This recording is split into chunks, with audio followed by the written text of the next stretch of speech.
Okay, so we're live. What's up, guys? Welcome to High Crimes episode 21. Whoa. Getting old. We're getting the numbers up. It's catching up to my age soon. Soon we'll hit it. Retire? What? No. Can I retire yet? No. Oh, Shut up. sorry. Get back to work. All right. God dang it. Lazy guy. Sorry, mate. I would call you a curse word, but I'm trying not to curse yet. What's up, guys? How's everyone doing? Hit the like button.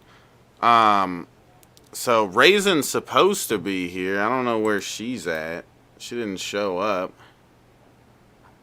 Bad person. I'm assuming she'll be here in the next 10 minutes or something. But is that Cam? Yeah, that's Cam. Cool guy Cameron. See? He's a cool guy. He's mute, though. Not on Discord, he's mute in real life. He's a little special. But let's see, another 30 episodes, yeah. Mango, the only coolest person here on? You're the only coolest person, Mango. You heard it. But, apparently. Yeah. I'm really fucking lame. Please, no. She curses. That's the worst. She's a bad person. That's it. Beat My her bad. up, Cameron. Nope. Cameron has to teach you a lesson. Do it, Cameron. Get the... Yes. Okay, so this episode may be a little more sad than other ones. This involves some sort of children or something. Yeah, it does. I watched the sentencing live when it happened, and they only just recently released the interrogation footage, so... Yeah. So, I guess before we get it started, I still haven't made a kind of a disclaimer video, whatever, but, these are serious cases we're talking about of murder and stuff, and sometimes we make jokes, because that's the kind of thing we do on these streams, but we just, we still take the cases very serious. Murder is not cool. There's just lots of satire and crude humor on these streams, so... Right, Timmy? Yes. Yeah. My name's Timmy, and I said yes. Timmy, Yeah. please. Yeah. Timmy's good at a grant. He's probably smoking, I guess. But, yeah, Cameron looking cute. That's not his new background. He always has that. He loves Carrot Top. That's his favorite comedian right there. Yeah. Alright. So let's get this on the road, I guess. We move the thing here. You're out smoking, Timmy? Wow, you're a druggie. You're nothing but a druggie, Timmy. Wow. Alright. So, it's an hour and 18 minutes long. If you guys want to check out this original video, it's from Explore With Us. There's a link in the description below, so if you guys want, you can go check it out. It's cool guys stuff. But yeah, I guess the only person here that actually knows about this case probably is Mango. She knows more than any of us about this case, probably. She's educated about it. To be fair, I do cover a lot of true crime stuff. Yeah. Heck yeah. It's almost like a sexual name, Carrot Top, huh? Alright, let's get this going. And even I can look at this photo and I can say, whoa. It put tears in our eyes when we walked in there. It was that obvious. That is a charge called homicide, felony murder. It is life without parole. And you said when you found her, she was already believed to be deceased, right? Yeah. So you found the child an hour and a half ago? Yeah. And called your lawyer first, correct? Yeah. Okay. What you just heard and are about to hear is some of the most extreme, bizarre, and baffling thinking ever caught on camera.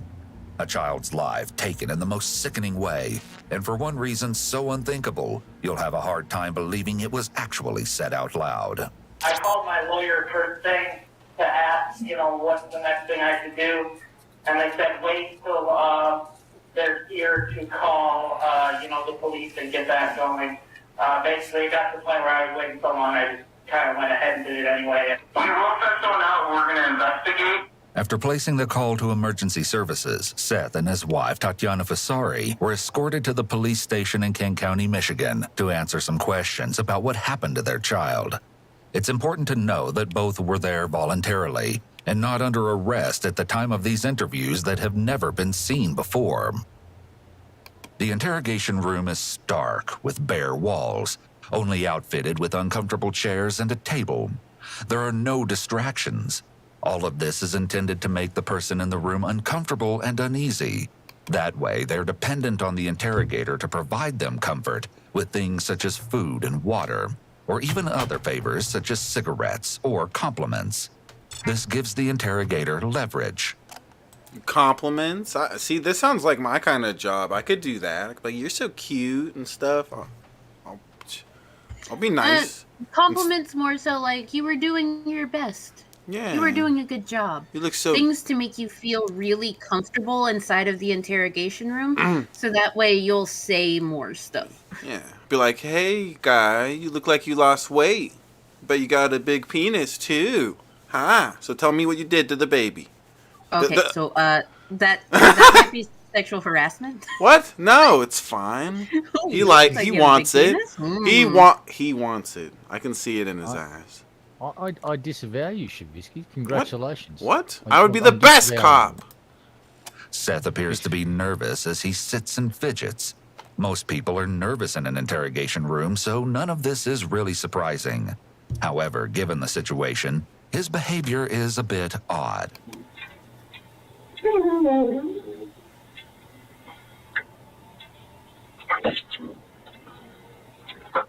Some water if you want.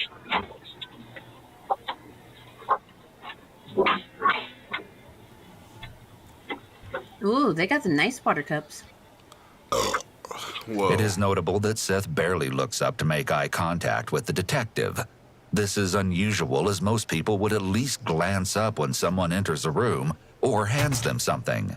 This short interaction could be a sign of contempt towards the detective, or even an antisocial personality.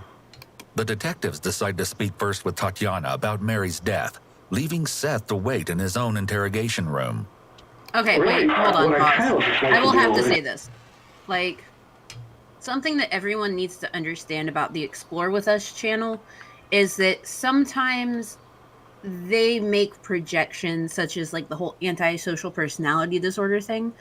That's just a common trait throughout these videos. Like, oh, this could be a sign of this, when really it's just some dude that doesn't give a shit. Like, yeah. He knows what he did. Otherwise, he wouldn't have called his lawyer before he called the cops. Mm-hmm. So it's really important to remember those things. Like, they're going to make assumptions on personality without having any sort of background in personality disorders. Okay. It's just to get a better understanding of how we are here today and kind of go back a few years even, just to get to know you and your family a little bit. So, do you go by Tatiana, or do you have a nickname? Tatiana. Tatiana? Okay. How many children do you have? Five. Three? Okay. Yep. All right. Yeah. And how old is your oldest? 4. The officer shifts to talk about the other 2 children.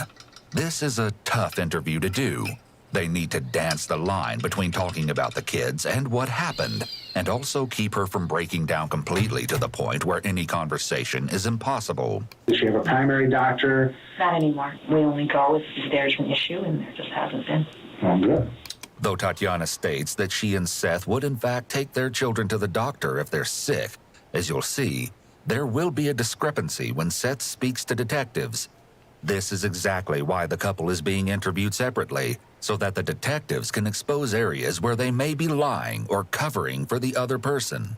She also discusses how her older daughter was recommended by a doctor to wear a head-shaping helmet. This is a rather common occurrence and is sometimes done if a baby's skull is an abnormal shape. However, Tatiana also begins to expose her skepticism with the medical profession. I found out that it's commission-based for these products that they try and push. But we think that they're trying to push the helmet. It was a $3,000 helmet. It looks quite invasive, and I'm heavy. Isn't that just the medical... Isn't that just how it is with doctors in general? It's all commission? Like... Okay, so... Yeah, because we live in a society with privatized healthcare, so everything is going to be marked up really high, which is why, like, I have a $900 bill for blood work. Like... It's all marked up high, and $26 for just, like, poking me. Like, yeah, what? it's all Makes no marked sense. up high, and it's all commission. Like, she's acting like... But Billy Boy Blue, he just put in the comments that calling or requesting a lawyer doesn't denote culpability in any way, shape, or form. However, space. You just found your child dead, allegedly.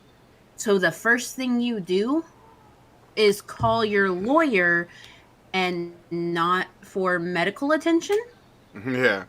That's not how that works. That's weird. If you were not culpable in the death of your child, if you did not know what was going on with your child to cause their death, you would immediately call for help. You would call for paramedics. You would not call your lawyer and ask what you should do and then call for paramedics. That's not how parents that aren't culpable in their child's death think. Because that was his kid. That was his baby that he allegedly found dead. It's not how that works. No. Oh, and Shabisky's abandoned us, so this is the time where we get to run away. Oh, with hey, Shabby. Red Eye. Hey, mate, how you doing? Oh, let's see. Depends on my knowledge of how the law works. No, actually. Because if you are not culpable in your child's death and you call for paramedics, there will be a CPS investigation into your child's death as well as the police investigation. And if you did nothing wrong, you wouldn't need a lawyer. If there was some sort of underlying medical issue that you did not know about and you have proof of taking your child to the pediatrician anytime they were sick, if you had proof of this, that, and the other, you would not need a lawyer. I'd actually advise the opposite, Billy. I'd call the paramedics and then your lawyer. Just for because then the person can't say that, oh, they called their lawyer while I was bleeding out, leaving me in jail. Yeah, just random act of kindness. Call the paramedic first, then your lawyer. Yeah, you go. your lawyer, if they were a paramedic, they would advise you not to call them and to call 911 if they're like... Yeah, hang up and call me They back wouldn't be like... on my paramedic phone, you fucking idiot. Stop ringing me on my lawyer phone, damn it. Billy, if you were to find someone half breathing in an alleyway, don't call your lawyer first. Call paramedics first, because you will be seen as a helpful citizen rather than a suspect, because you're just like, hey, I just found this dude, come help. And if they try, like, if you don't touch them, if you don't do anything, your fingerprints aren't there, they can't do shit. Just saying. Yeah, so I just got my other beer here. I'm gonna open up this beer. Is that crazy or what, guys? This is crazy. Oh, that's insanity. This is insanity. Oh my god. The Shabisky's guy's crazy. Oh my god. It's like it's a constant beer frenzy over there at Shab's place. First the dabs, now this. Shit's getting out of hand. Shit's getting really out of hand. Getting all drugged up, and then he becomes a lush, drinking all that beer. Ooh, I'm shabby the lush. The way Red Eye likes it. I'm shabby lush. Get really inebriated, Shabby. You know I like it. Shut up! I'm trying to watch the interview with this very respectable lady. Okay, this really nice lady. Like a neck problems or back problems, she didn't need it. Right. And called CPS and said that we were being aggressive or something or other. Okay. As Tatiana just stated, CPS, Child Protective Services, was called on the couple when they refused to get the head-shaping helmet for their eldest daughter. Soon after, the that child was happens. diagnosed with failure to thrive. This diagnosis is often when a baby isn't gaining weight as they should. It can be from an illness, poor eating habits, or even neglect by the parents. Given that one of their other children has died, I wonder which one it is. Well, okay. So, I wonder. with failure to thrive, like with the whole helmet thing, you get the helmet to properly shape the head, but it also keeps the child protected because there could be underlying things like the child falls over a lot. The child is constantly in a scenario where they're going to get hit in the head, so the helmet protects them. Mm-hmm. They wear the helmet roughly 20 hours out of the 24 hours of a day to help shape the head, keep it protected. So if it's not just the head being disformed, they're aware of other things going on. They're aware of other signs and signals that there could be abuse happening. So they will tell you to get a helmet. And more often than not, the helmet is actually covered by the insurance. So even though it costs $3,000 out of pocket, state insurance, Medicaid, all of that stuff, that will cover the helmet. You have nothing to worry about. They're just neglectful. Yeah. And coming up with stupid bullshit like, oh yeah, the doctor makes money if I do that. It's like, yeah, the doctor makes money if you get a prescription in general. Like, Yeah. correct me if I'm wrong. That's how it works. Like with basically, you're paying to go see the doctor. You're paying for the medication. The cost of the medication, depending on your insurance, either goes back to the insurance or it goes to the doctor. Like it. Yeah, how much you wanna bet this bitch had some medication that or stuff that she got from the doctor or whatever. She probably cared about herself going to the doctor and getting these prescribed things that were commissioned. But oh man, I couldn't possibly do that for my newborn little baby. That would be dumb. I am seemingly from a lower income household. I can get put on Medicaid. Medicaid will cover the full cost of a helmet. Yeah. Yeah. And you know what happens? Medicaid pays the doctor, pays the person that makes the helmet. Like Medicaid pays all that out, so you don't have to pay anything. Nope, she doesn't want that doctor making some extra commission. Okay, that would be the worst. Mango. Especially since it's not coming out of her pocket. Oh, terrible. She is willing to gamble the health of her baby as long as that doctor makes a little bit less money that year, Mango. That's what it's all about. That's what it's all about. How dare they? How dare he have a big house and shit? Fuck him. Extremely relevant. Tatiana further shows her mistrust with medical practices as she shares a story with detectives about how after the birth of one of her children, they were kept at the hospital for 3 days, something which Tatiana makes clear she thought was unnecessary and a way to force the couple to pay more in medical bills. To avoid this with Mary, she had a home birth. And having a home birth right after I gave birth, Seth went out and bought me a pizza, and I ate that whole pizza. Right after I gave birth. Bonus. Right on my couch. So. And No. Or she didn't When kinda- you have a home birth, oh my god. Okay, so just so everyone out there is aware, when you have a home birth, what you're supposed to do is you're supposed to hire a midwife or a doula. And what you do after you give birth is you go and get checked out by actual medical professionals to make sure that you're cool to stay home, that the baby is fine.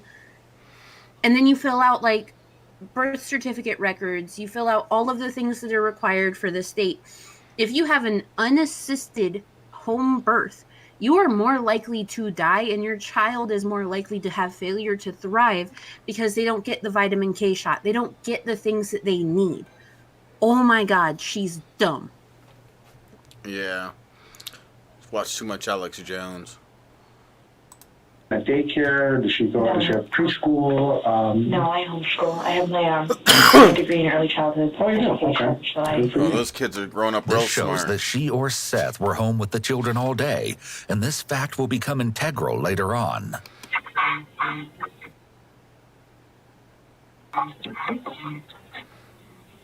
Nipples! Nipples! Damn. Dude. Look at my man breasts. Oh, they're not glorious. Ooh, who wants to suck them right there? Look at that. Oh, fuck yeah. That's a man if I've ever seen one. I used the wrong voice and it should have been, y'all want to suck on my man titties? Man titties. Come on now. I need some advanced. I need some shit that zooms in, like Make whatever. them titties nice and big. Yeah. Get some nice and big, but then it also it makes the graphics better. I'm looking for the right word. Put my head between their moves and go. Oh my god. He is glaring directly into the camera. Remember, Seth is here because his child has just passed away. You might expect him to look sad and grief-stricken, and yet Seth displays neither of these emotions and appears almost frustrated to be there. There's no doubt about it. He's upset that he's been left waiting. Wonder where that light comes from, was emanating from. Seth appears to be both annoyed and bored. People with antisocial personality disorder, ASPD, are grandiose and entitled, so they don't believe that anyone has a right to question them, or worse, keep them waiting. I will say this. He was never diagnosed formally with having antisocial personality disorder. They went over that during sentencing. That is pure speculation on their part.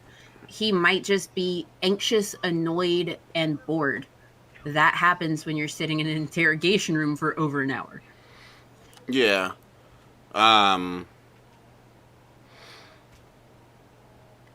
It is. I do agree that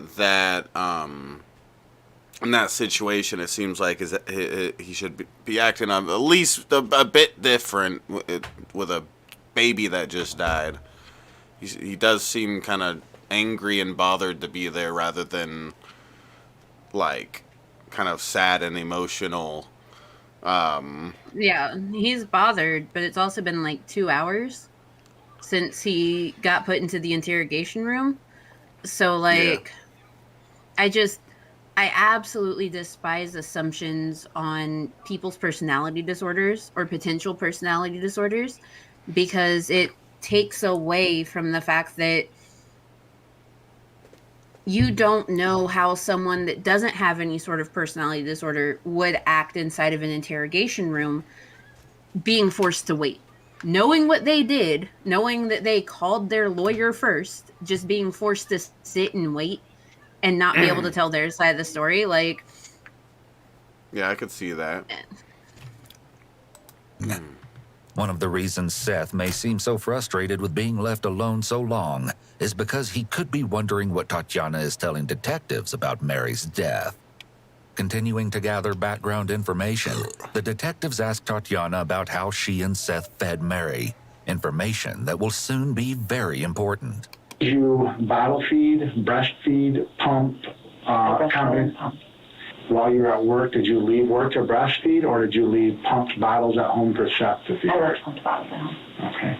It depends on my shift, but usually I pump fresh every day, and I will leave one out on the counter, leave some in the fridge, and then there will be some in the freezer. Finally, after being in the interrogation room alone for 2 hours, the detectives enter. This is a rather long time and may have been unintentional.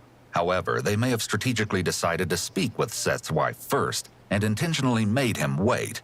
In comparison, Tatiana seems like the easier person to get information from, and her statements could potentially be useful in getting... Because she's a woman, right, Mango? Right? Because she's the mother. Seth to talk. Damn the more women. The police have on a suspect going in, the more advantageous. Dude, where the fart is Raisin? She's like the worst human being that ever lived. Someone try to get a hold of Raisin. She's supposed to be here for this episode. Man, sorry about that. We're in there with Immediately, Seth leans back in his chair with his fingers interlocked over his stomach, which is a protective and defensive posture.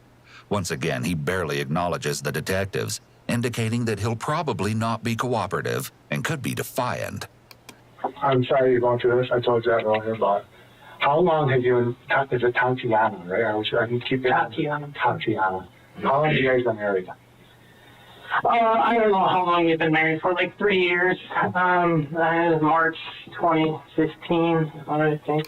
Right off the bat, Seth is evasive and uses a qualifier, I think, on a very basic question. He would have no reason to lie, and so this might indicate that he's not making an attempt to be helpful. Almost as soon as the detective asks Seth... I don't know. I'm pretty stupid about dates and shit. I'd say the same thing. I don't know. Like, I probably wouldn't know. Background information about his children, just as they did with Tatiana, he shares his beliefs about the medical field.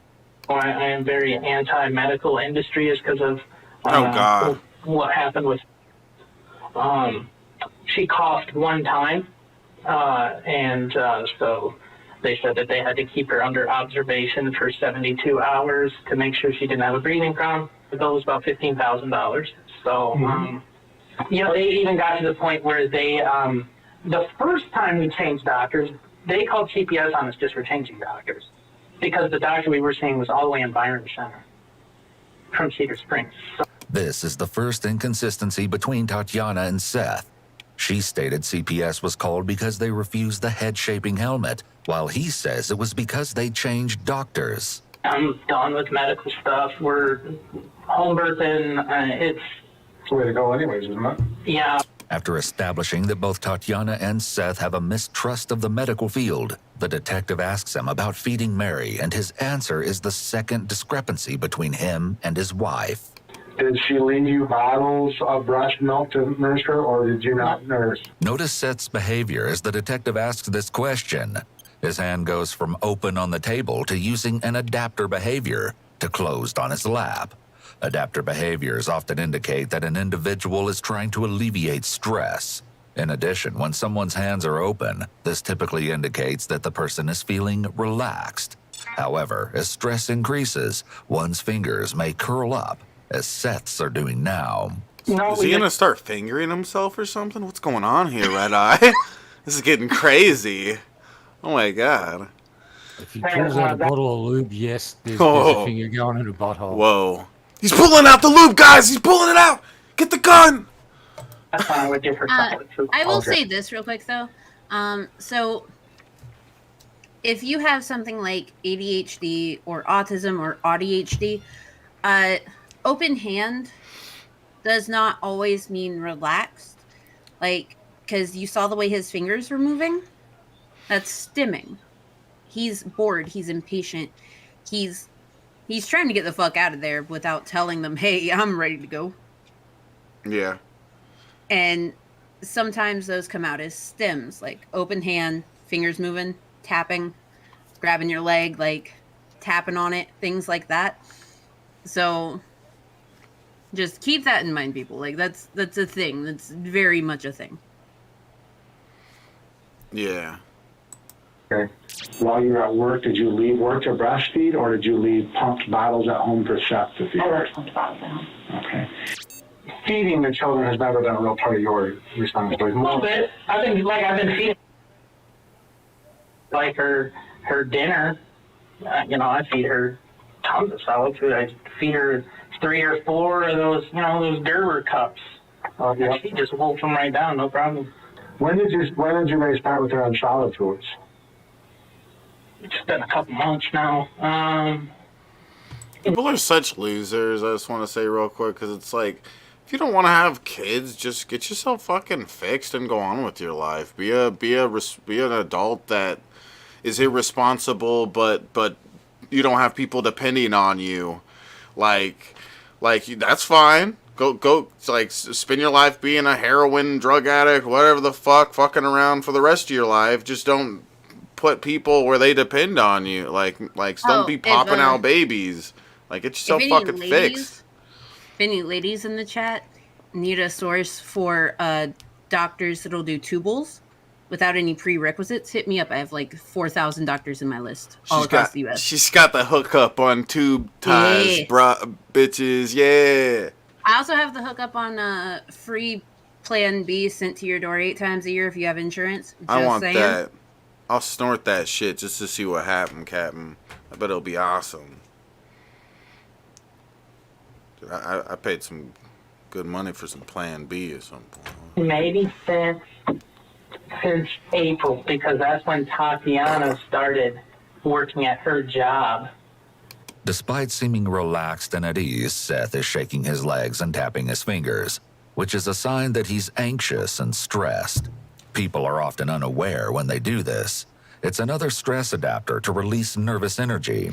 His baseline throughout the first 2 hours when he was alone in the room showed that he bounces or shakes his legs.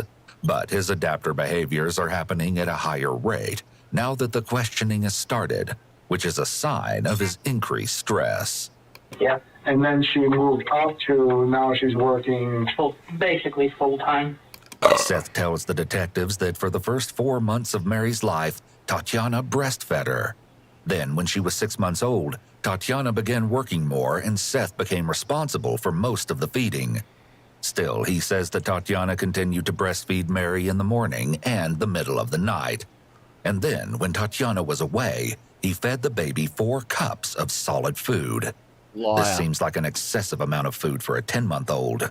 Making her eating habits sound extreme in the other direction is even more He was eating suspicious. fucking It food. could Yeah. mean that he's lying. That is extraordinarily suspicious. So, hi, I'm Mingo. I have a small human. He's 9 now. But at that age, at 10 months old, he was still being bottle fed on top of solid foods, kind of like the baby purees. And 4 cups of baby puree is not what he was eating at 10 months old. And he's like a big, healthy kid. So, like, he's lying out his ass. Yeah. Yeah, he's like mid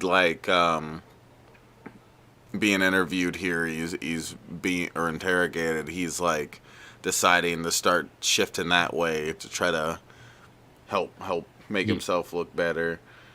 You don't get that big from being, eating, watching your calories and counting them. Like, look at the size of that son of a bitch.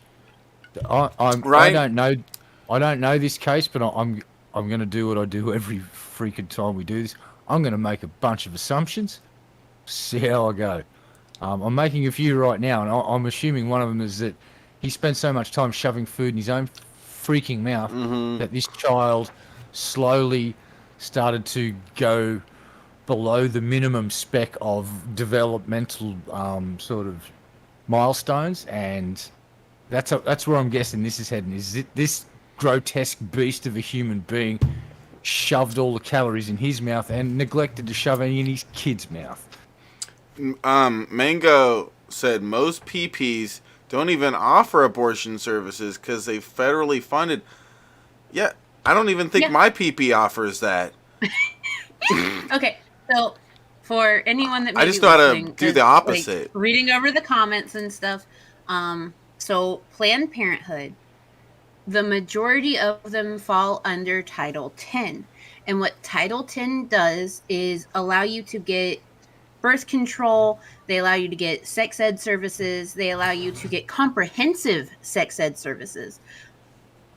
But because they are federally funded, they cannot recommend abortion. They cannot offer abortion services. You have to find a privately funded Planned Parenthood to be able to do that. So the people that are standing outside Planned Parenthoods like, oh, you're killing your baby. What they don't know is the vast majority of women going in are getting prenatal services.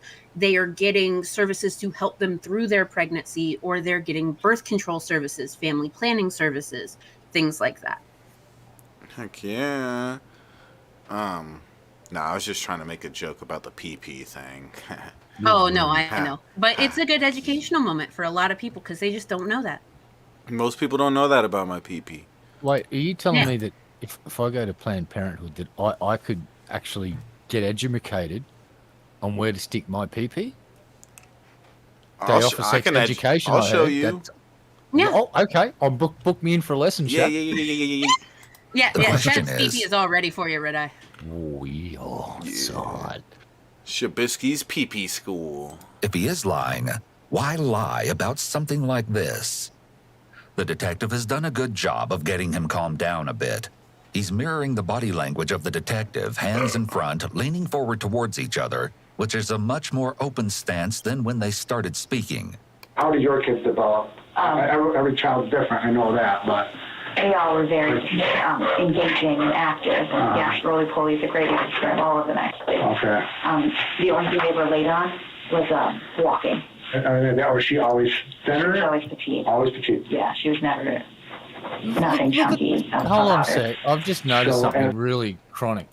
Notice her demeanor then. Like, she was all chipper like it was a fucking Sunday morning and they were just about to head down to the park for a fucking neighborhood barbecue get-together.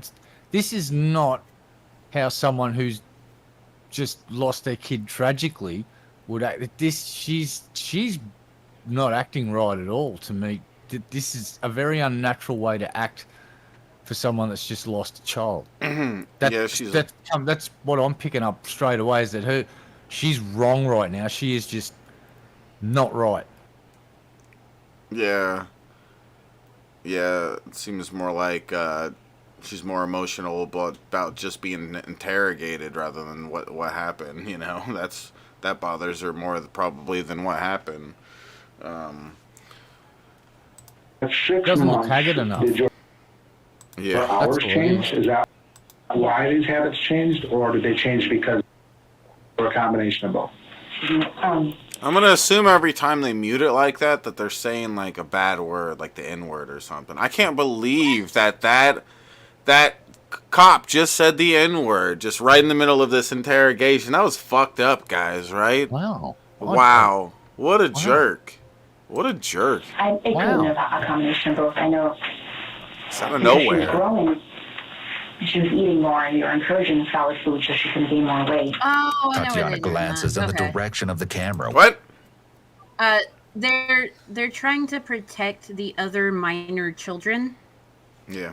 So the one that needed a helmet, not the most recent baby, the one that passed away, they're trying to protect their names because after this, of course, those children were put into the foster care system. They were adopted out. Yeah. Okay. So by Yeah. not having their name out there, they're protected. They aren't associated with who their parents were. Yeah. I choose to go with Shabby's idea. Is Yeah, that yeah, the they're cops saying just the dropping N-word. some ethnically charged, Yeah, they're freaking just- slurs here, and just left and right. It's like, beep, Yeah. beep, Yeah. We beep, think beep, she's the beep, beep, bad beep, beep. person here. It's the cops. Those racist bastards. Guys, help us out with the goal up there. We're 25% in on the goal. I have plenty more beer. Make me keep drinking beer. Tell them. The biscuits Mango. here to drink beer, so give him some Yeah. money. Yeah. Give him all your money. When she says Well, Mary was okay, growing, wait, pay your bills first, then give him money. Yeah. No, pay Shabisky first, then explain to the bill company that you had to shout Shabisky some beers. They should let you slide for that bill. They go, Yeah. well, if that bill went towards Shabisky's beer money, well, we're going to give you free utilities for the rest of Yeah. the year. I'm sure they're going to cover you. Just trust me. Give your money Yeah. to Shabisky now. Yeah. I'll just write a note for you. You can hand Yeah. it to him like There you go. Like yeah. Off. Just like in school, it's fine. Yeah, I'll just Just give it to the principal at work and go, here you go, principal, here you go. And give him an apple too, may as well, but make sure there's no worms in the apple. Yeah. I don't like worms in the apple's bad. I needed to fill Shabisky's goal, sorry, or whatever. Or sorry he needed Whoa, what was that? Give him a free Apple iPad and I'm sure they'll let you slide. I don't know what that was. Maybe someone subbed. You burped and farted at the same time. Yeah, I farted out my mouth. That was gangsta. it's clear she knows she's being recorded, and this quick movement could Well, she's fucking dumber than dog shit if she's just figured out now. She's like, oh, they recordings me? Oh, yeah. All right. Billy see- Boy Blue, hold on, coming through with a $10 tip says, $10 every time Mango laughs. Whoa! Mango! We need to make Mango keep laughing, Red Eye. Alright. Okay, let me go grab more beer. Okay, go on, Red Eye. Well, you know what? I'm going to abandon my post. I'm going to go and get some guacamole and some spicy Dorito corn chips. Oh, yeah. It's a party. Oh, Bridget, I ask that question all the time. Does Shab take EBT? Like, is that cool? I don't think he does, though.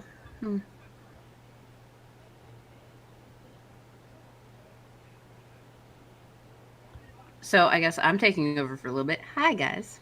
I'm Mango. I know way too much about reproductive health. If y'all need links, just let me know.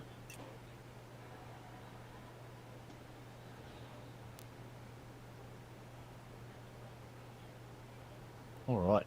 I could be like Shabisky and pick up this chip packet and hold it right next to the microphone and just start crunching it like a son of a bitch, and then get a blowtorch and start heating up my mic casing till it's red fucking hot.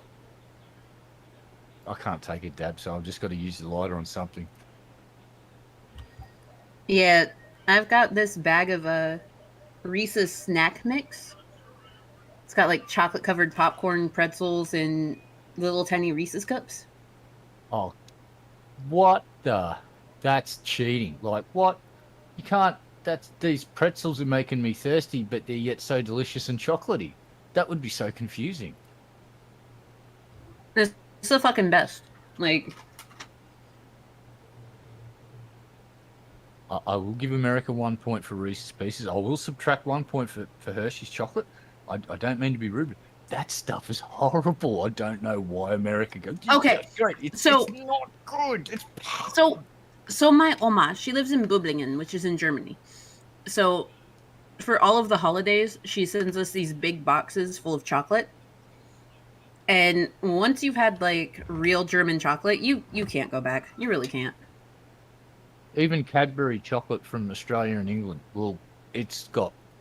The trick is here for it to be called chocolate. It's got to be over a certain percentage of cocoa in it. If it hasn't got the right amount of cacao or whatever they call it, you can't call it chocolate in Australia by law. It's got to be choc flavored, and that means it's. Is it 15% or 10%? I think it's 15. I think you're right. Yeah. And then dark chocolate, you get every like.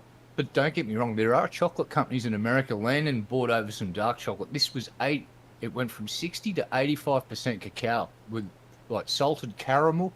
That was so good.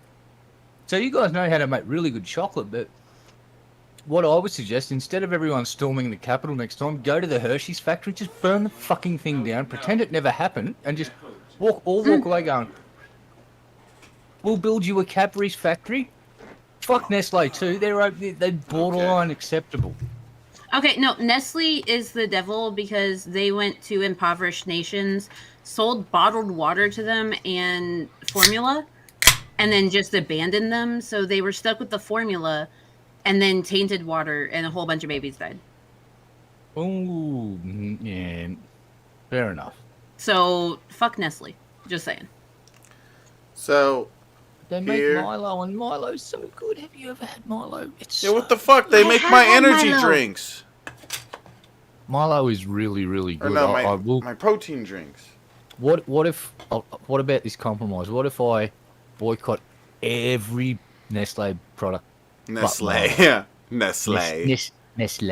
It's like the French version of Nestle. Oh, it's Nestle. Nestle. Oh, Nestle. snap. No, Nestle. The real Shabisky is in chat. Well, fuck him. That guy's a dick. I hate The Shabisky. real Shabisky said that 15 people are watching, but only 7 likes. That math just ain't mathin'. Come on, you guys, like the stream if you haven't. Yes, the real Shabisky is correct. The real Shabisky is on top. Hit the like button, guys. We need to get the likes up. So thank you guys for helping me with the goal. Let's keep making progress on the goal if you guys want to keep me drinking. I poured a nice glass of Blue Moon. I'm drinking anyway. You're drinking Inuit? Anyway. Oh, anyway. What is that? Strawberryta. It's my 3rd one. Big Topian. Oh, okay, cool. How strong are those? 8%. Oh, okay, they're strong. Huh. Okay, cool. What company is that by? Budweiser. Oh, it's Budweiser? Oh, okay. Well, tonight I'm enjoying a very nice beverage indeed. It is the Tears of My Recently Vanquished Foes, and it is delicious. Yes. That sounds wonderful. When he says tears, he means semen. Well, yeah, that's Could be an He made their penis cry. indication of dishonesty. People don't like to be recorded when lying. And how do you feel about weight size? Was she okay, or was she? I was a tad concerned, but then I remembered, I'm a mom, so I'll just worry about anything. Sure. Then I remembered Elizabeth and how petite she was then and how she would fill in lengthwise but not widthwise until she was about a year. She may be including this to explain why the victim was underweight, pointing to the older daughter's growth pattern as their norm. So what was your tad concern? What was that? Was she just not gaining enough weight, or was that the concern? I think what got to me was seeing like other babies just so chunky and always hearing like, oh, she's so small. And I was like, yes, she's premature, she's petite. Poor She's her. alone, Yeah, you know. yeah. And She's such a victim. I feel bad for her, Mango. I'm tired of you picking on this poor woman. She had to deal with that. Like, your baby's so petite. Like, I want a fat baby. so I forget like all these babies are formula fed. I want a fat baby, but I don't want to feed it. Okay. Sometimes mothers Well, right there, she's full of horseshit. Because unless she specifically talked to every single parent and found out that every single child was specifically formula fed, no. I don't think she was doing that at all. Like, oh, your baby's so petite. Like, oh yeah, she was a preemie. That's where the conversation normally ends, because no one wants to question you about your preemie child, because having a premature baby is very traumatizing for a lot of people. Mm-hmm. So, no, she's not having those conversations. She's making assumptions. She's filling out her lie. What a need bitch. to do it, but the formula is what chunks up the baby Sure. quickly. There is a conflict here, as in the pictures from their house. There are empty formula bottles. So at 6 months, other than a little bit underweight, you considered her to be appropriate size. Yes, and Okay. developmentally as well. I mean, she was, She was doing real well developmentally. yeah, she was already putting her hands on the floor and just looking around. And you're educated in this area, so I am. if there's anyone that should know, it would be you. I mean, I probably think so. better than us do. I'd like to think so. Paid for all that education, it should help, right? So, because you're educated in early childhood development, is that what you said? Yes. Her education will not bode well for her if she continues to claim ignorance to her child's condition. At what point did you guys become concerned about her weight? Doesn't it seem like it should just be you should be kind of legally obligated for maybe the first year of the kid's life or something like that to take them to the doctor on a regular basis? Is that not a thing? Actually, okay, so if you give birth in the hospital and you don't have a pediatrician already, they'll look up your insurance and they will give you recommendations for places to go. So that way you can get those first initial checkups and you can stay with that doctor all throughout the first few years of life. Because getting regular checkups, getting regular vaccinations, getting all of the things that they need takes up until they're 7-8 years old. I think the next appointment for small humans boosters are when he's 10. Yeah. But he still regularly sees his pediatrician because, well, we need well checkups. We need to make sure that he's growing right, that everything is going the way it's supposed to, because you could have hormonal deficiencies, things that cause you to not grow properly, things like that. Yeah. Seems like should be legally obligated for the first so many years of a kid's life to go every month or something, whatever the amount of time that they figure out. Yeah. But she never was sickly in any way, slow, lethargic. Though delivered casually, this is actually an integral question, as it implies that they were concerned about Mary's weight. This is a leading question, and in some sense a question that has no good answer. Seth, whether he recognized it or not, did a good job evading it. With the way Seth is talking, Mary's death is entirely impossible, and he's downplaying the situation to a degree that is not believable. No health indicators that said anything was wrong other than that she was skinny, which she started putting on weight recently. We really started pounding the solid food down in the last month or so. But I kind of was like, because my mom's always been honest about it. Always. She's always on it. Get some food, Miss Kevin. Yeah, she always like, oh, wait, you guys feed now. Come on, go look at the garbage. I mean, there's I can't feed the kid enough. The last time my mom said something about it, she said, we got the Bills in the chat. Bill Hicks and Billy Boy Blue, you guys need to get us halfway on the goal. Okay? Mingo demands it. She demands it. Demand it, Mingo. I demand it. She demands it. Oh, okay. So you thought you were in the right direction, and she thought that she was gaining weight. She remarked that her cheeks seemed a lot fuller. Seth is trying to provide references to back up his story, similar to the check my garbage comment. This is an attempt to appear honest and make his claims believable. The claim that they put her on a high-protein diet contradicts the statement that they had no concerns about her weight or health, as does the admitted concerns his mother expressed about her weight. Seth is minimizing all of the clear indicators that there was a problem. So Tatiana, correct me if this is wrong. Dude, I fed that baby 3 steaks a night, okay? I don't even know how it stayed skinny. Look, I will say this. If you're a breastfeeding parent and you can't make enough supply and you have to supplement with formula, there's no issue with that. Just don't lie about it. Supplementing with formula is valid because all studies have indicated that it's pretty much the fucking same. Yeah. So the fact that they want to so adamantly lie about it makes no sense to me. Mm-hmm. Yeah, and I just want to add, if you're breastfeeding your child and you're a male, cease and desist immediately.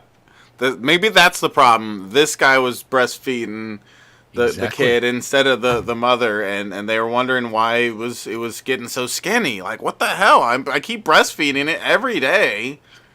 I walk around with this kid. My kitty, come on, what happened? She'd be starving. Yeah, what the hell? Tatiana said that, and kind of you said that, especially about the last month, you guys became concerned that you started very consistently and regularly, heartily praying over Lord help her gain weight. Does that sound right? I don't. She may have. I haven't really been so much. But I'm glad to hear she was. Yeah.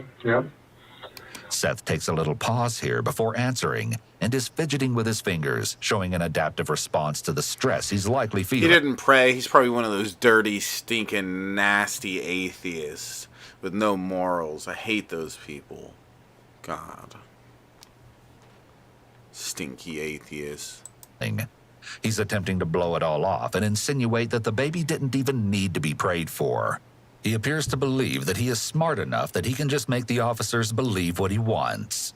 I think maybe 3 times in the last week where she slept so long I had to nudge Tatiana and make some jokes now that I was... Yeah. But you don't really think too much of it at the time.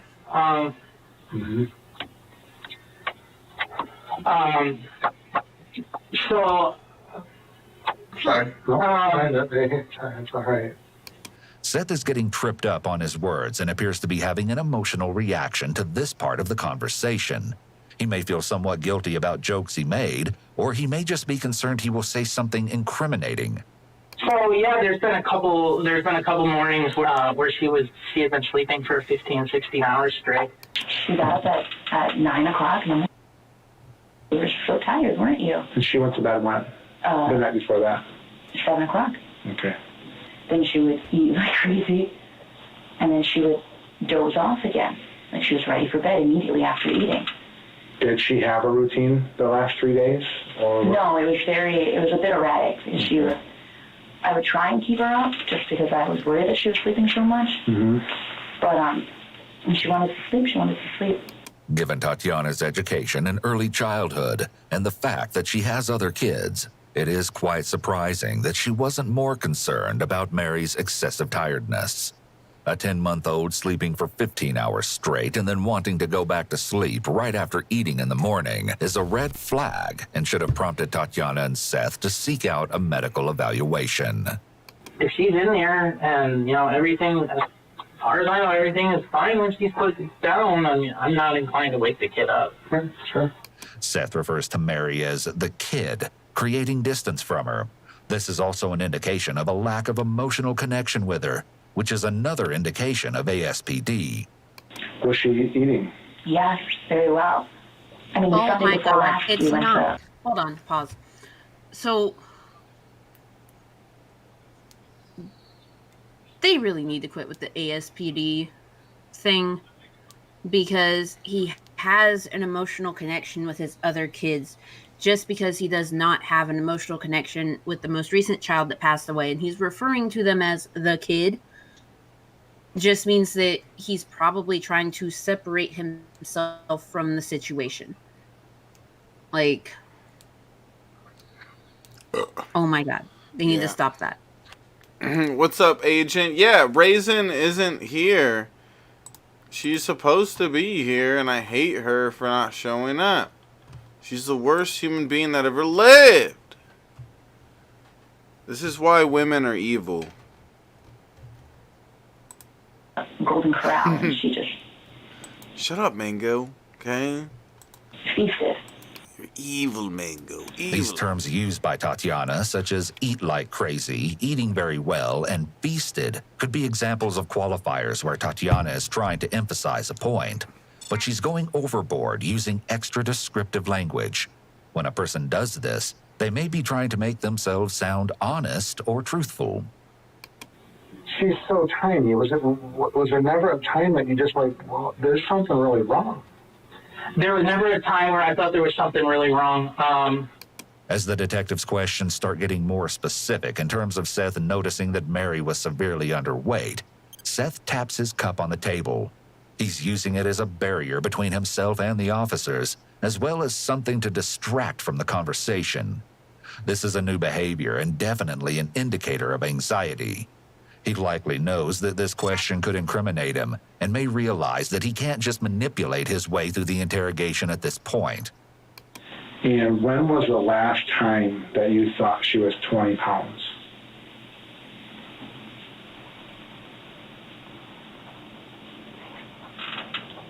Yes. Yes, sir. Okay. Finally, after establishing the details of Mary's eating habits, the detectives get to the crux of the issue and the reason they are here: Mary's death. Tell me about today.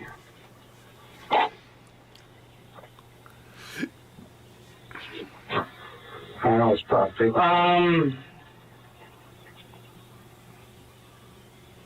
Yeah, you know, I just kind of like woke up like a regular day. I wasn't feeling very well last night.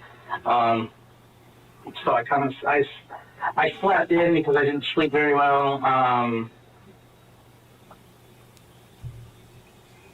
I think I rolled out of bed like 8 to 8:30, took care of some chores. I don't think he takes care of his chores, guys. I think he's full of shit. He's like, he gets out of bed. He's like, okay, I'm gonna get from the bed to the couch, but first grab the chips. All right, but I might have to like step over some kids that I don't fucking like or care about that I made. But you know, whatever. Oh, stupid little bastards. Oh, this one's not breathing. I'll do it. Whatever. The football game's on, man. Sports ball's on the TV. Yeah. Get out of the way, dead kid. Yeah, it's Sunday. Why would I worry about the kid on the ground? We're going to hell now, Shabisky. Lay back down. I've been in hell. You didn't. This is hell. This is hell. And then my wife told me she was gonna go right up the street to the neighbor's house to go get some kids. And when she came back, I woke up. Tell me. So guys, to keep me drinking, I'm almost done with this beer. You want me to grab another beer? Let's keep making progress on the goal up there. Come on, guys. Gotta destroy this goal tonight. Destroy its butt. And that's that. It's strange that he seems to show no emotion except irritation, frustration, and maybe a bit of anger. But other than that, it's like he could be talking about losing. I am kind of fat shaming young mine. He's this fat, lazy fucking dad. I wonder why he's fat. He probably sits around all day, maybe if he was out there, maybe if he was actually taking care of his kids, running around doing like a dad should and stuff, and doing these chores he's talking about, maybe he wouldn't be so fat and nasty looking. Looks like a nasty, stinky bastard. A book in the same manner as he's talking about the death of his... It's true. ...child. So what did you do when she told you that? I split out of bed and raced to the room and, So you're helpless, right? Like, what, you don't know what to do? What am I gonna do? Yeah. I could tell she was dead from looking at her. He is very cavalier about looking at his daughter dead and even shrugs. Losing a child is something most parents consider to be their worst nightmare and the worst pain a parent can experience. His demeanor is disturbing and extremely abnormal, especially given the fact that Mary's death was likely preventable. But Tatiana couldn't. She's a mom. Right. She's good. So, Yep. I'm used to dealing with a lot of dead bodies this far. Yeah. So I know what they look like. That was that. Saying Tatiana didn't know the baby was dead because she is a mom implies that his role as a father makes him less emotional or attached to the children. He shows zero emotion, and his tone is one of almost indifference. It's important to remember that this happened just hours before this interrogation, and his emotions should still be very fresh. While some parents may not show emotion because of shock, he does not appear to be in shock.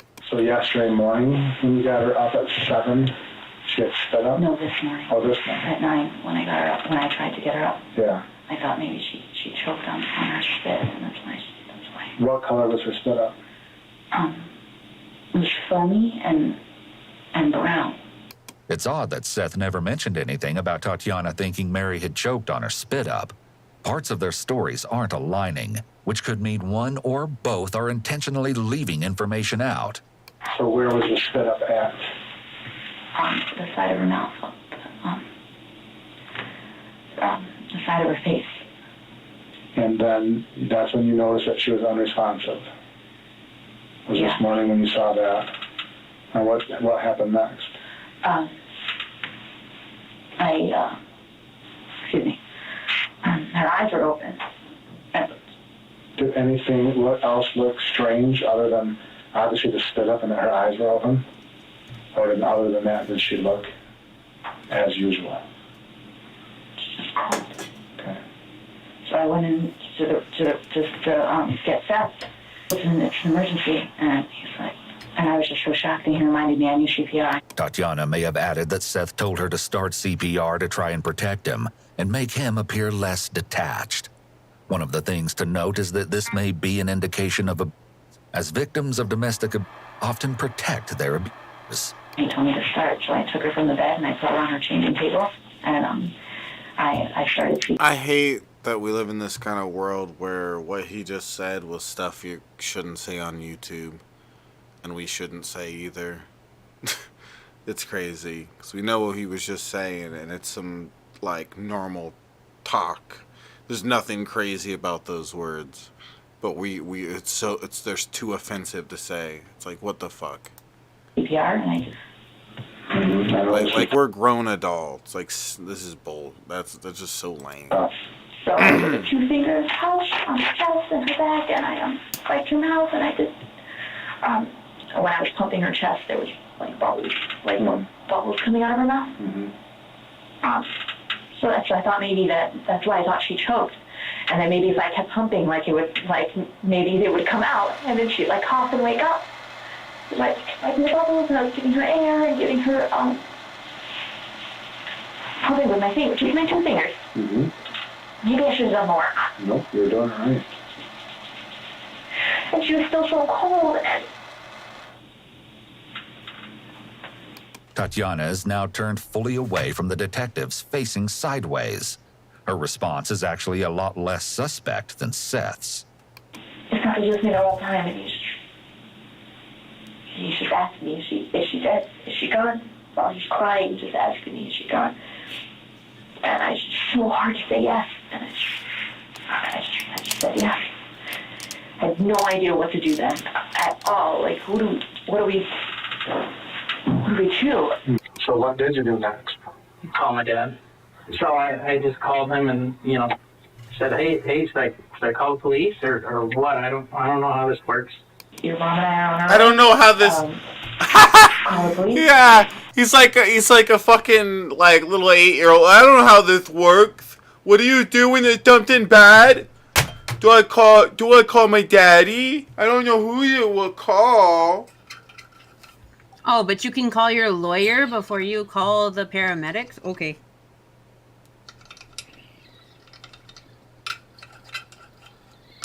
Makes total sense. Yeah, he's kind of lost me at. If you didn't call the fucking police or the paramedics the first minute, is like, what are you doing? You're calling your fucking lawyer, and then your dad's like, hey, Dad, listen. He called the nearest gas station, was asking him, like, what should I do, guys? Like, I don't even know, man. He called Like, Domino's Pizza, and he ordered a pie, Yeah. and then he asked the delivery guy, Yeah. he says, listen, by the way, dude, thanks for the pie. Quick question. Yeah. Discovered my young infant, very, very unalive. What do you think I should do? This happened like an hour and a half ago. I thought I'd get some pie, get some Some breakfast into pie. me, I need to fuel myself before the cops show up. Like, what else should I do?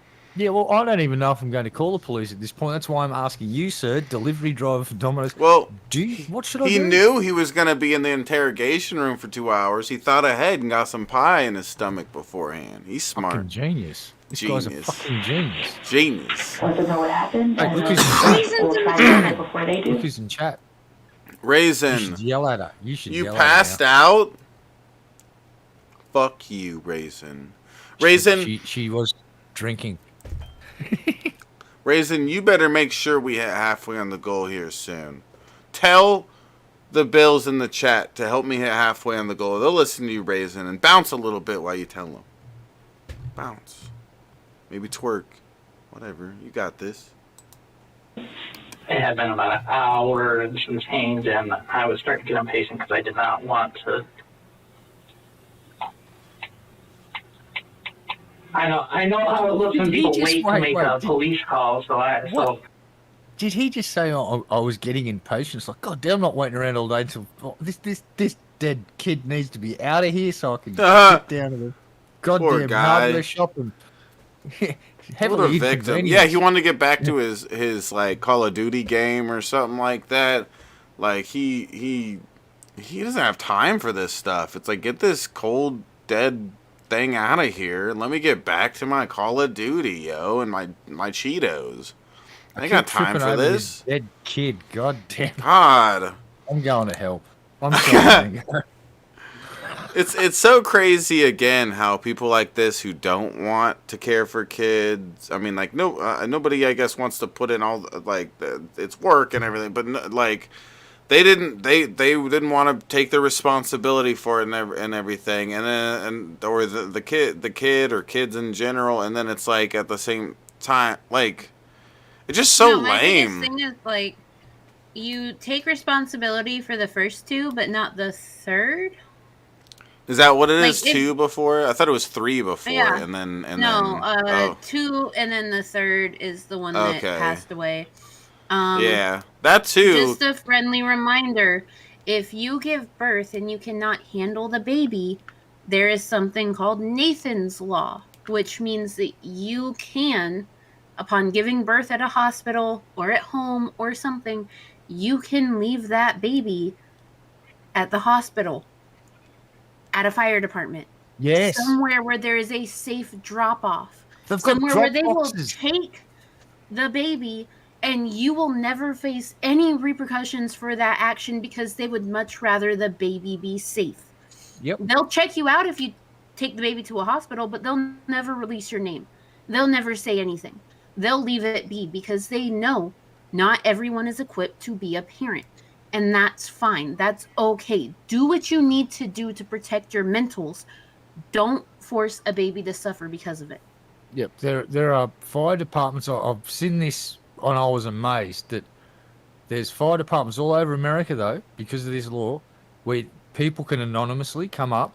There is like it's kind of like just a big parcel postage box, and you go open the door, put baby in, close door, and that it automatically notifies someone. It's an alarm. Yeah.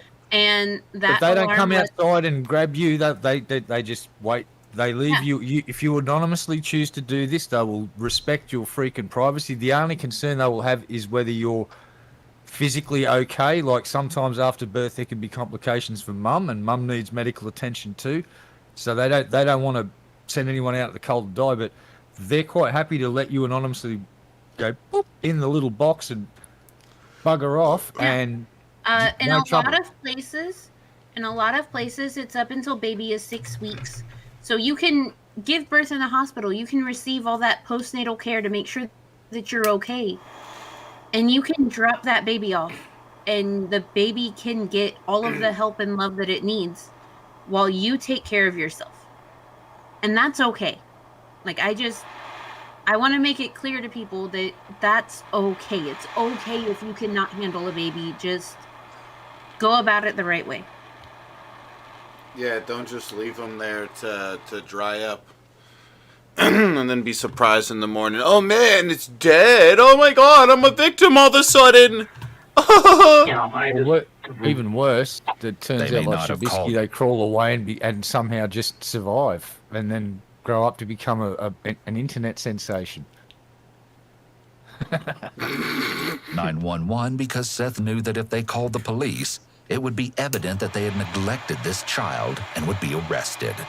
He likely put his concerns for himself over his own child and called. You gay. He's the big tell, mate. He's the big red flag. It was the dead body. Just want to point that out, mate. The red flag wasn't you calling the authorities after the fucking fact. Jesus, how does this dude's mind work? It's like, me need snack. Me careful child later. That's the priorities this dude had. He's like, me hungry. Me need pizza. Orders Domino's. Kids left. Fucking hell. Okay, but to be fair, so my ex, as a lot of people are aware, was highly abusive. All of his priorities revolved around him, and it was put on me to make sure that all of the other things were taken care of. So for him, it's very likely a similar situation. She's in charge of everything else. He's in charge of him. Unless he's forced to be in charge of the other things, in which obviously he did not do a good job. Like, my kid's alive. My kid's alive. You've just proven that you're an infinitely freaking better parent than these people, because statistically, two alive, one that's like 66% sort of success rate doesn't really cut it for parenting. I think it's if you come in at anything less than, well, then you get natural things. But if you're the primary cause of one of your kids becoming a statistic, I think you've given up the rights to be part of society, and you should go and live in a little cage for, I don't know, the rest of your natural fucking life. Of my 3, the one that I have is alive, and the other 2 are also alive with their parents. Prove it. Not pictures, bitch. I want evidence. God damn it. You want proof of life immediately. Proof of life. We're not paying the ransom. Yeah. Wait, what? Whoa. Raisin, are you coming on the stream like people paid to happen? God, you're such Raven, a... come in here. We have plenty of time. So help save Mango from Shabby and I and our incredibly crude and horrific jokes at the expense of this poor child, this poor innocent child. But this very good-looking man here with the incredibly hot man titties, which I got to say, every time I look at him, I nearly slide off my chair. I get so fucking moist. Oh, damn, what a hunk of man. He's a hunk of man. So Red's moist. That's good to know. Yeah, it's mostly shit. Yeah, it's mostly just his shit himself. A bit. All right, time for a dab. In the name of Satan, our Lord and Savior. Oh, Raisin, you just figured you would be lost. What you need to know, is that their youngest baby, who was born premature at their home, passed away because of neglect, and now they're lying to the cops. Because they don't like them doctors. He called his dad and his lawyer first, and then he called the cops. And they don't like the medical professions. Like they wanted to give my daughter a skull shape and helmet so she wouldn't be teased and called conehead by the time she got to high school. But it cost money that was gonna take away my Domino pizza pie allowance. So fuck that. This is America. I want my pie. My daughter can have a deformed skull, and the government can help her out later. Not my problem. Even though she's my own daughter, it's not my problem. My problem is pizza pie. He called up his. He called up. It's always the pizza pie. Oh. Called up his lawyer immediately to see if he could possibly sue his baby. He's like, "Can I sue this baby for dying?" No. He's got. I've got a terrible dilemma here, and the lawyer's going, "What's wrong?" And he's going, "Yeah, I killed my baby." Yeah, sorry. Whoops. It was an accident. Bottom of the barrel. It's like, sir, I've got a dilemma here. I've got a question for you. He said, all right, what's the question? He said, sir, my child's dead. And the lawyer goes, oh my God. He says, you should call the ambulance immediately. And the dude goes, no, that's not my question. I'm about to order a pizza pie. What topping should I get? What topping should I get? Should I get garlic bread on the side? If only that was like a recording. Always go with garlic twists. If only that was a real thing on this, like it was a recorded phone call and we get to hear that. Like, yeah, I'm going to order pizza first. Hold on, or whatever, some shit. Never hurt me. We got a wow out of Arnie. Wow, Arnie. See, Arnie likes us. Why do I spend time with y'all? Because we're gay. Just like true. You. Bunch of gay guys. Big gay. Gay guy We girls. do talk about buttholes quite a lot. Whoa. Yeah, you really do. We like buttholes. That's our thing. That's our fetish. Yeah. Told his dad to ask him what to do in reference to himself and his possible legal situation. So what did you guys do during the 2 hours? We sat there and cried. Yeah. And then we just spent the entire time on the couch. They seem like the couple that'd be more likely to sit there and shoot up heroin for the next 2 hours or something. Like, man, our kid died. Why is her hair so greasy? Nah, she does look pretty good. That's where they're hiding all the drugs. Probably because she takes as much care of herself as she does her kids. Oh, shit. You're probably not wrong. Yeah, she's a lazy-ass, lousy bitch. They're both lazy, lousy people that barely can probably take care of themselves. Look at the other guy. Fucking greased. He looks like trash. Walking trash. A baby? Like, if you have a baby and you're gonna take a shower, you put the baby in like a bouncer or like one of those rocking seats or something. Mm-hmm. You stick it in the bathroom so that you can take a shower in peace and the baby's preoccupied. Easy peasy. Yeah. I never had a kid, but I've been an uncle taking care of my niece and nephew and stuff, and it's hard work, but it's not that crazy if you're responsible. You can do it. Yeah. It's possible for everyone that has some brain cells and cares. But that's the problem with these two. They have the brain cells. They just didn't care. They're too busy probably getting high or something. She might have an issue with like postpartum depression, because that shit hits you real fucking hard. And if she does have that issue, though, she should have sought medical help to be able to give her assistance, because they could get her like a home health nurse they could come in and make sure the baby's okay so that she can take care of herself too. And to make sure that her mentals are where they need to be, they could put her on medication. Sure, she would have to stop breastfeeding. But as we know by pictures from the scene, they were already supplementing with formula. Like, it wasn't going to be that big of a deal.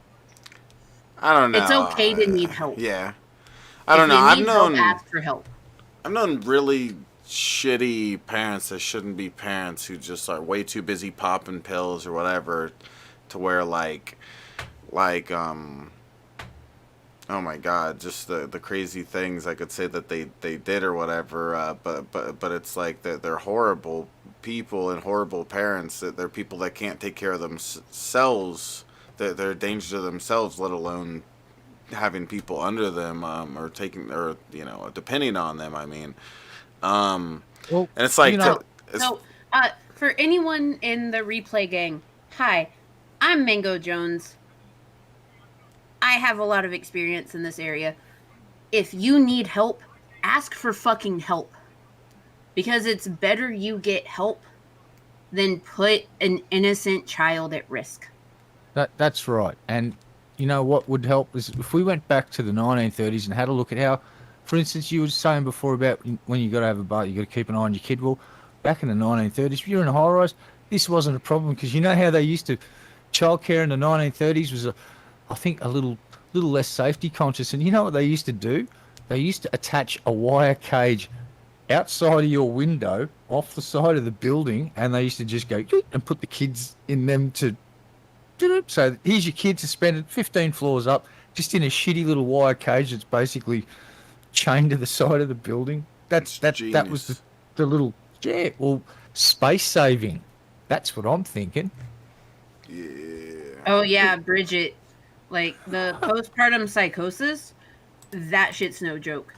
Like, for real, you guys, if y'all are watching this on a replay or something, like, please, if you think that you need help with your kid, don't be afraid to reach out for help.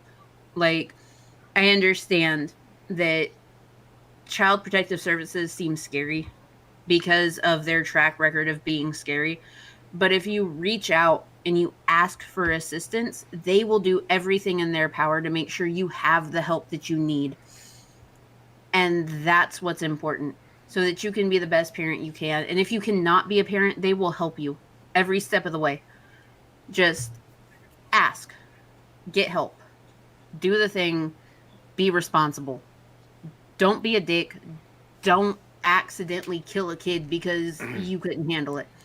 Make sure to buy your kid a window cage so they can get absolutely. some fresh air. We should bring those back. I think that it's time. It's been about a century since they were in fashion, so let's bring them back again. We'll just up the safety and, maybe... No, we'll down the safety. I love how they coat my serious stuff with all the jokes. Yeah. Yeah, that's how we roll here, mate. It's like you're trying to actually give heartfelt, really serious advice, and then we talk about yeeting your kids in cages while suspended 15 floors up with only a thin wire mesh between them and oblivion. Maybe we'll give them little parachutes. Maybe, I don't know, that's extra. If you don't want to pay for the parachute, you're not getting a free one. Everyone in the chat, if you want to keep me drinking, my glass is empty. You got to help me with this goal. Oh, help the biscuit with his goal. Don't angry me. I'm getting so angry. Calm down. Rub your boobies quickly. Just rub your nipples. You'll feel better. Let me give you guys heartfelt advice. Let them coat it with jokes, and then make Bisky drink. Yeah. Whoa. All right, let's continue this. We're only 28 minutes in, so let's continue. Did you clean anything up? Yeah, we cleaned up the house a little bit. Why was that? Just a match. I knew we were gonna have my parents over. Cleaning during such a horrific moment is definitely odd. It's possible that Seth and Tatiana cleaned the house because they knew police would be arriving. If the home was in a very unclean state, I know what that stain was. That was a toddler bed.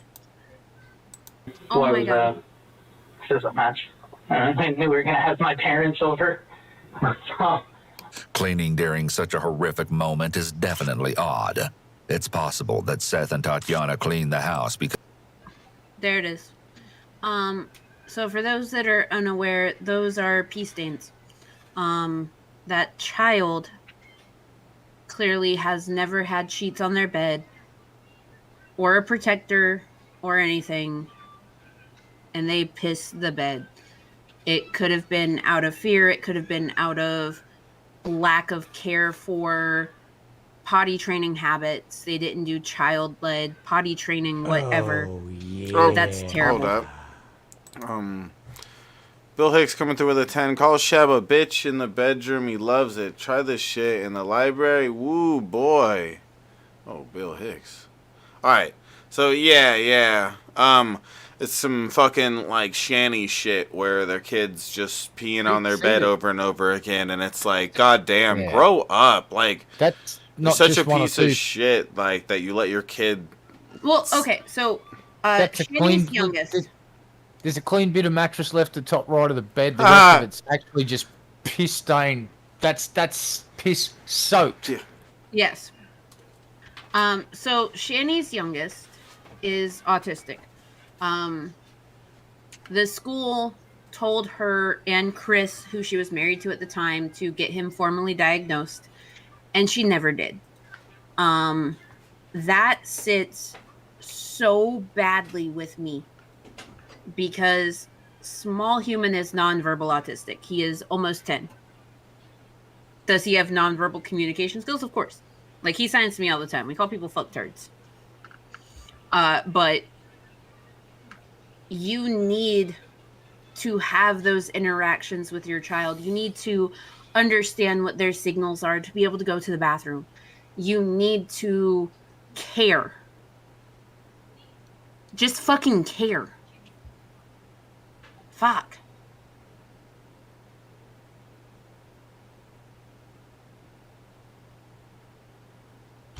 Red Eye My Kid called you a fucktard the other day. Excellent. Oh, yeah. Congratulate them and say, I approve and I appreciate it. I Keep will. up the good work. By the way, for those out there that are in America, the sign for fucktard, you do fuck, you make an R, cross your fingers, make an R, go from your chin to your forehead. Fucktard. He called his speech pathologist that, and she called me. And she was like, how does he know this? And I was like, oops.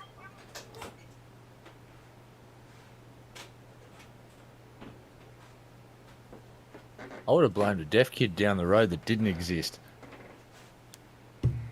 No, I take full responsibility for my actions.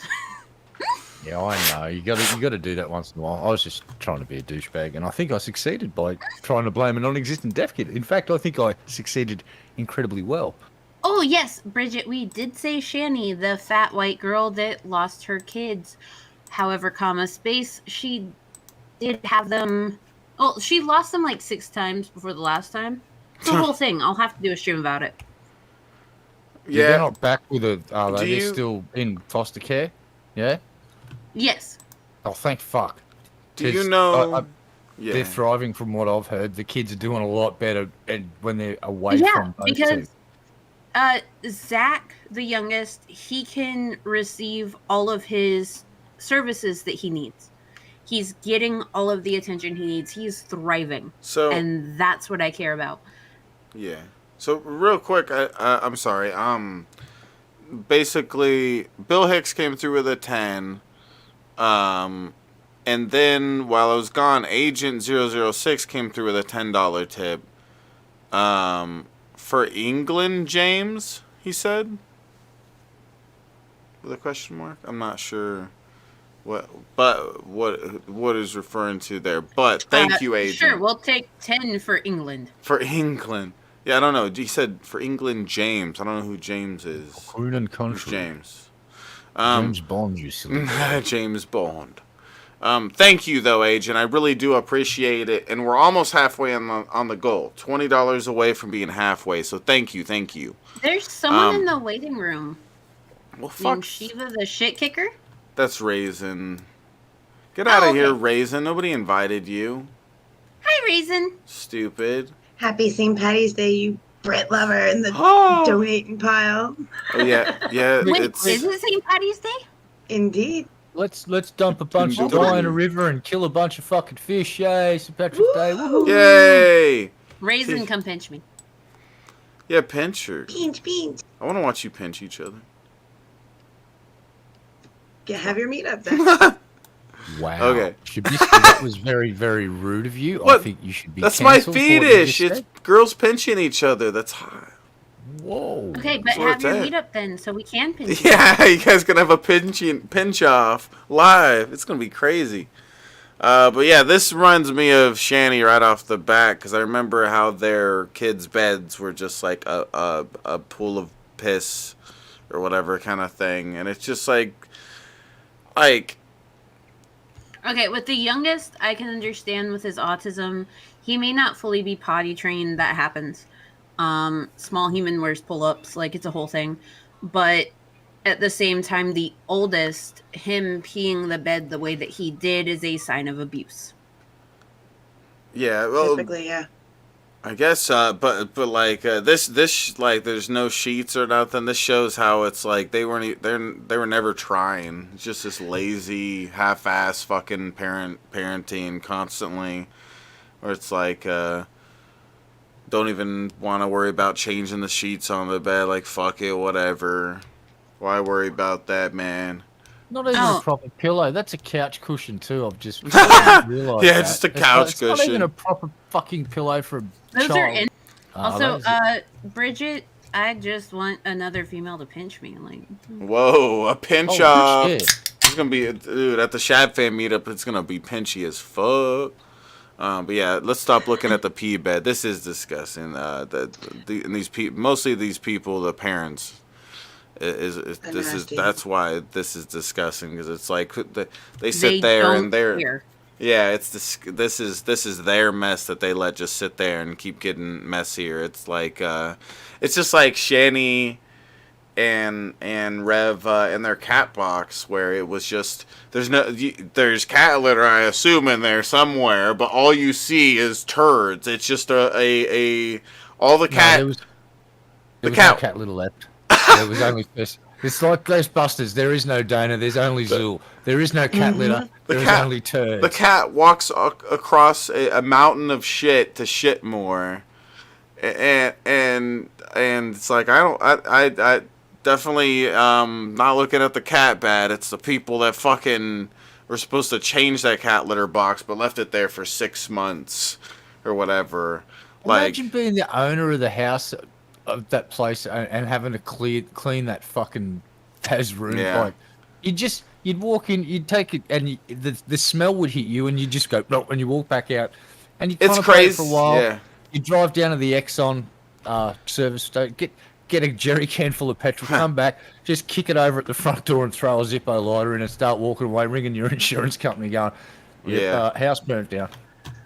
Yeah, they're disgusting. Fucking hell. Because they knew police would be arriving. If the home was in a So very in the name of the tippers, I'm pouring a beer here while this is playing. unclean state, this could be cause for suspicion about the possibility of Mary and the No, other children Bridget, being that's not neglected. It's important to note that the crime scene photos show that despite claiming to have cleaned, the house was What? still quite dirty. Where did you come up with that, Galen? I mean, Bridget? No, Galen has nothing to do with Shani. Now, I was gonna ask Mango here. Do you know about mine and Shani's like history of us? Like, do you know? hot. Yeah, it was hot. You have a history with Shani? yeah, Oh, like, yeah. excuse me? That was Yeah, sexy, you don't man. know about that? I'm dobbing you in right now. Hold so on, what you happened don't- was that How I'm dobbing Shab in. So what happened What? was that Shab was hot to trot, and he didn't want to tell anyone. So he let his phone number get leaked out conveniently, accidentally on purpose. Oh right? no, I remember And that. Shani, Okay, yeah. Shani ends Brad up with told it. me about that. And I'm pretty sure that Shani was sending him butthole pictures by the end of it because he got his fucking number changed. No, okay, so I remember Shab telling me about this because at the time we were having a conversation about a couple people that I will not name here. Assholes, crackheads, spy games. It's a whole thing. They continuously torture other communities, trying to dox people, trying to do things that they are not supposed to do, and they let Shab's number out in that whole thing. Yeah, what it is I guess, Missy, well, we don't, but yeah, Missy accidentally leaked a picture in the past to people that she trusted, and then they can't trust them, and they went back and found it. But yeah, they leaked my number. Shani got a hold of it. Next thing you know, I wake up at like, I want to say 9 or 10 in the morning to Shani going, ha ha, bitch, I got your number, and I know where you live, ha ha, motherfucker, or some shit like that. And I'm just like, I hung up, and she just kept messaging me, calling, message, calling, and I'm like, what the fuck? And so I changed my number right away. But yeah, no, me and Miss Parker, of course you know Miss Parker, we call that the crackhead spy games because they're always doing that type of thing. And most recently, like, my shit got put out on Twitter, and one of the dudes, who ran the bodega, he was just like, oh, well, what else can you expect from a girl that grew up in a trailer park and has always lived in trailer parks? Like, what? Don't respect Who cares? them by saying say baloney. Cabana Boys. Replace it with The Baloney Boys. The Baloney Boys. Replace it with that. Don't respect them enough to even say like you're saying. Fuck name dropping. Yeah, the piece Cabana of crew. shit. But so the Baloney Boys, the main one, he was just like, "Oh, well, what can you expect from a girl that lived in a trailer park her whole life? Who gives a shit?" He'll say anything. Like I didn't. I haven't responded. It's hilarious to me. Like, all of this stuff is just so funny because, like, who are you to judge my life when I have full custody? Yeah, when you're actually... Sorry, I was going to say. Yeah. While I was on Shani's Twitch channel one night, I got to type in one comment, and that was she banned me from her chat. And it was conveniently just after a certain group of people came and saved some little people from being in her immediate vicinity, and she was deluding herself that night, calling herself a great mum, and I just typed in chat, you just keep telling yourself that you're a good mum. Meanwhile, Child Protective Services may agree to disagree with that statement, and she insta-banned me. Did I hit a sore spot, sweetie? And just giggled and went on my merry way. So just in case she stumbles across this one day, fuck you, Shani. Whoa. You want to do what with Shani? Yeah. Dude, you're Red a wants weirdo. to fuck Shani You want in the Shabby Bible. 20 seconds? I want to watch Shabby fuck Shani. That's what I It was funny because I fucked with her a bit, Mango, and kind of led her maybe on to believe a bit that she could get with me, right? And it was funny because one time she literally did, like, it must have been a video, or I guess maybe a live stream, but she literally said with, like, Rev behind her, she basically said, like, oh, I could leave him for I think she even name dropped me there. She just totally said right in front of him that she could leave him before you know it, she might leave him for Shabisky or something like that. It was some shit like that, like right in front of him. And it was like, wow, okay, damn. Real loyal. She's done that more than once. Like, you know that if for realsies, just for argument's sake, if say Dragnaut showed actual interest in Shani would just go, oh yeah, and drop Rev like a hot turd. And here's why: that reason that she had to stick around, every single one of the 700,000 of them are gone now. Their last video I saw, she was crying about food stamps and shit, and how it's not good enough. It's like, how far have the mighty fallen? It's like, Oh I no, remember it's gotten even worse. So the last video she was crying in, she was like, "Oh, my mammogram came back. They found something." You never went. Oh, she's a fucking liar. Cancer? Yeah, no. You Yeah, are no. cancer, Shani. You haven't got cancer. Oh, You my are blood cancer. work She's came the- back, and they know that I have breast cancer, but they just She's- need to find out where with a mammogram. That's not how blood tests work. Yeah. No, And Shani's breasts are suffering from Shani cancer because they're attached to Shani, and she's the cancer. So Shani's breasts have got cancer. It's called. Let Shani. me just throw out there though, big respect to Drag for going with his intelligence and stopping following Lulz cows to cover things that are where he needs to be. Like right now, he's covering Christopher Boozy. What's And that? all of the things that he's been up to. Christopher Boozy, he runs a website called Bot Central. And what it's supposed to do is figure out what Twitter people are bots. But he bans people and marks them as bots if they disagree with him. If they don't like him, if they don't like what he's doing, he marks them as bots in his program. I wonder if I'm a bot. Well, quick side note on that. Did you know that Elon Musk has made another outstanding decision with Twitter? If you're not paying him that money per month, you don't get to... It's something to do with APIs and bots running on Twitter. Well, he's going to stop you from being able to do that unless you're giving him the $8. He's going full pay-to-play on Twitter, and it's going to backfire miserably on him. Another part of that is...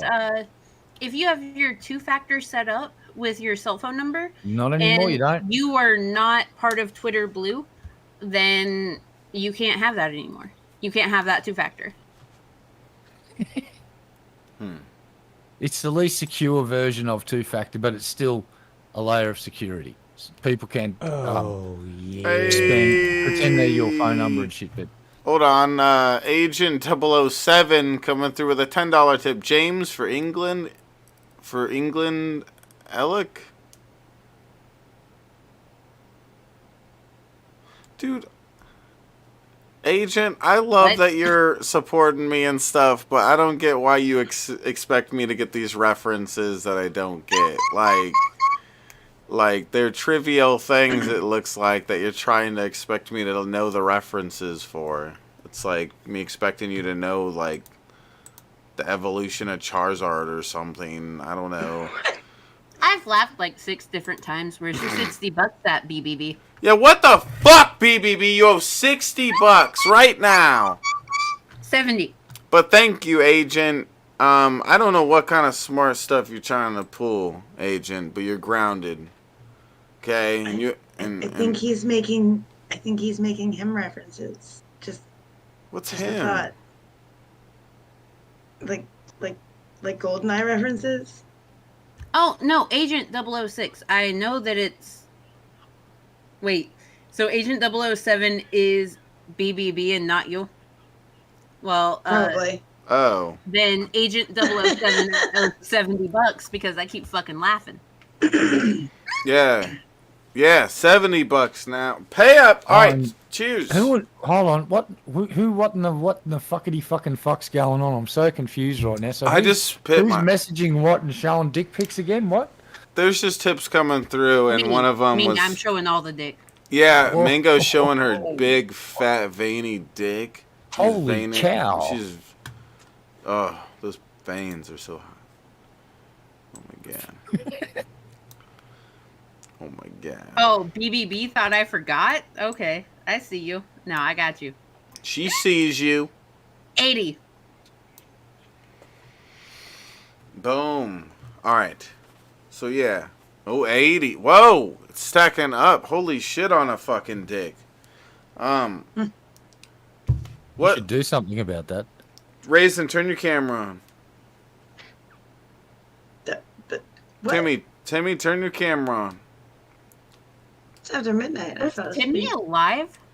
Yeah, Timmy's not responded this whole stream. You make a good point, Mango. He's just been like, he was smoking earlier. Now what is he doing? Smoking?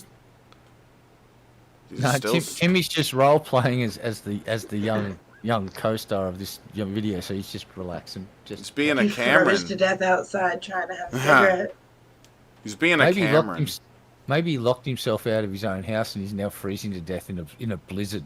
Oh no! He might be. That would be hilarious. Let's not wish that on him. That would be great. I'm kidding. Guys. And just before he passes out from the cold, a grizzly bear finds him and just starts humping him to keep him warm. Let's look more at this unkept house and their stuff that in the unkept house. Shut up. Shut up, bitch. I'm gonna learn how to housekeep. Yeah. Yay. So what was the house cleaning entail? Wiping up the counter and sweeping the floor. Okay. I don't know why. Who cares? Why would you?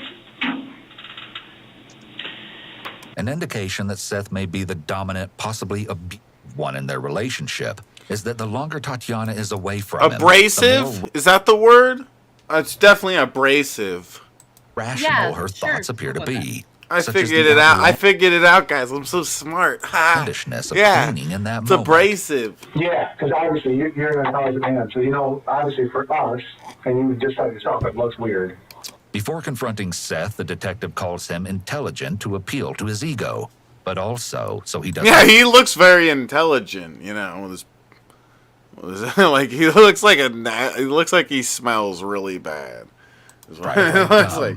Detective. Like when he stood up and you see his shirt, it's like his shirt is just like this nasty rag on him, like looks all shitty, and he looks like he's probably sweaty and stinky and nasty.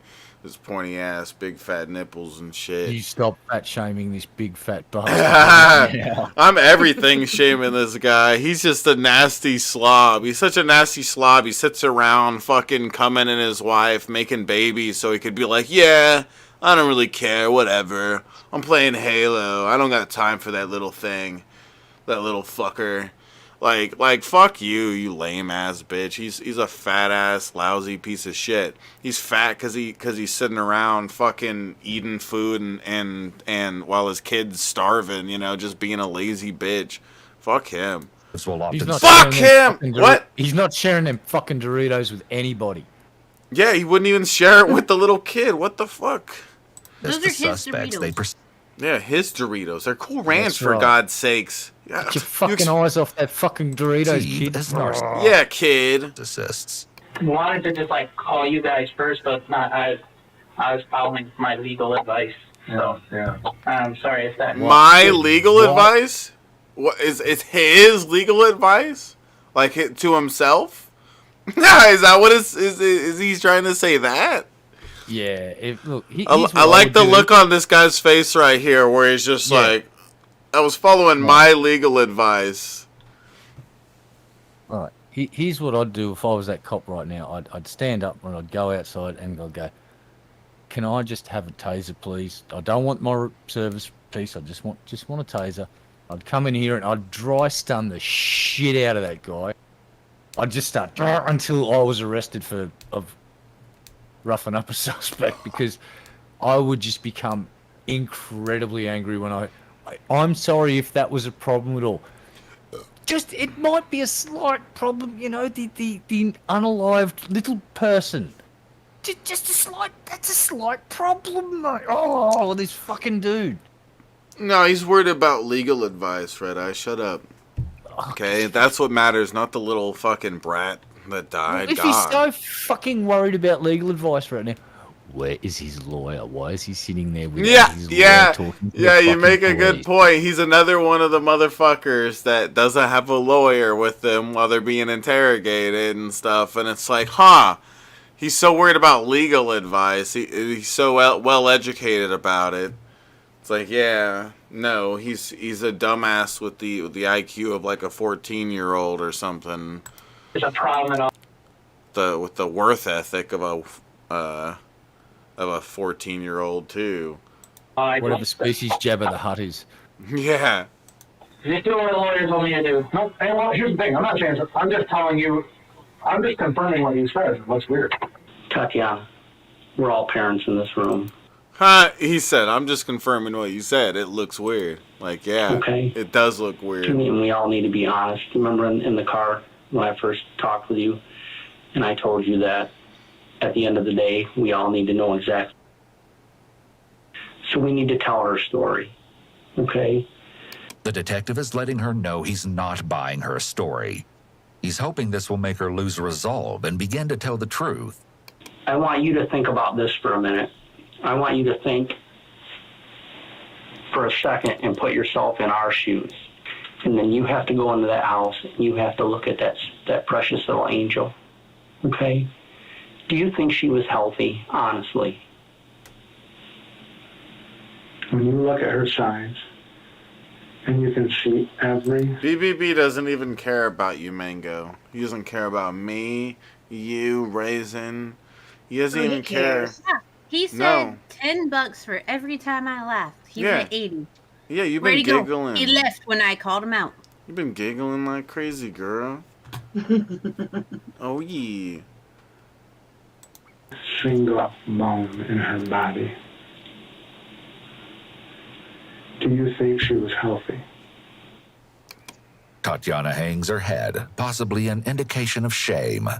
This body position also allows her to take a break from the intense eye contact from the detectives. We know this isn't easy, Tatiana, but we need to know what happened to her. What was going on? So when did she start losing all that weight? I feel like the craziest thing about a lot of this is like, I never would have expected if I was in their seat, like I'd end up on like, they're basically on television or whatever. Like this is not the only channel. Like, I don't know. It's just crazy because you don't expect the video recording of you to be something that's like played for millions of people to see for, you know, like a TV well, show. if they weren't baby killers, it wouldn't be. Oh, hold up. What happened? Billy Boy Blue coming through with an $80 tip for all the laughs, he said. Thank you, Billy. I really appreciate you, big balls. Thank you. Guys, be like Billy.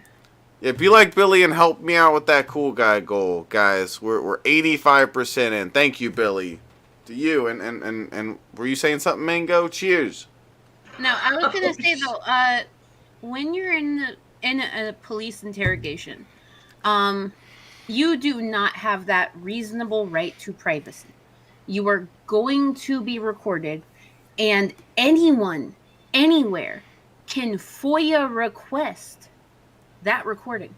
They can do a Freedom of Information Act request on that recording. So at this point, with the way that technology works, you should expect that if your case is so severe like this one, it will be requested. It will be a thing. It's going to happen. Yeah. Yeah, it's just an interesting thing. I mean, if you were in any of their shoes, like even say their family members, there's none of that being here, but sometimes their family members are involved and interrogated too, and stuff or whatever. People involved, and you obviously. Get to see that too. You would never think that like you'd end up like, at the very least, you wouldn't expect like, oh, I'm on some channel with millions of views. People watch this of me. Pay like, attention, folks. You know what you don't ever see? You don't ever see these interrogations with the lawyer in the room, do you? Yeah, More exactly. reason, folks, while you lawyer up, because then you won't be on candid camera. Yeah, for the this would internet be to a see. boring video if it was the Here's No, lawyer they was there. wouldn't do it because the lawyer's in the room. They're not gonna. I've never seen them release one with the lawyer in the room. They are legally required to record with the lawyer in the room, however, space. If you FOIA request a video of an interrogation where there is a lawyer present, there are certain rules and regulations around it. So you may get that video, but you'll have to wait 6 months to a year from the time you're actually allowed that video until you can put it out. It's very specific, especially depending on state and what the FOIA laws are. Here in South Carolina, if your lawyer is present and it's a recorded thing, if that video is able to be public knowledge because it does not contain any extra information that would impede the investigation, you can expect to wait 6 months to a year before you can make it public. Whoa. I do a lot of true crime stuff. I agree with everything Mango said. Yeah. All right. I'm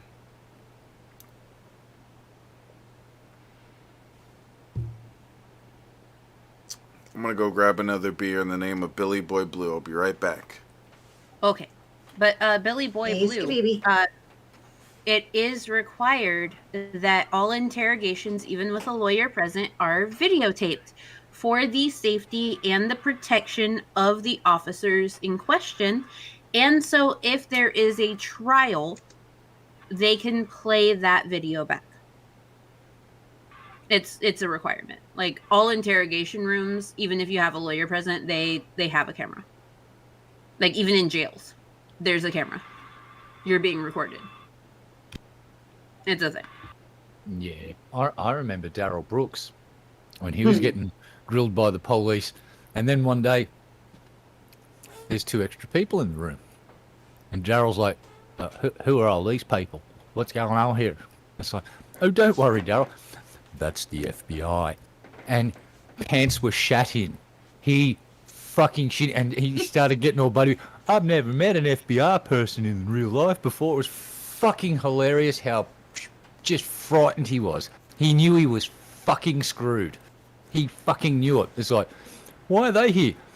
Don't they usually investigate terrorist stuff? And the cops kind of went, yeah. Yeah. Oh, by the way, you guys, just so y'all know, so my cousin, yeah, I'm being completely honest about this. My cousin was recently arrested for murder. If they decide, like, to make it something that can be public and Law and Crime does air it, we will be covering my cousin's murder trial on my channel. Holy shit. Holy shit. I want to be part of Mango's family. Mango's family is awesome. It's 100% verifiable because it is public knowledge, because there are stories out about it, because it is a public thing. His name is Cody Dawkins. He is from Asheville, North Carolina. He is going to be on trial for 2 counts of murder. Yeah, there's that's pretty crazy. There's one of these stories that are really big, and I can't say which one it is, but Gene went to school with one of these people, like that we may or may not have covered on one of these. I have a question about etiquette. So, in cases like Mango's, what's the right thing to say? It's like, good luck, buddy. Hope you get off, or like, what's the correct etiquette here? So, good luck in those murder trials. Hope you win. Or I hope you get away with that murder. I don't know. I'm just being a douche. I'm sorry, Mango. You can. Yeah, what a douche. Oh, no. Someone to beat me up. Okay, so my whole thing is, though, like, one of the people that he murdered was on the registry. Y'all know which registry I'm referring to. Oh. But the other floral person, arrangement registry. Yes, yes, no? that one. Yeah. Okay. Yeah. The other person was a single mom. It doesn't look good. It doesn't look good at all.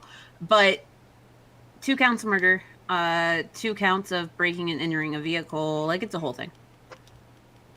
It's really easy to find him if you just search Cody Dawkins, and I put his last name in there. Yeah. Oh. Yeah, that's pretty crazy. And I have no shame talking about it because, like, we did everything that we could to help him.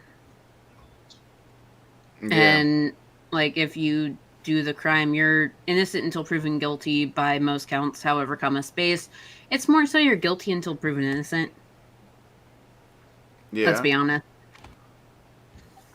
So we'll see how that goes. I think he'll be found guilty.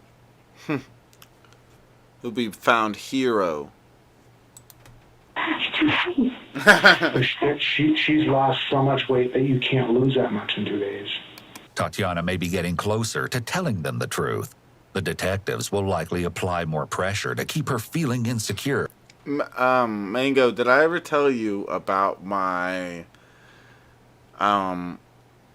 teacher that I grew up with that may have kind of liked children in a way where he shouldn't have?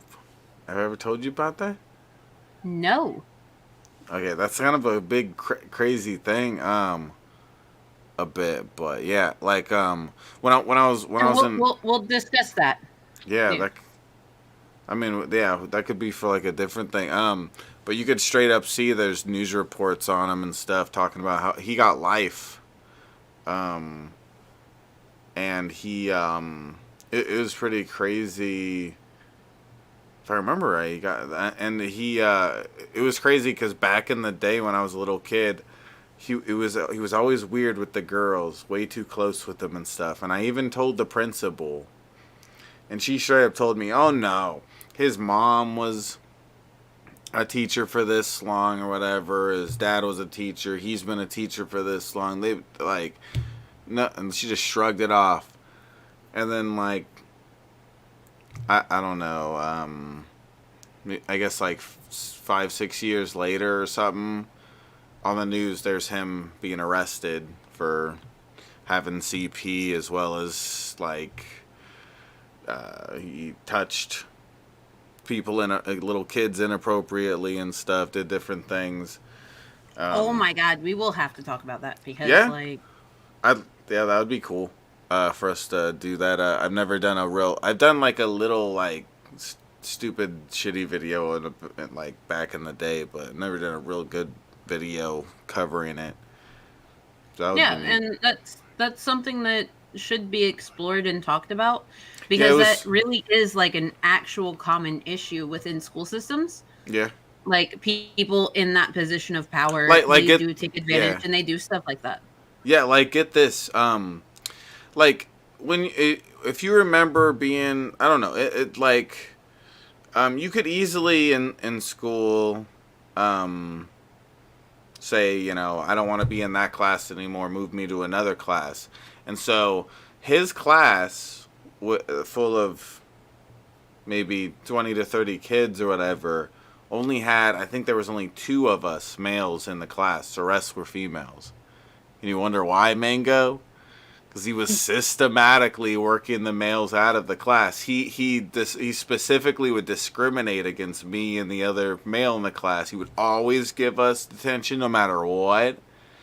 He would treat us like shit. I swear that even if he would give me bad grades, no matter if I got the answers right or not. He would give me bad grades.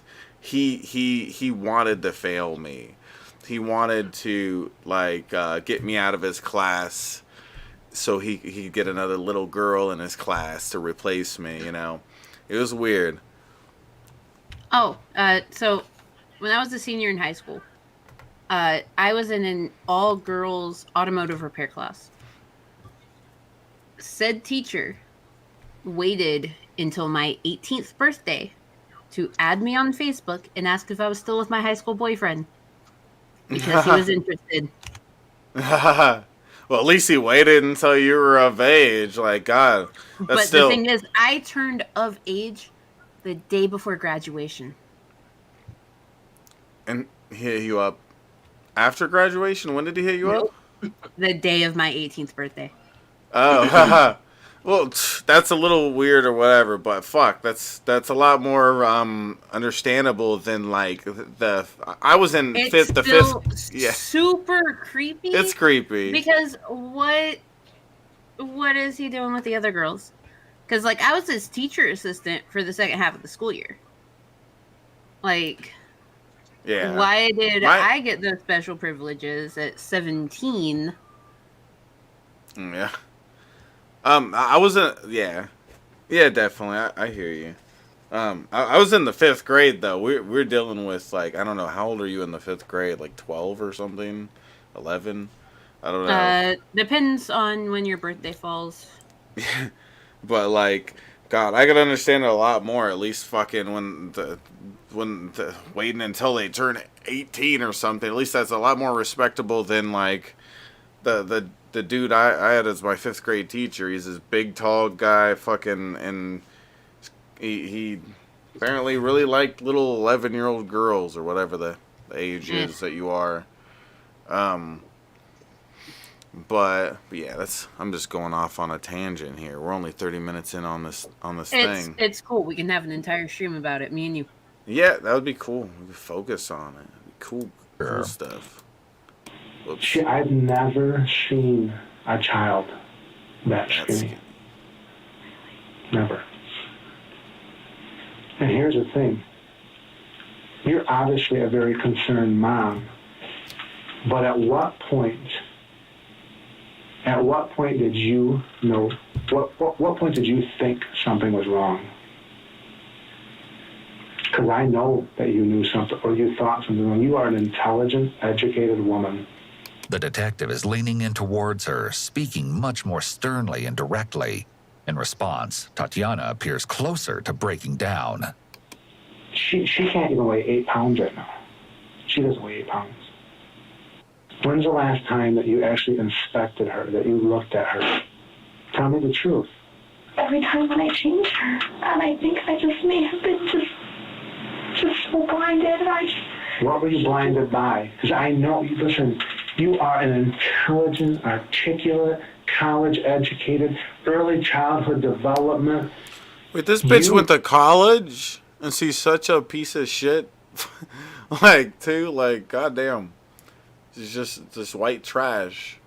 Piece of shit come in all shapes and sizes. Yeah, I'm just like, damn, even with the college, but Not bitch. even an education could save her.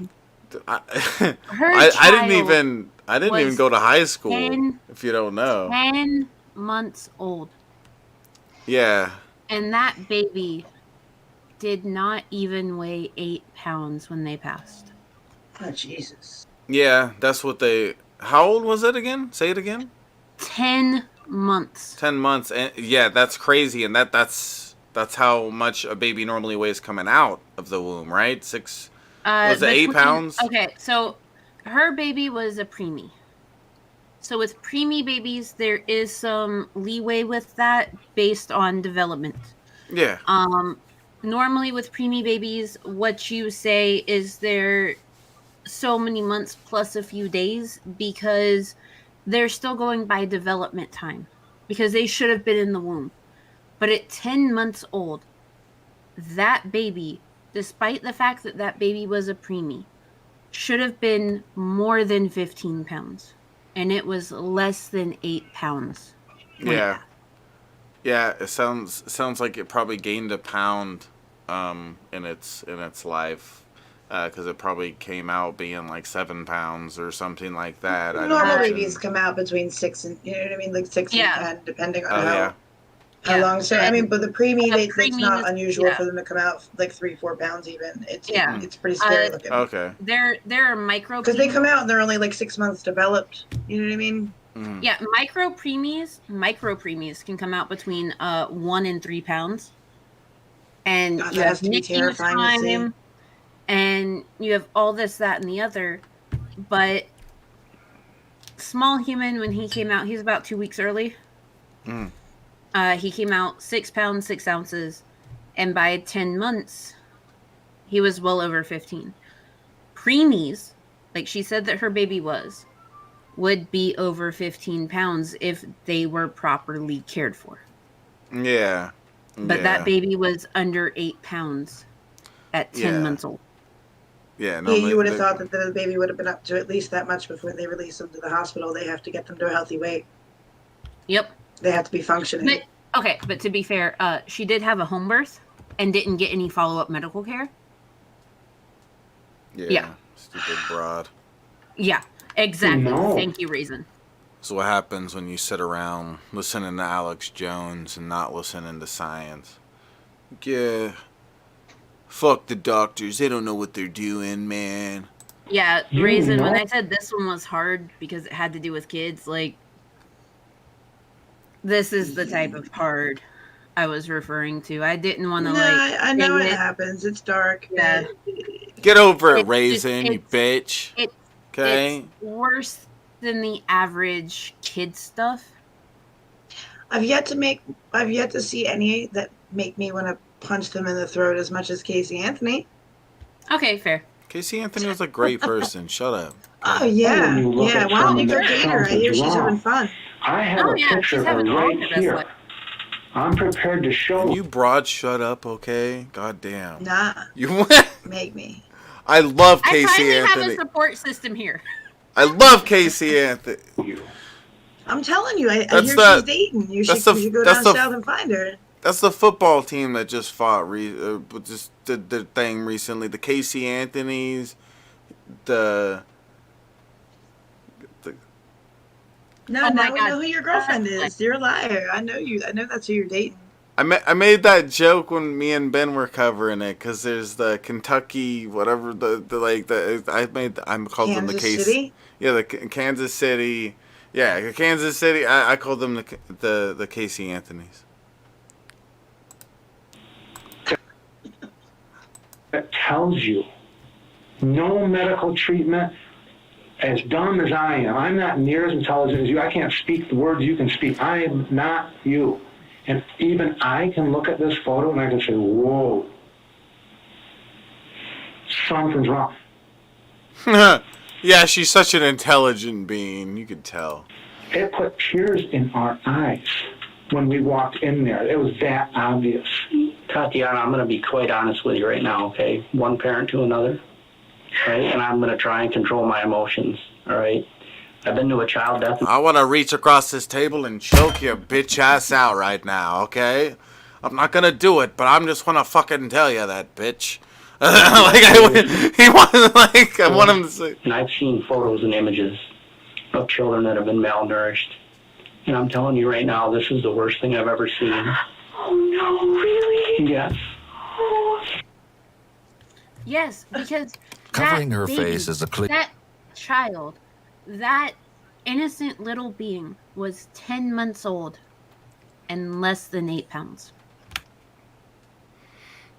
I don't understand what kind of parents did these people have and who the hell have they been dating since then that they genuinely think that playing stupid as adults and crying about it changes the horrific things that they do.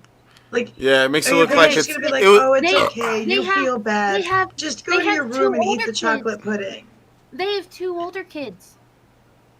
These people. I want to know who their parents are that they've gotten this far in life, thinking that like they can just do whatever they want and cry about it and lie about it, and somehow they'll just. It's an accident, Raisin. Because the 2 older kids are just fine. It's just an accident with the third one. It was an accident. I would accept that. It's more this reaction, like just at this point, what do you just own that shit? What are you doing? I will accept that. If she says to me it's an accident. My baby for 10 months? That was the most horrible thing you've ever seen? Oh no. Let me cry for myself. It was an accident. I was busy getting high as fuck. Like what? Like I like nothing about drugs have been said here, but I do not doubt. Have fun with all the moms in jail that can't see their babies. I highly doubt these 2 were not druggies. She's gonna have a good time in jail. Have fun with all those parents that want to be with their babies. Mm-hmm. Let them find out what you in there for, honey. Yeah. Oh no! When you go in, you got your papers with you, and if someone asks, "Let me see your papers," and you don't show them your papers, they will ask the guards. They will find out what the fuck you're in for. Yeah. Oh, the people who put her in will let them know because they want to see it.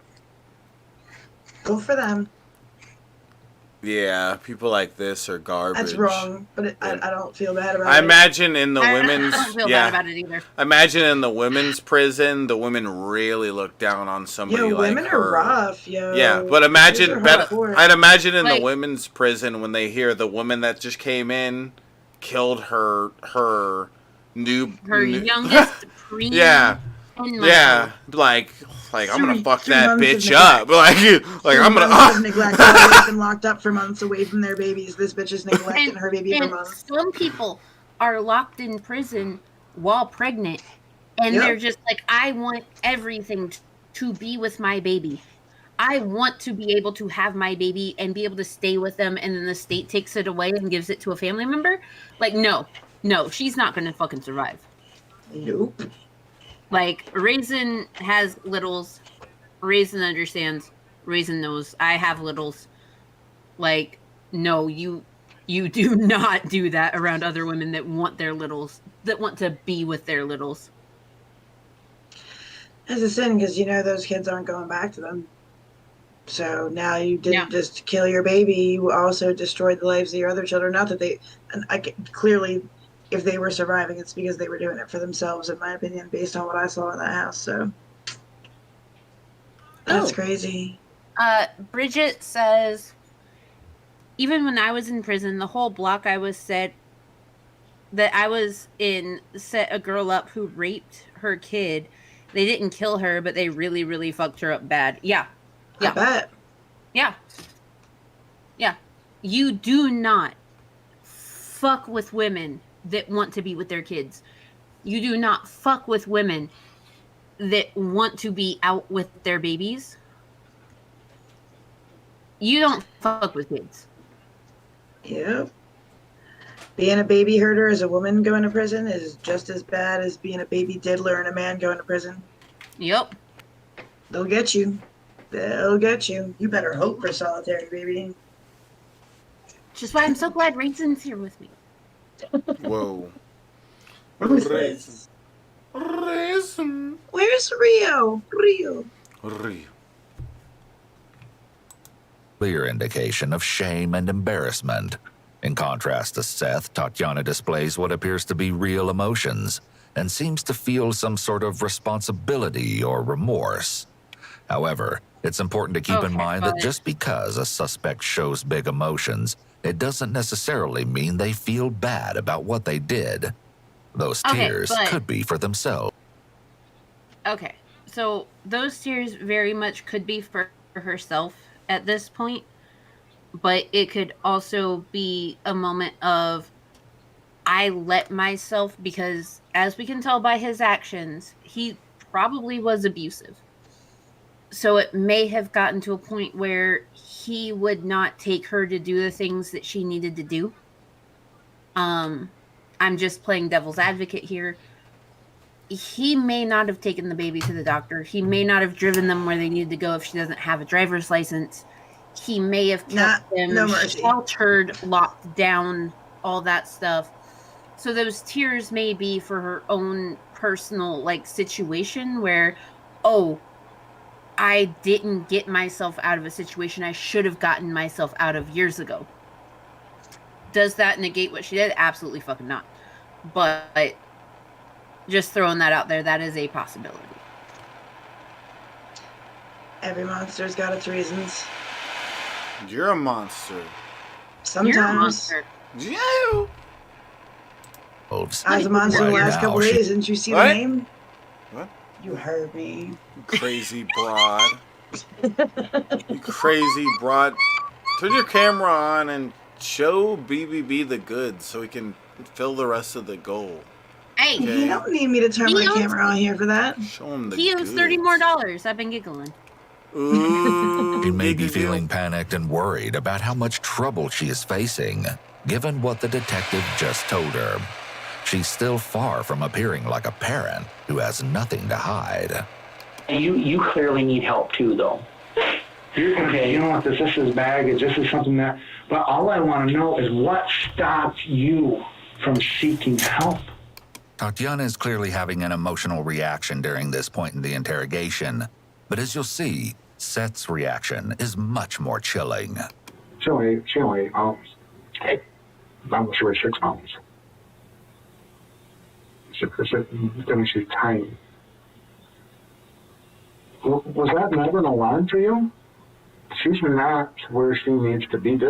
I can see all of her bones. Mm-hmm. Well, what I just told you in regards to that matter. So yes, there was, which is what I told you. I also generally, I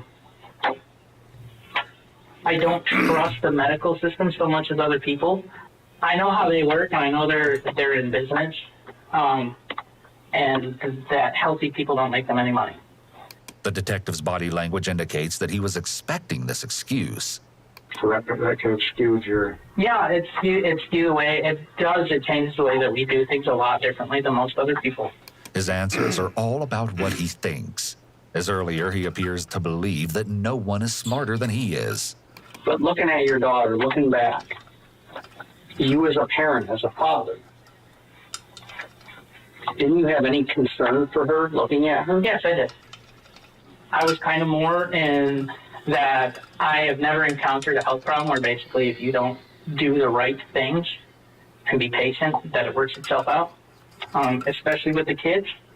I was not happy about how thin she was, but I also, have the belief that, God didn't make us all, the same. Yeah, exactly. Mm-hmm.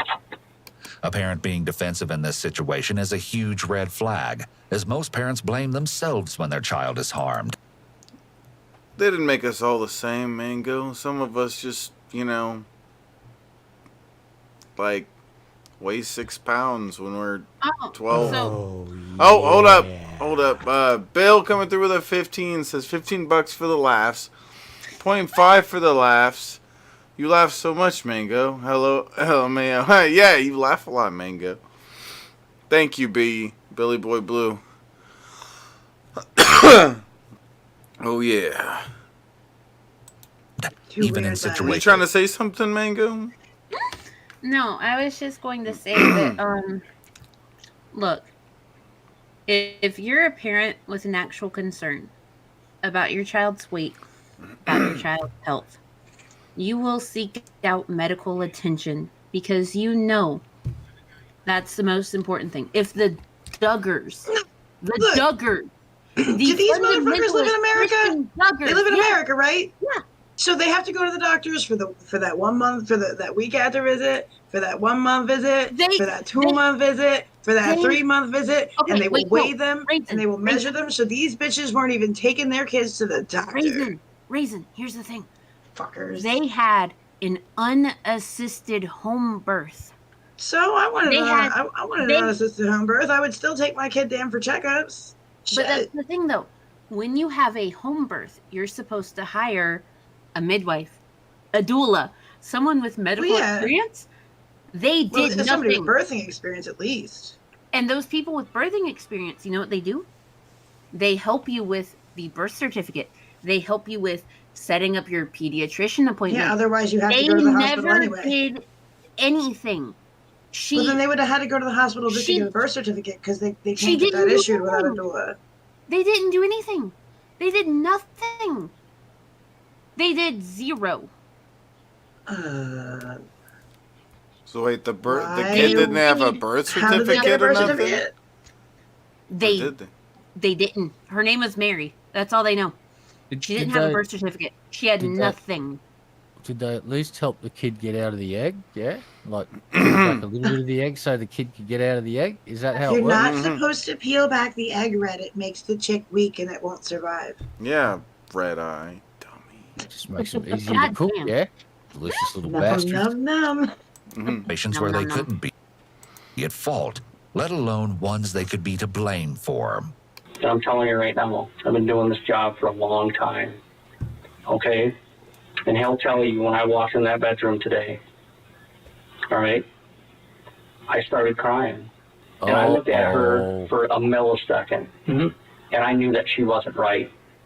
And I knew that she wasn't right for some time. Okay? And you're her father. Yes. I don't tell you, I saw her when she was dead too. She was much more gaunt when she was dead than she ever was when she was alive. I mean, I got pictures on my phone. Seth is in serious denial, or he's justifying his behavior and refusing to take any responsibility for his actions, which are common behaviors for someone with a personality disorder. It's likely not possible. The whole personality disorder shit. He just doesn't care. There are people without personality disorders that just don't give a shit. Is he on the spectrum? I think he might be on the spectrum. I do too. They're trying to push throughout this whole thing antisocial personality disorder. No, I know what that looks like, and that's not what that looks like. No, he has tics. He does the whole open hand wiggling of the fingers, the constant open close, the hand on the thigh, like rubbing, scratching. I almost hate to be terrible, but he reminds me of Origin. That the baby's physical appearance will change so drastically just hours. You're a bad person, Raisin. Wow. Careful. Origin popped up in chat the other night. The last 2 days, I know. I don't give a fuck. Dude, you better watch out. He'll finger your butt. I'm so scared. No, the last time he popped up, like, he said something, and I put a rolling eye face, because I was just like, nah. Ugh. Nah, I'm not going with you. He's like, I'm doing better now. Great. Go sell it to somebody who fucking cares, because I don't. I called him out. I showed Shab and Timmy and Dirt and everyone all the proof of him making a fake account, trying to pretend to be someone looking for trolls, and look out in another server. And I was just like, nah, we're not playing this game. I know you. Step to me, you gross little stalker. I'll give you my address, punk ass bitch. Whoa! I'll come over. After her death, when law enforcement arrived. How did you not, when you looked at her a day and a half ago changing her diaper, and realize that my daughter is skin and bones? When I looked at her belly in the house, okay? Quick warning. The detective is about to give a graphic description of Mary's body. And I'm not exaggerating this. I know. I could see the outline of her intestines through her stomach. I could see her spine completely through her back. I could see every one of her ribs through her chest. Though Seth is suddenly very still, he appears completely unfazed. This may be the freeze response, which is an instinctual response that can occur when someone encounters a serious threat. By not moving, the individual may be trying to not attract attention to themselves. Yeah, like I said, I mean, like I said, I'm not happy about it either. You know, you're welcome to go through my garbage and look at the baby food containers. And the point isn't whether or not Mary was fed. It's the fact that she was not taken to a physician. You knew something was wrong. What stopped you? Tell us the truth. I mean, are you guys that financially strapped? I mean, what is it? Do you not believe in healthcare? Do you have religious beliefs? I mean, what is it? Both detectives are hunched forward, making themselves smaller and less intimidating. When did you start? But they're on the wrong side of the table. They need to come around and heavily the past 3-4 days. So 3-4 days ago, you started praying. What were your prayers? Oh, hey, let me say this quick. The real Chabisky in chat. If you actually are Origin, you're bitch made.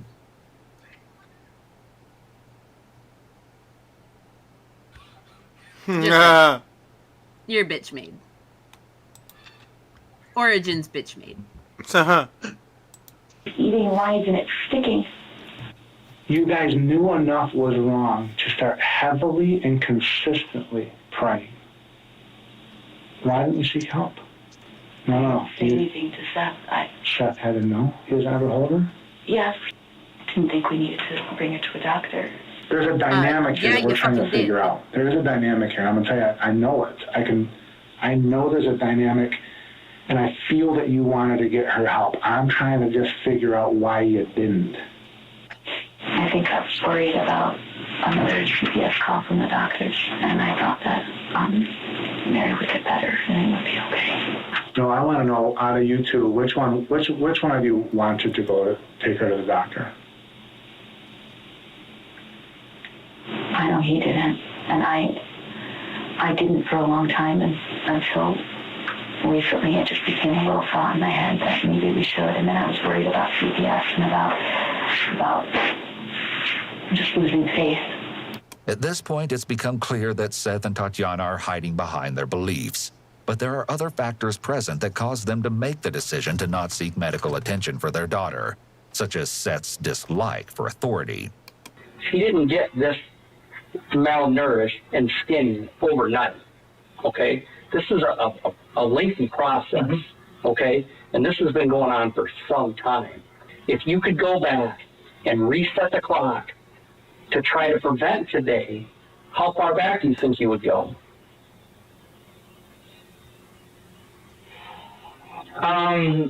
Seth hesitates again and struggles to respond, which is highly unusual and suspicious because any grieving parent would have an immediate answer to such a question. His hesitation could be because he knows that no matter what he says, it's going to incriminate him. Seth is essentially trapped with this question. I don't know because I can't tell you. Okay. Well, Seth clearly doesn't want to give a specific date. Very much apparent. Hi. If you were to sit there and ask me, hey, when did small human get his diagnosis? I can tell you exactly. April 15th, 2015. He got his diagnosis for autism. He was 2 years old. They said the words to you? Yep. They refused to use that label for mine. Oh, no, because he's nonverbal. I'm like, you can just say it. They're like, yeah, so is mine. He's 3. Still hasn't said mine's 9 now. Oh, cool. Yeah, so if you ever need help. Yeah, no, I'm not. Look, I'm totally 30. different from my other 2. Like, I'm in kind of their position in that way. Like, my older 2, one's straight A student on like the good behavior list. I'm 30 with a nonverbal autistic 9-year-old. Like, damn, I just started having my babies at 30. Yeah. So been there, done that, been through the whole thing. I have had social workers and people actively involved in my life because of his diagnosis. Because we've had like occupational therapists and speech therapists that came to the house a couple times a week. And like we do occupational, behavioral, speech therapist. Actually, she's a speech pathologist. So, but like it's a whole thing, you know. And here's a question for you. Yeah. As a parent who has a child with needs the same as this kid was going to have you ever had to pay for any one of these services?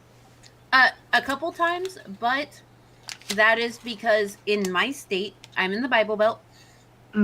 They still push original ABA. Oh. So original ABA, for those who don't know, it's adaptive behavior analytics.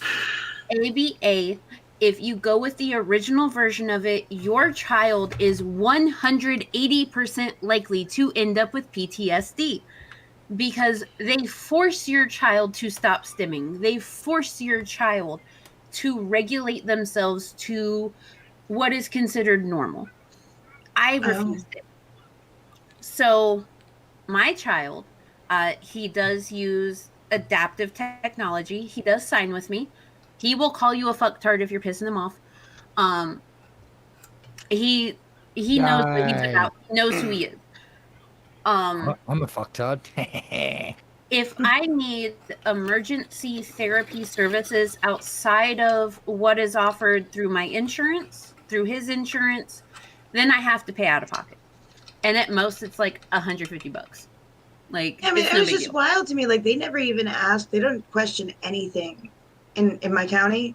Not a damn thing about our income or anything. Just boom, boom, boom. Like, he has needs. They came out. They had us take him out to screen him and stuff like that. But most states have programs where it doesn't even matter what your income is. They just want to make sure that kid is taken care of. Down here, though, the programs where are these people living?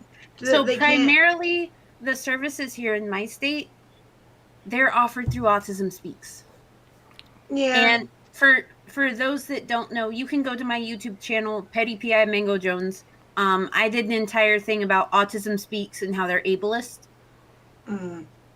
Like, I have an entire series on it because they do promote we just had such great therapists come out. Like, the therapists we had were so the people that self-taught on top of their stuff. The people that my son works with through the school system, through the people that I vetted, phenomenal.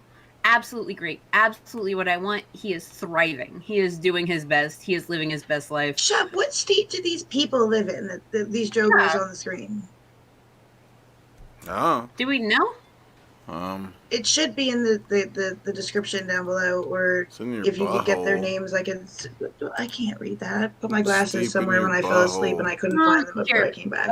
Seth and Tatiana Welch. Let me look them up real quick. Awesome. You're a star. All right, guys, let's hit that goal. $15 more. Mango giggled a little bit if you paid attention. She did. You gotta pay attention. You're lying, Ruby. Oh, they're in Michigan. You want to make out about They this? should be. Yeah, and I'd have to look that up. A lot of the states up here are pretty decent with that shit. Yeah, their state should have better services than what my state offers. Oh, I would think so. Yeah, when we were down in North Carolina, that shit was atrocious. Oh yeah, trust me. Just one state below. South Carolina, not very friendly towards the special needs. Unless you vet them out yourself and you're just like, hey, I need these people. Mango, did you know that I am deaf in this ear and I have a hearing aid? Did you know that the reason that I keep this headphone off is She's because lying. I'm deaf in this ear? She's lying.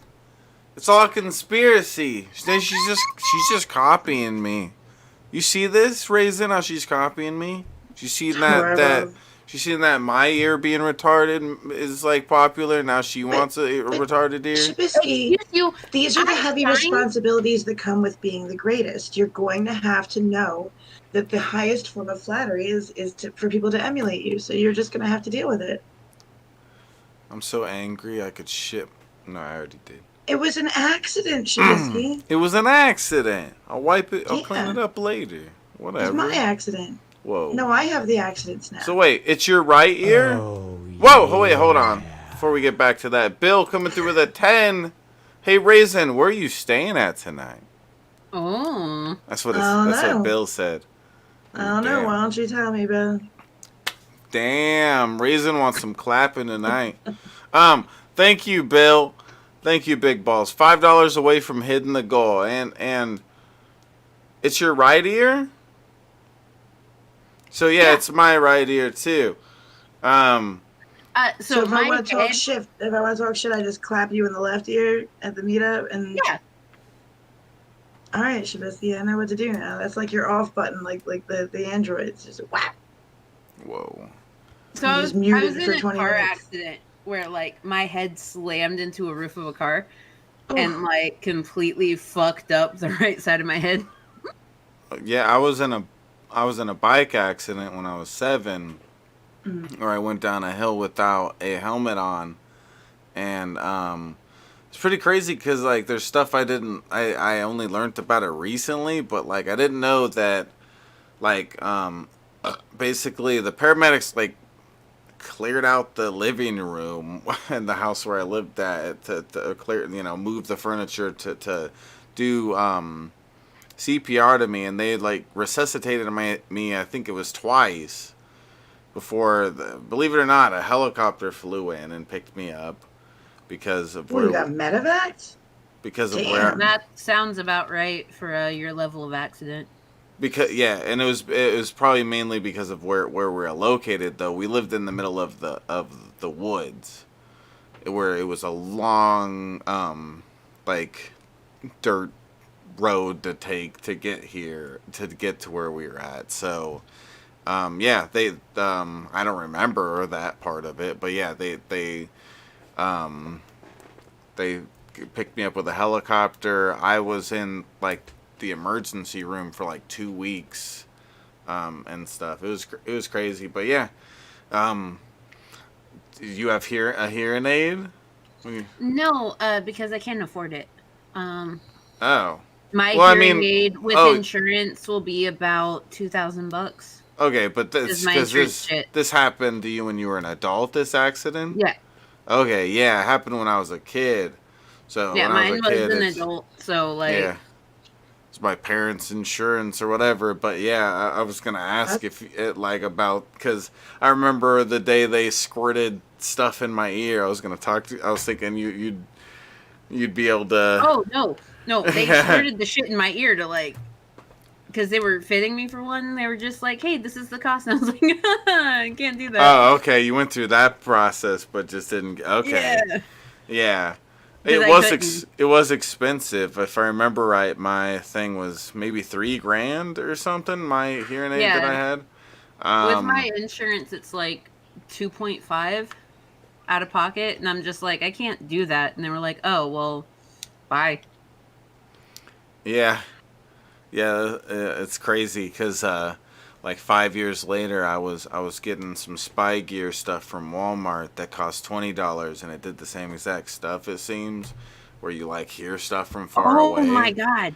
It's so like this is the same thing. That, 'cause, like, I hate not being able to hear out of my ear. Like everything's in mono, and I'm just like the fuck. Ooh, it's really, it's really weird. Like, I remember the other day, I can't remember who it was, but I had just my headphone in with one of these bitches talking. Maybe it was Raisin.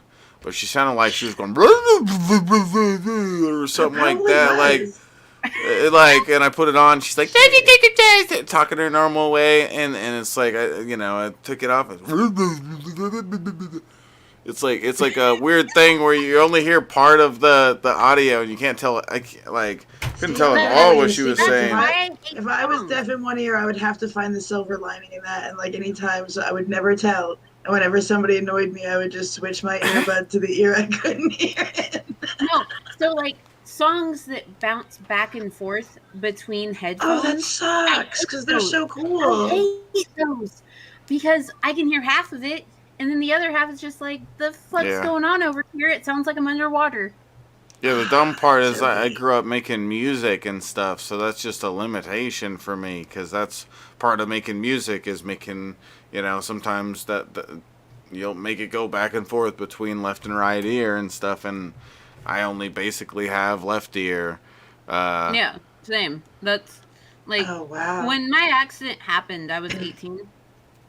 So I've had to do this for 12 years now, and almost 13. I'm going to be 31 soon. Yeah, but like it's just bothersome because you get so used to hearing out of both ears. You get so used to understanding everything, and then suddenly it's not there anymore. You don't have what you had. Yeah.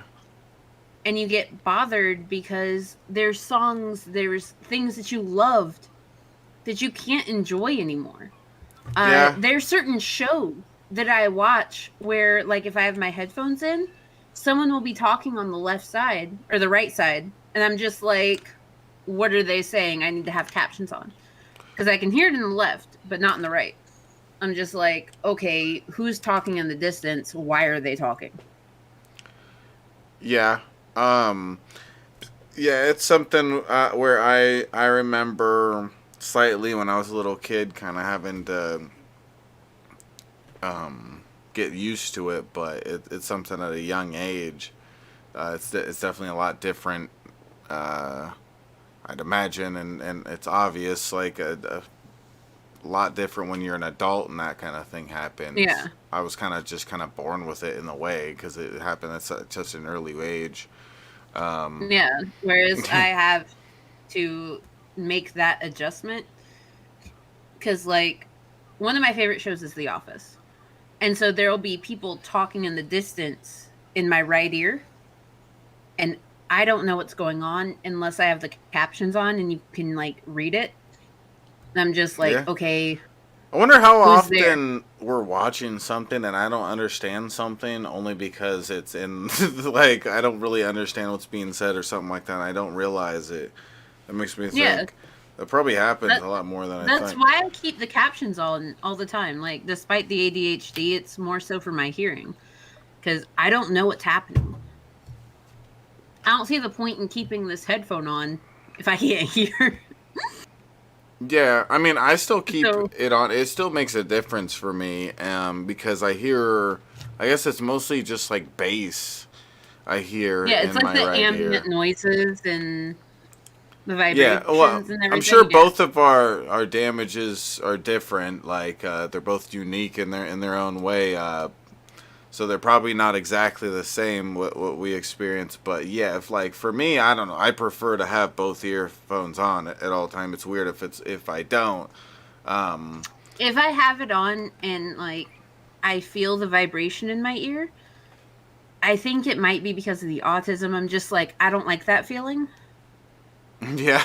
Like, I'd much rather hear what's going on and feel it than only feel. Yeah. Yeah. Everyone. Wait, is Timmy here?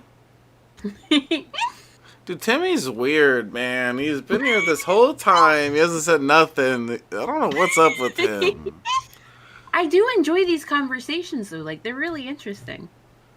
Yeah, that's something that I don't talk a whole bunch about because it's not something that I don't know. I grew up having it and stuff, being the kid going in and out of the hospital, like getting my ears tested and stuff, getting all this stuff or whatever. Because I also was getting tested, like getting things done for my seizures and stuff because of my bike accident. But but it's like I don't normally talk about it. I love going in for hearing tests when people don't know, because they're just like, "Oh, did you know that you can't hear out of your right ear?" And I'm like, "Yeah." How often do you do hearing tests? No! Every time Small Human does one, I do one, just because there is family history on his dad's side of degenerative hearing. So we do once a year hearing tests for him, and every time he gets it done, I get it done to show him it's okay. Like a person on the other side of a glass thing, and beep, you have to listen for the beeps. Yeah. I only. It's great. Yeah, it's been forever since that's happened. I specifically remember one. I don't know if I'm sure I probably haven't had it multiple times, but. Small Human does it because on his dad's side, there's degenerative hearing. So they just want to make sure that, like, his hearing's okay. They understand he's nonverbal. There's so many things he has to do. So if he watches me do it first, he knows it's okay to do it. Yeah. And it's just fun to mess with the nurses. Like, oh my god, I can't hear out of this ear. And they're just like, what? And I'm like, oh no, it's been like that for years. Yeah, you're silly. That's interesting. We both have that. Like, I would say like maybe it's like 8% hearing that I have in my right ear. I don't know what you would give yours, but that's like something like that. Oh, so my hearing in my right ear, as of right now, from the last hearing test that we did, is 5%.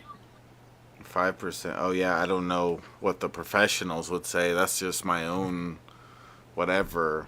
I don't know if they've ever told me a percentage or not. I don't know. I mean, the way they test it doesn't seem to be. I guess it's accurate, but I feel like sometimes maybe I was saying I heard something when I didn't necessarily hear something. I guess is what I'm getting to. It didn't make me feel like it was 100% accurate. To be fair, Gene does say that you're undiagnosed ADHD. Me? What is he? Yeah. I don't know. What does that mean, though? I don't know. I shake my leg a lot. Which part do you not understand? ADHD or undiagnosed? Dude, I will fucking... Dude. Hold her down. Hold her down, Mango. Hold her down, Mango. We're teaching this bitch a lesson. I'm curious, too.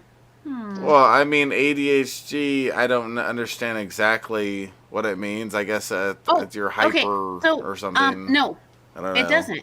actually. ADHD has multiple forms. You can be hyperactive, you can be inattentive, or you can be a combination of hyperactive and Fuck you, inattentive. Raisin, for not thinking I know what undiagnosed means. Fuck you. I could probably spell it and you wouldn't, you stupid. You could probably Fuck spell you, it. Oh cunt. my god, that's adorable. No, I'm saying I probably could. I could outspell you. I could outspell you, you stupid. I could outspell the fuck out of you, bitch. I'm tired of her. Okay? I'm good at spelling. Okay? You leave her good here at because I love her. You're the best at spellings. I'm gonna spank this bitch. Come on, guys. Are you threatening me or rewarding me? Yes. Just wondering. You'll figure out. Yes. I have Bill Hicks, help me finish this goal. Stop being a cunt. God. Jeez, I help you finish this Because video. Yeah. We're only halfway through. Shut up. Okay, here we go. All right, shut up. Knows very well that any answer he gives here will make it clear that Mary was severely neglected and that her condition was a progressive process. It's also interesting that he doesn't mention that his wife was concerned, showing that he likely didn't take her into consideration. That's what abusers do. How could you not think that? Delusional. I don't have a reason why I can think that I was being such a hopeful mom. I suppose I don't have a good reason for you. Sorry. What was your conversations like with Seth? You said a minute ago that you knew that he didn't want to go to a doctor. Yeah, because we discussed it before. That we just Discussed her conditions? Yes. The detectives clearly think Seth was the one that was making the decisions and are trying to press her to see if she will admit to him preventing her from getting help. When was the first time you guys discussed that? Maybe a month ago.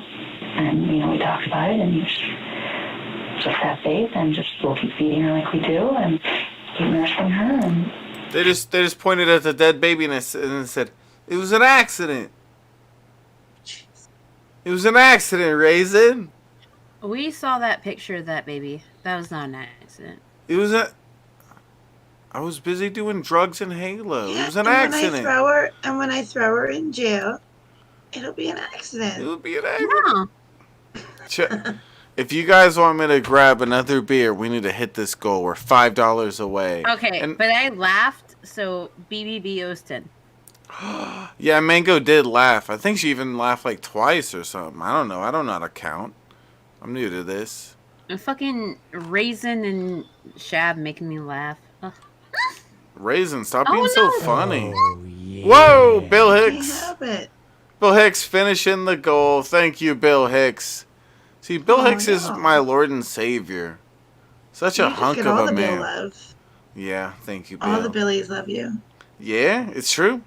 It's true. I'm the greatest. All right, I'm going to grab a beer. I'll be right back. Beer time. Oh, so Raisin, if you ever have any questions about, like, non-verbal autistic kids, just hit me up. Because I've been doing this for 9 years. Other kids, like I have friends and family that do. He's my first, but it's never like I've never. I mean, I appreciate it. I will. So far, I don't know. I guess it sounds weird, Mary. Like I don't understand. Like I feel like in a way, he's almost my easier of the three. Yeah. Because I don't have to try and figure out how to verbally communicate with him as much. Like he reads me and I can read him as far as what like he'll telegraphs his intentions. Like when he's up to no good, he makes it clear. Oh, he moves a certain way. The nonverbal cues are so important because mine's an eloper. Mine runs. Oh geez. So yeah. So the very first time we were here at my mom's, he ran. He ran about halfway down the street because he was uncomfortable. He did not feel safe. He didn't know what was going on. It's gotten a lot better, but his bus driver, she'll tell me, hey, if he's about to do something, he looks at me and I'm like, yep. Yeah, he does that. Mm-hmm. I guess I'm lucky in that way because he doesn't, the nonverbal Like there are some behaviors, but like he's very cuddly, like so he doesn't have like this like he's not anti-touch or anything. He's just very loving. He's very cuddly. His eye contact is on point. Oh yeah. Just wait. And How like, old is he again? He's 3. Yeah. Give it time. Yeah.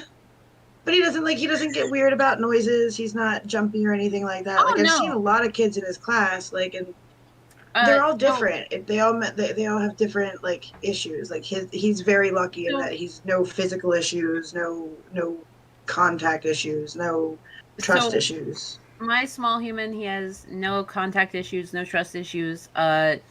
He goes to metal shows with me. Awesome. He absolutely loves them. His favorite band is my favorite band, Between the Buried and Me. Progressive metal, the whole thing. It's just the constant movement, the constant motion really gets him. I do recommend all the time, like the way that we're speaking to each other, just like talk to him like that. Because like that's how I speak to small human. He loves it. It's the best way that he can communicate. I sign to him 9 times out of 10 while I'm talking to him, which is why he called his speech pathologist a fucktard. My bad. He was not happy that day. But like, in my opinion, words are just words. And as long as you can make that distinction between home words and outside words, it helps with the language development, because he has, whenever they're going over like months of the year and stuff, he has gotten annoyed. He's gotten aggravated, and he's verbally said, February comes after January. Thank you. He said, I know. Like I told they him. don't usually give this diagnosis in this country. Like I said, some of my therapists were really good. Have you had him checked for pathological demand avoidance? I have, actually. Okay. What he does have, though, is childhood apraxia of speech. Alrighty. Which is hindered by his autism diagnosis. So he knows words. He just can't get his brain to properly communicate with the vocal cords in his mouth to be able to say those words unless he's really mad. Or he's aggravated with you telling him the same thing over and over. The cat was sitting on the couch, and he was about to get on the couch, and I was like, hey, watch out for Billy Bob.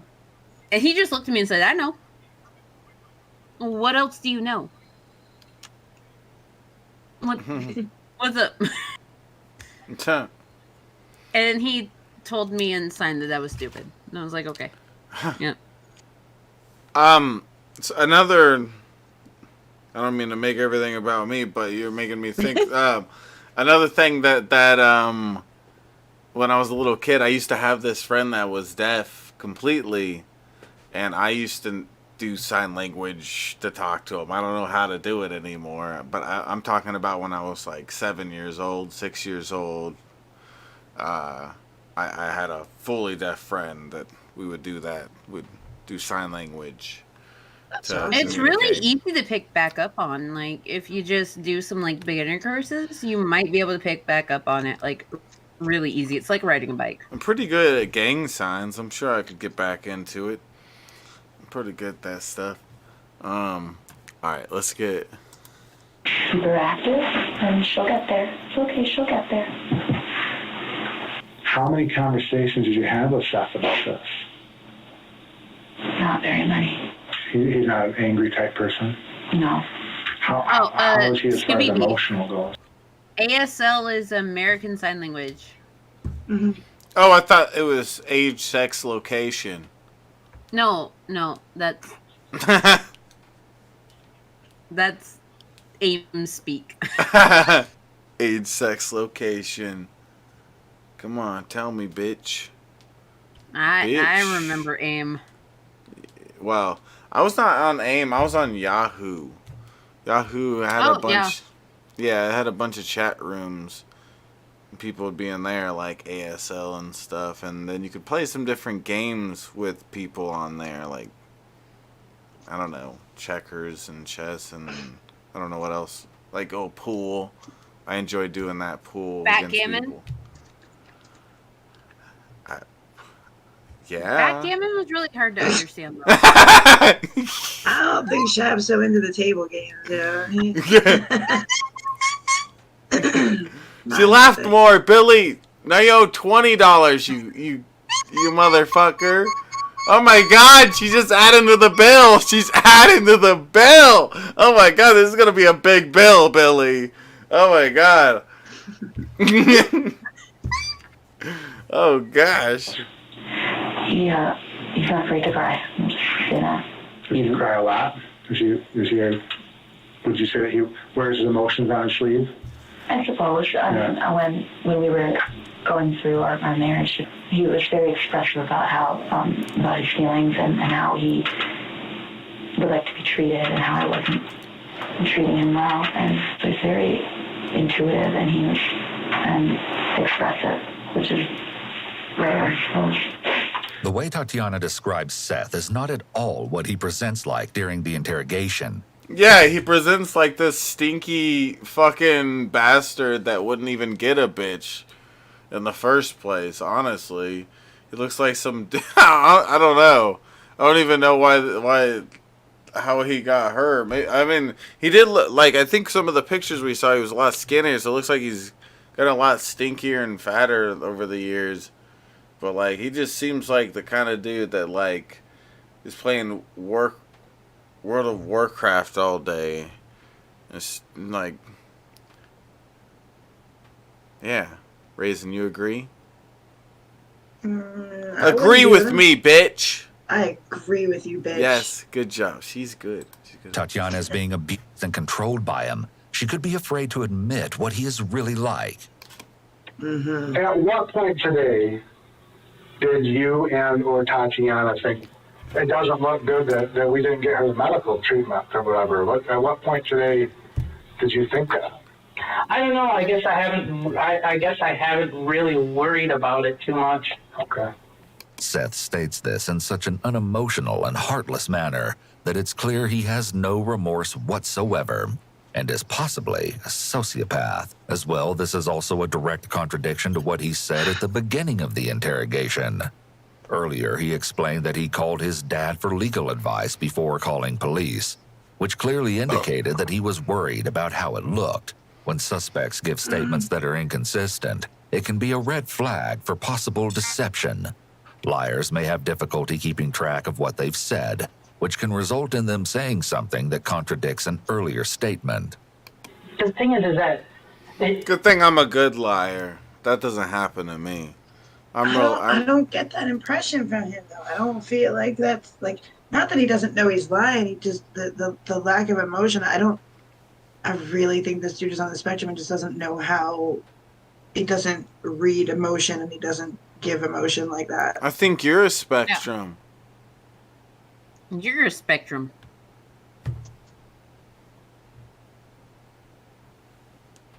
Let me see more. Is he a sociopath? I told her Let's off. find out. Well, they keep implying that he's antisocial personality disorder. Yeah. I think they can't even give him that diagnosis officially unless he was diagnosed with the juvenile. Yeah, and the thing is, like, juvenile prerequisite for that. The thing is, their sentencing was live aired. It was something that was done live years ago. It was only the interrogations that just recently came out. So when they did the sentencing, they were sentenced together. If he were actually antisocial personality disorder, his sentencing would have been done separately because they would have that diagnosis, they would know what's going on, and they would be able to adjust it to where he's spent prison time as well as being institutionalized. That's not what they did at all. And if you're going on this behavior, I would still say that's not a great read. Yeah, no. Like, this channel keeps pushing antisocial personality disorder, and I'm just like, no. That's one of the hardest diagnoses to get, and there's a reason for that. That's the clash that your serial killers fall in, people. Like right at the very beginning of this stream, when they were like, "These are signs of antisocial personality disorder," I was like, "No, like, look, he was never diagnosed with that." Want to know how we know? Because at sentencing, he was sentenced right beside her. Well, even if a counselor were to actually determine that they had it, they can't officially give them that diagnosis unless they've already had a juvenile diagnosis that leads up to that. What the hell? No, actually, so I have a lot of family in Cluster B. Yeah. There are a lot of adults, though, that don't get diagnosed as children for various reasons.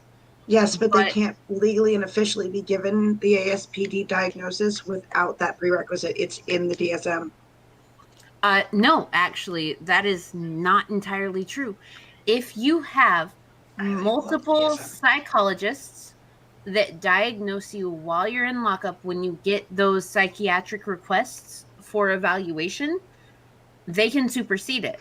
It has happened multiple times over. The DSM is not a finality. That is the issue. Because the DSM does not... Are you talking about so that they can get the diagnosis for like people who are actually in jail as serial killers, or are you talking about for a normal person? No. See, he was in jail. Right. And he was requested multiple psychiatric evaluations, and he was not diagnosed with that. They can put him in Cluster B. Yes, but they did not diagnose him as antisocial personality disorder. That's the issue. So did they diagnose him as anything? I do believe his diagnosis was autism spectrum. That would have been my guess based on what I'm seeing. Yeah. But this channel keeps assuming ASPD. But the issue lies in the fact that when you're a child, if your parent does not feel as though you have antisocial personality disorder, if they don't think you have any sort of issue, they will not push for that diagnosis. They won't push for you to be checked out. He's late 30s, right? So it stands to reason that there's a reason why those prerequisites are there. It's because even if your parents don't go, if you have this, you will be in the system. That's part of it, is that you have to be a juvenile delinquent. Like you have to be, as a child already, committing crimes that you have no control over. That's part. It's like I said, it's one of the most difficult diagnoses to get. Even if you know a person has it and you're showing all kinds of evidence to doctors, if they did not get those juvenile records, they will put them in Cluster B. They'll give them multiple labels. They'll mix and match in Cluster B, but they will not give them ASPD. I've never. I mean, if you can show me any case where they've bypassed that, I'm happy to take a look at it and be wrong. And I would still say that even if that is a case, it is going to be extremely rare, and it's going to have to be something where they need it for court records or something. It's not going to be something that's going to happen for an everyday human. Of course. I understand exactly what you're saying. Sorry, I just got the part of that diagnosis is being criminally, unable to control yourself in a criminal way, which that doesn't matter whether or not your parents are getting your help. If you're out there raping people, beating them up, and, stealing things and everything else. And he never had any of those things growing up, obviously, because the very first thing that he did as soon as he saw his dead child was call his lawyer, call his dad. He just seems like a flat affect, not like a. He doesn't seem like a psychopath or sociopath to me. He was diagnosed ASD in his psychiatric evaluation, because they were like, "Oh, is he competent to stand trial?" They were like, "Yeah, he's just autistic." You guys are lying. No, I followed this case for a while. No, I'm talking to the chat. Yeah, I've never seen it before. I wasn't talking to you guys. I was talking to the chat. Okay. Yeah. God, Chat's full. I just got 13 notifications in my DMs from someone that apparently went live, and I'm just like, the fuck? Who? Oh, just one person at 13? Maybe they're having technical problems where there it is. Conduct disorder with onset before age 15. That's the official. They're having technical problems, where they're having like they're restarting the stream over and over again, trying to figure it out. Sounds like that's probably what it is. I think they got hacked because I've never gotten notification from them before. Oh, hey, I'm live in the server. And there was a whole bunch of Discord invites. YouTube? Oh, I thought you meant YouTube's. Oh, you're talking about Discord. Okay. I didn't know it notifies people when you go live in Discord. It doesn't. That's why I'm saying. I think it was they got hacked. Oh, yeah, because I'd love to do a live in Discord and notify all the people in there. That'd probably get a bunch of people watching. That'd be cool. But yeah, I'd never heard of that. No, it just showed up in my DMs. Lady Hopium is live in Emily Mercy's private work server, and I just got the same invite link 14 times in a row. Well, if Lady Hopiums doesn't respect me, then go and follow him right now, okay? Unless they respect me, then double follow them. Oh, no, they don't because of your friendship with Ben. Alright, unfollow them, everyone, right now. Alright, cheers, you guys. God, fuck them, okay? Oh, I'm so angry. I'm a better rapper than they'll ever dream of being. Fuck them, okay? I said it, Raisin. I had to speak the truth. Say it. Say you agree, Raisin. I know you do. You. I agree, Raisin. I know you do.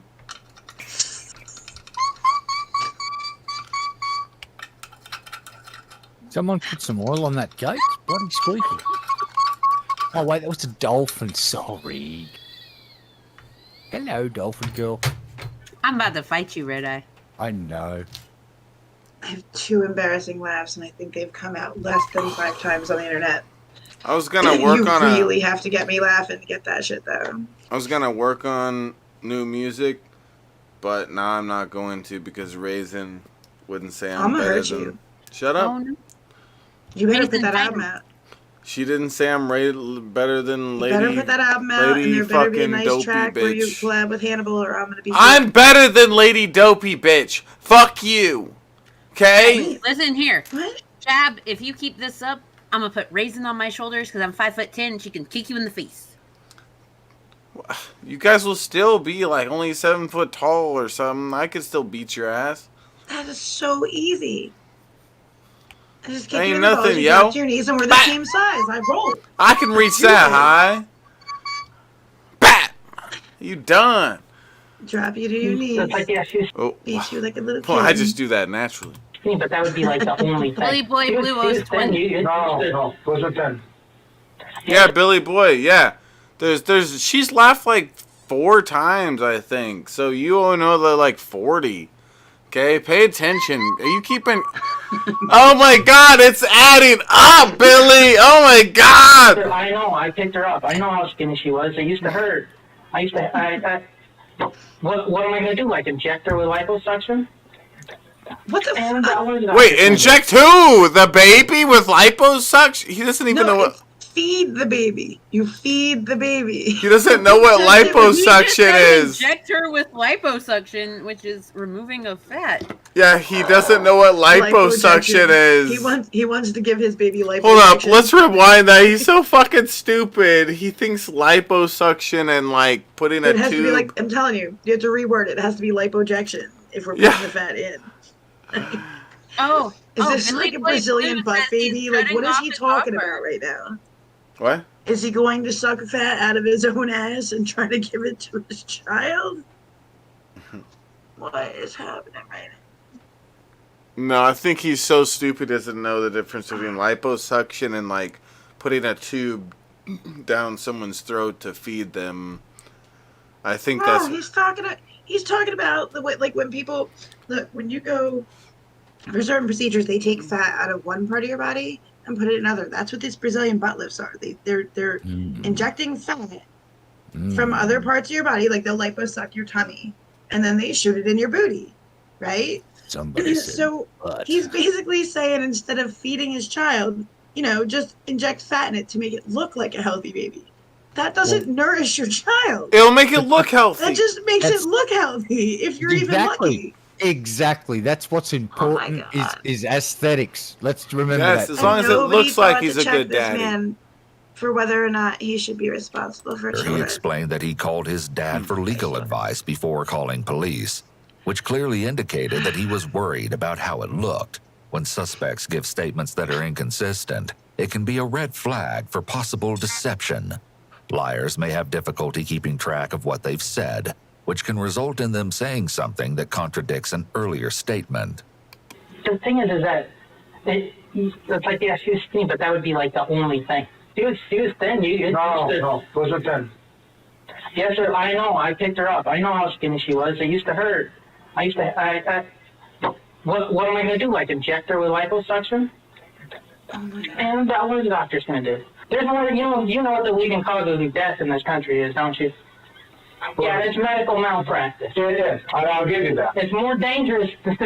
It's more dangerous to take your The kid. fucking loser. What are the doctors gonna do? The doctors are gonna do 1,000,000 times more than you will ever do. You loser ass fucking Halo player bastard. Like. Okay.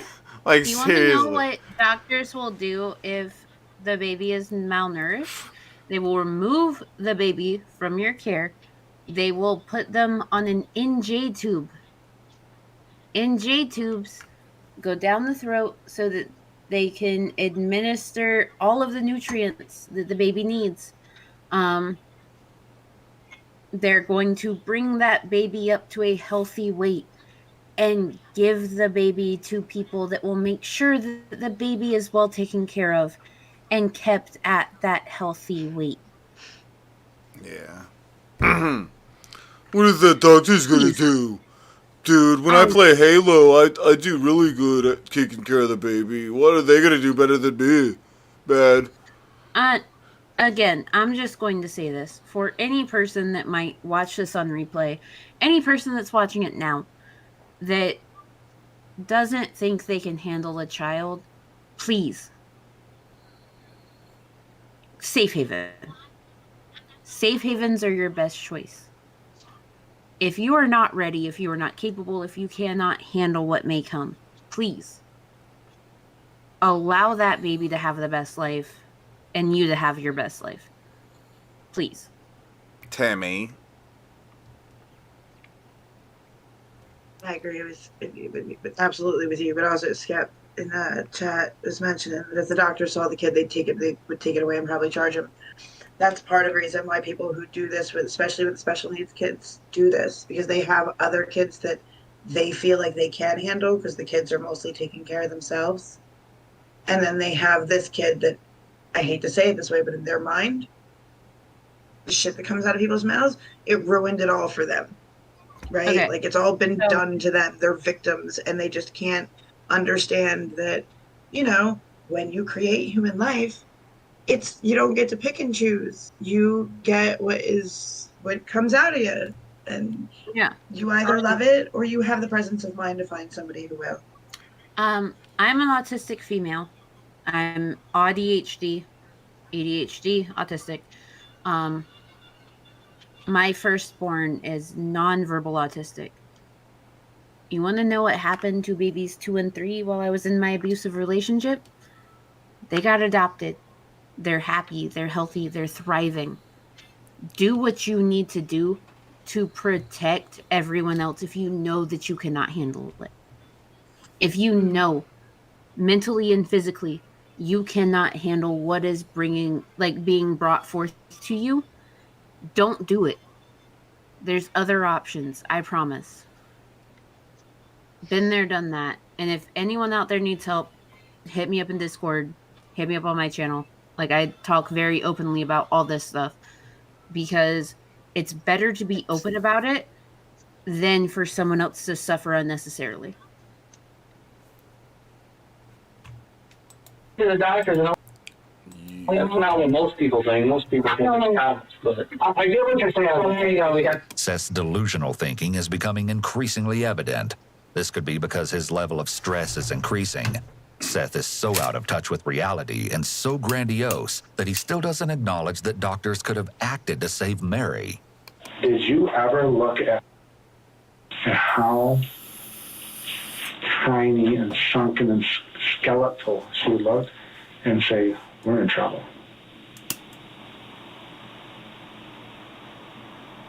That's a yes.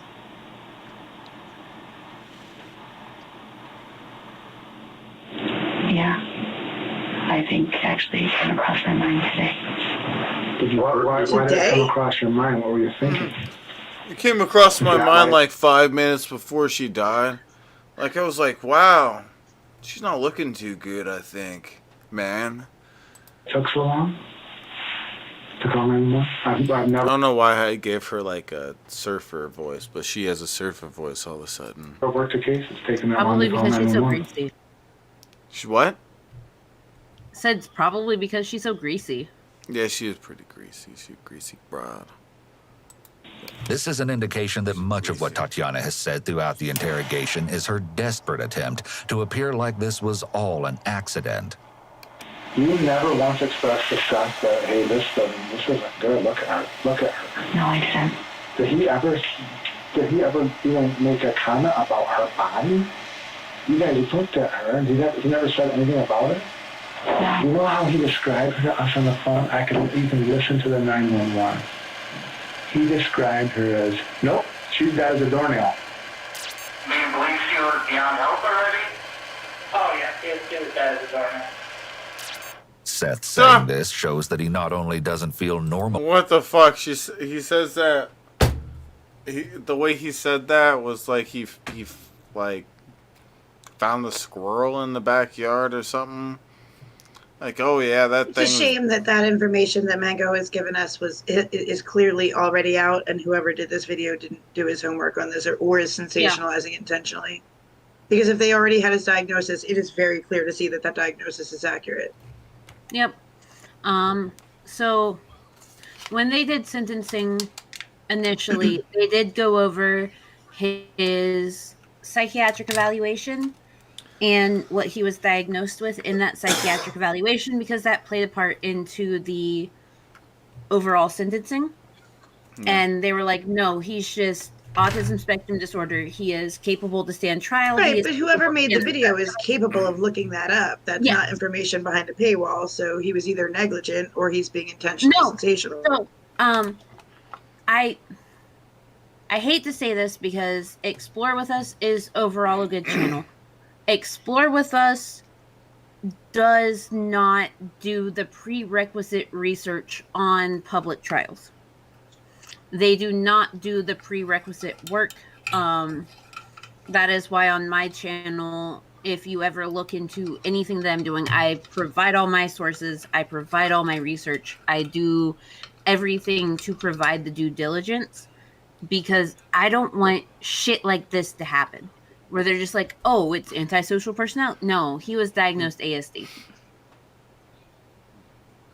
You can tell. It's very obvious in his interview.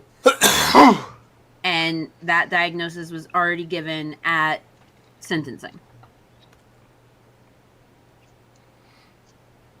Always do your research. Always cross-reference your research. Always do your due diligence. Otherwise, you're going to look like an ass. Yeah, Skabeeby.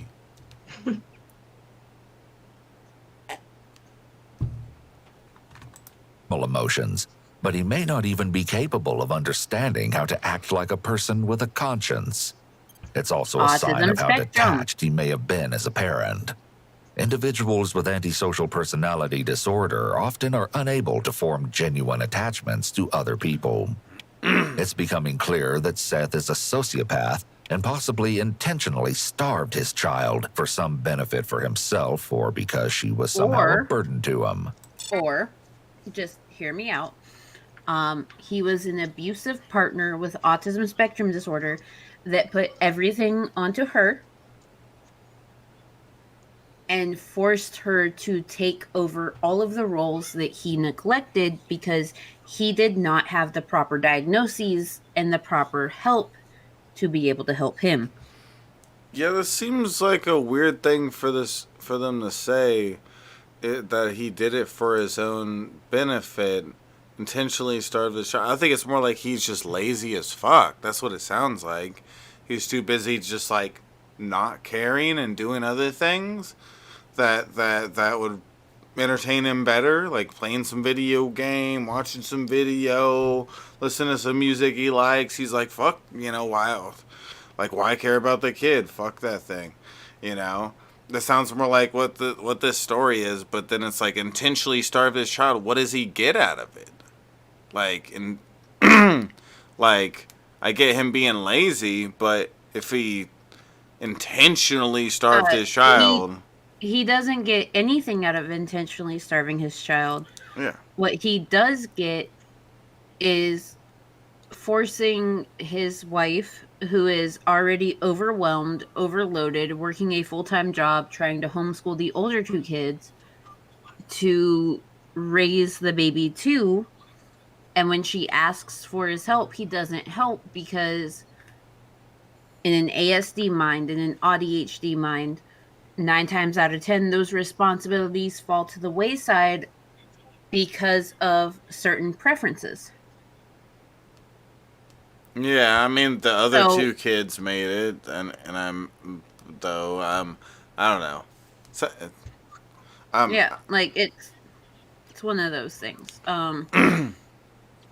Is it a terrible situation? Absolutely. Was he neglectful? Yes. But what we have to realize is the fact that everything is not what this channel wants it to seem. Yeah, let me do something real quick. I'll be right back, bro.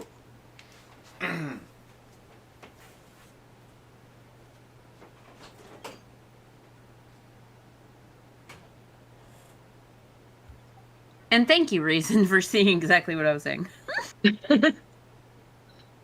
I just say it, call it like I see it. You know what I mean? Like, it's always cool to have agreement. And I just, man, I don't understand. That just seems like such a clear misread to me. But if he's never dealt with somebody like that, I guess, and he didn't. If he's just trying to do cold reads based on the interviews the way the cops would, then he does this on all of the interviews. Morning, Troy. Yeah, I do know he's always trying to throw around diagnoses, but I mean that's kind of his shtick. I mean, so it's sort of like a if you don't like it, don't watch him kind of thing. Like I usually watch this kind of stuff as raw as possible. Like I won't do voiceovers when I'm watching police interviews. I just watch the footage if I can get it. Same thing with like traffic cams, stuff like that. I don't tend to watch things with commentary when it comes to this stuff. So I don't like even with the court TV. Like I do watch Emily B. Baker. Sorry, EDB does not like to have the middle name left out. But okay. But I don't like when I watch stuff. I don't like. I would never watch that on my first run through on a trial. Like I like just watching the trial. Like I don't mind going to look at different lawyers and just sort of hear their opinion. Okay. But I wouldn't Emily D. watch. Oh, I'm going to say this as far as anybody that I mention on the internet, please assume that I watch them because I'm curious about their opinion. I will pick and choose what I like from them. If I mention somebody, it doesn't mean I like them. I'm going to admit, I'll still watch Jordan Peterson if I feel like it. I've watched all kinds of people. I've watched Stephen Crowder. I covered the Murdaugh trial, right? If you go to my YouTube channel, I covered a lot of parts of the Murdaugh trial. But the thing is, I am from the state of South Carolina. I know what South Carolina state law is. Emily D. Baker, as much as she is a lawyer, she is not a lawyer for the state of South Carolina. No, she's not. And she would readily admit that, I would think. Every time I've ever heard her cover anything from any other state, she'll default to whoever's there. She speaks in a way, 9 times out of 10, that reflects her state, not other states. She's incredibly open about that. Lawyer expertise, but does not reflect the state lawyer expertise. And with the Murdaugh case, well, she can't if she's not from that state. No, it's a different bar in every state. Wait. The thing is, though, with the Murdaugh trial, it's even more touchy. I didn't watch the Murdaugh trial on her channel, so I don't know how she covered that, to be honest. She did not cover it in the way that it should have been covered, purely because I heard them touch base about it on Law and Lumber's channel. They were doing their Friday Night Frenzy. So I heard them talk about it a bit on that, but that was the only commentary there. So I have done extensive research. I have documents upon documents, legal documents upon documents. I have. Hold on for a second, Billy. I would hang out with all kinds of wild people you wouldn't expect. Like I'll listen to anybody talk. I will listen. I spent a couple weeks watching Flat Earth videos because I had to know why people were believing it. I will watch anything. I'm a curious cat. I want to know what the hell people are thinking and why. And you don't get that from just listening to people you agree with. And I don't agree with anybody 100%, so I'll watch everyone. The issue with Emily D. Baker when it comes to the Murdaugh trial is the fact that she did not do her research beforehand. Because the Murdaugh law firm was founded in 1910. The 14th Judicial Circuit, the one that they ran for 86 years, was founded in 1916.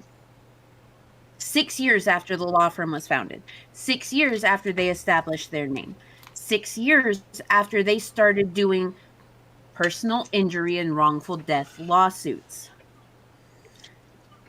They have such a chokehold on the 14th Judicial Circuit that the vast majority of judges, the vast majority of people that are elected into high positions started out either in the law firm, the Murdaugh law firm, or they were hand selected from the police departments that they host hunting trips for, that they host this, that, and the other for. I have proof of it. John Marvin Murdaugh does not have a law degree. He only has a criminal justice degree. But his businesses were founded within 6 months of various law firms being founded for the Murdaugh law firm. Like, it's really deeply ingrained. The 14th Judicial Circuit is run by the Murdaughs. The fact that it is the way it is because of the Murdaughs. That's not okay. That's not good. I used to live in the 14th Judicial Circuit. I had a Murdaugh represent me for a personal injury suit. Man. It's not good. Emily D. Baker, no offense to her, but like, as much as she is a lawyer, if she's going to dive into something like that, she needs to know the history. She needs to understand where everyone stands, because you can't properly talk about everything unless you know. Because when you know, you know. There's a reason that Russell Lafitte, one of the guys from Palmetto State Bank, he helped Alex Murdaugh steal millions of dollars from other people. He used that money himself to pay back bank loans from his bank. He was federally charged. But no one said anything, including his sister, who apparently allegedly confronted Alex about stolen money. I say allegedly because we don't know what actually happened. Like, you gotta know the deep lore of circuits like that, because if you don't, you can't cover it. There's no way. No, there's a way. I mean, I agree with everything you say. That's what I meant to say. Do you know the legend of Fort Darrell? Because I do. I was there. Yeah, you watched it while I was talking about it. Yeah, I know the legend of Fortnite. No. Wrong. Fort Darrell. And the other one was Phone Guy. Phone Guy's a fucking legend in crime watching circles. Phone Guy is a goddamn legend. Complete professional. But yeah, if you're gonna cover small town cases like that, if you don't know the lore, Alright, I'm doing it. Shut up, Bill Hicks. We're making a new goal, okay? Help me with this new goal, Bill Hicks and Troy Doe and Billy Boy and every. Don't die. Oh, no, he's dying. That's twice now. I'm allergic to your bullshit. Wow. Yeah, Red Eye. How about you shut up? Okay. How about you sniff your own farts? You Floridian. Benefit for himself or because she was somehow a burden to him. Tatiana's defense of him could be a sign of battered women syndrome, or a sign that she was so emotionally abused and controlled that she doesn't know anything else but to defend him. However, despite what her relationship with Seth may have been like, she still had a responsibility to take care of her child, and she failed to do so. He can't find out. He's very, very upset. He's just distraught. And I cried, and yeah, he cries, but he tries to be strong for everyone. Let me ask you an honest answer. Do you feel responsible in any way for what happened today? I know it's a bit of a trap question, but no. Or do you just straight honest, or do you think it's just God's will? Well, just because it might be God's will doesn't mean that there's not that it's not His will according to our actions, or it doesn't mean that we're not responsible in some way for what has come about. And so, I take responsibility on myself for anything that goes wrong in my life at all, even if it's totally not my fault. It's still, what could I have done? You know, for me, do I take some responsibility? Yeah. Oh, Hey, Bill Hicks coming through with a $10 tip. Said, hey, I did drugs, and I had a really good time. Where's my commercial? I'll make you a commercial tomorrow, you druggy motherfucker. Okay? Be like Bill Hicks and help me out with the goal, you bunch of druggies. Fucking drug addicts. Yeah, I said it. Thank you, Bill Hicks. Thank you, Big Balls. As a trap question further confirms Seth's inability to care about anything but his own preservation. Seth seems to express some semi-remorseful sentiments here, but he's also giving himself a way out. His play with words. It's pretty odd when your kid dies and your first, your response is to be like defensive, and stuff like as if you just got caught like stealing something or something. Like that's the way he's acting, like right off the bat defensive and trying to defend himself and everything. And it's like a normal person who their child dies with with a reasonable reason or whatever, because sometimes kids die, sometimes people die, they don't act like this, they don't act defensive as fuck necessarily. I don't know, it's extremely defensive. His absurd and grandiose way of trying to sound noble, as if he's willing to accept blame or fault no matter what.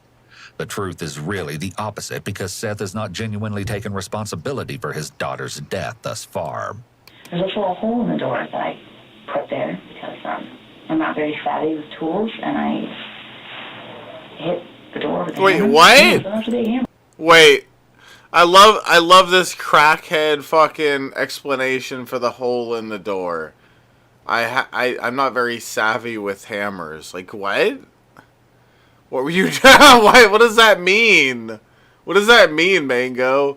Yeah, there was a hole in the wall from the hammer the door because I just am not very savvy with hammers.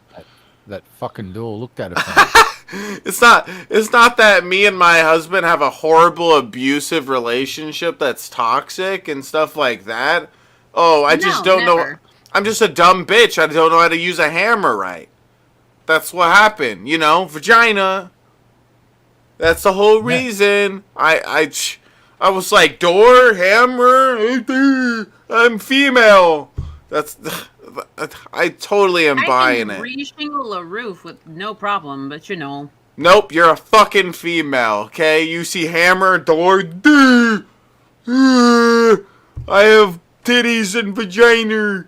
Like, it's so silly. Look at the picture and stuff. It's like above the door. It's like, what were you doing with the hammer that you were confused about?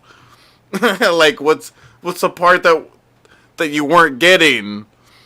Like, I didn't know if I hit the door really hard with hammer, it would make hole. So I use it as the people. Good idea.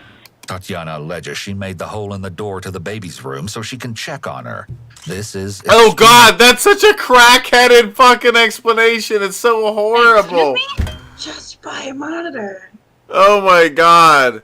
No, it's not real at all. What it is, I'm sure it's that they have a stupid, crazy, toxic relationship. So she's knocking holes in doors. No, he's knocking holes in walls. Dude punched a hole in the door and she's trying to cover. No, it looks like it's a hammer. I think it's actually a hammer. Dude hit it with a hammer then, and then like I don't doubt that she hit it with a hammer. Totally an old school baby monitor. In a real toxic relationship like that, though, where it's not necessarily one-sided with the aggression, both sides will be like silly aggressive.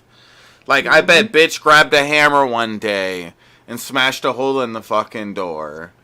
And that's what a fucking crazy bitch will do in a toxic relationship, just like a crazy dude will do in a toxic... I bet that 100% was her, and her stupid, crackheaded mind explanation for it is like, yeah, I needed a peek hole to check on the kid.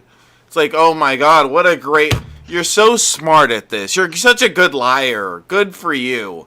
Like, I could lie... You can't afford a baby monitor. Clearly, you smack holes in doors with hammers. This kind That's of... what I do. This kind of level of lying is astonishing to me.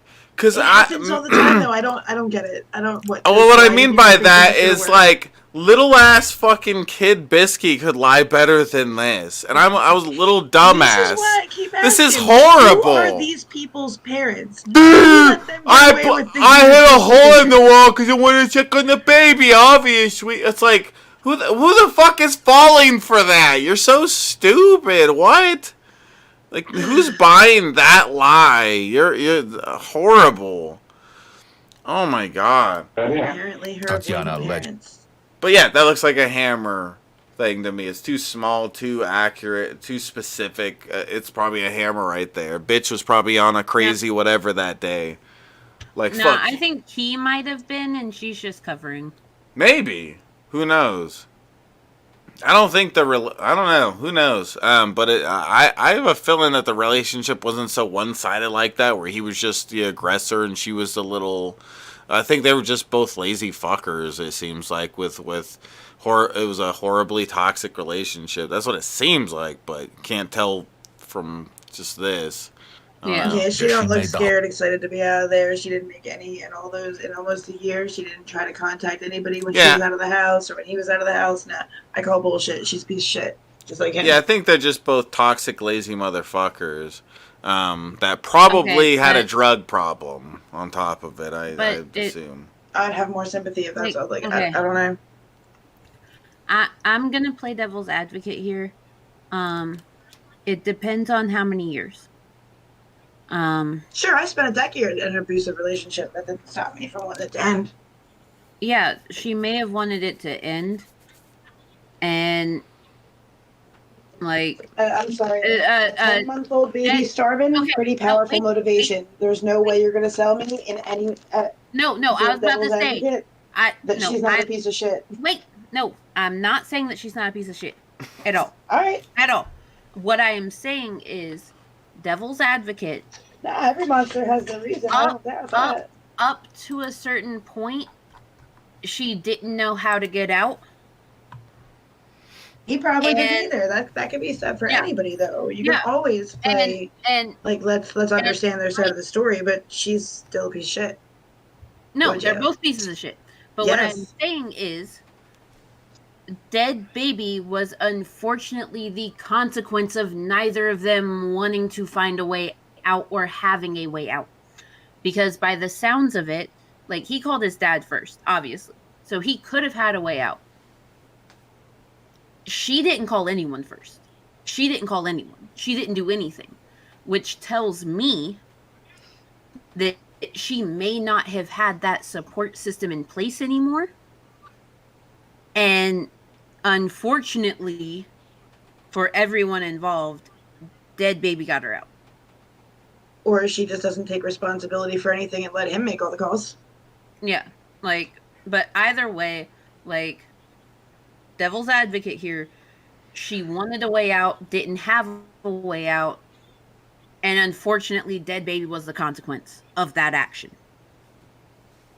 Yeah. Because it does happen to some women. Sure. Because she does, hole in the she door was to the showing baby's genuine room emotion. so she can She check. was crying. She was sobbing about this. She has shown more emotion than he has. Whether or not that's because she got caught. That's because she doesn't have the problem he has, which makes her even sicker in my eyes. But you see what I mean, though. Sure.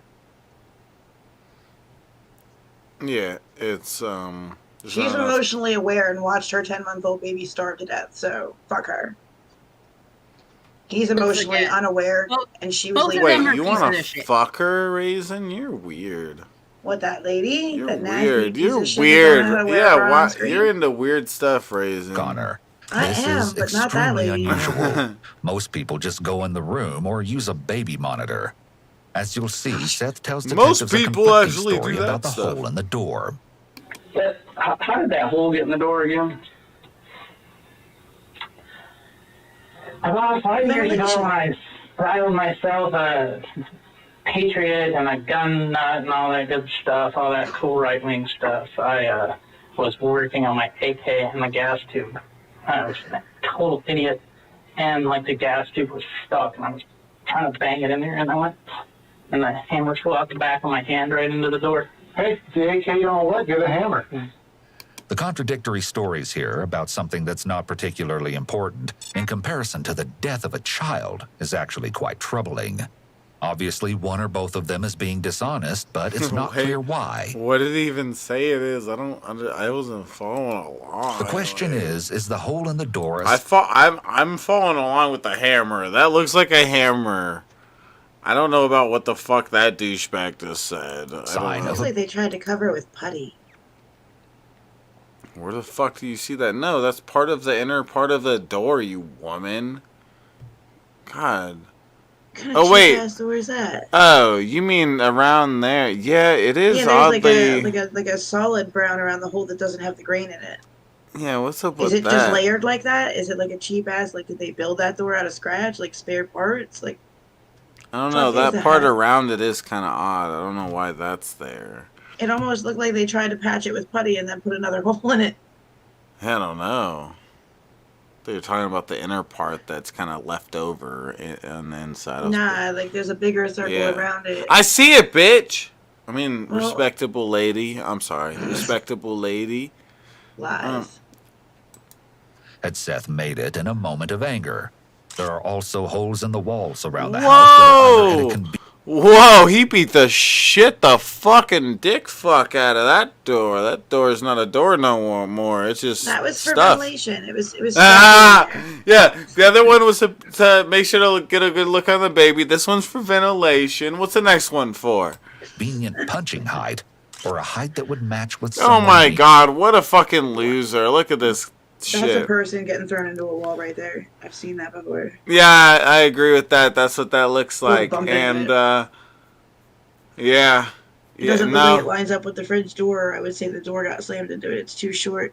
That's a person. You know, the door would hit that corner before it hit that. I agree with you. It seems like it's a person that got shoved into that wall. Being pushed into the wall. Oh, yes, it's someone being pushed. Well, why is Tatiana saying she put the hole in the door? That's what I'm confused about. Because he is the fat ass motherfucker. He wouldn't be the one pushed up against the wall. That wall would be there. He wouldn't even fit on that wall. That wall is too small. He would have messed up the corner of the wall. Her memory can sometimes be a little about details and stuff like that. So I don't know why she'd say that. Seth claims his wife's memory is off because of childhood trauma and that she's not good with details. He may be alleging this about her so that he already has an explanation in place if their stories don't line up. He's made her the unreliable one.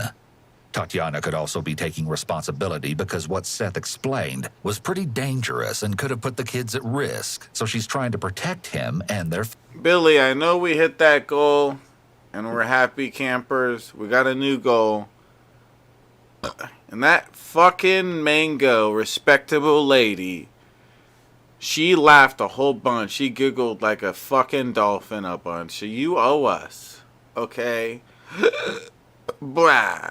Tell him, Raisin, other female. Yeah. Yeah, she said yeah. Yeah. Do it. What's up, Morty? You trying to let Raisin down?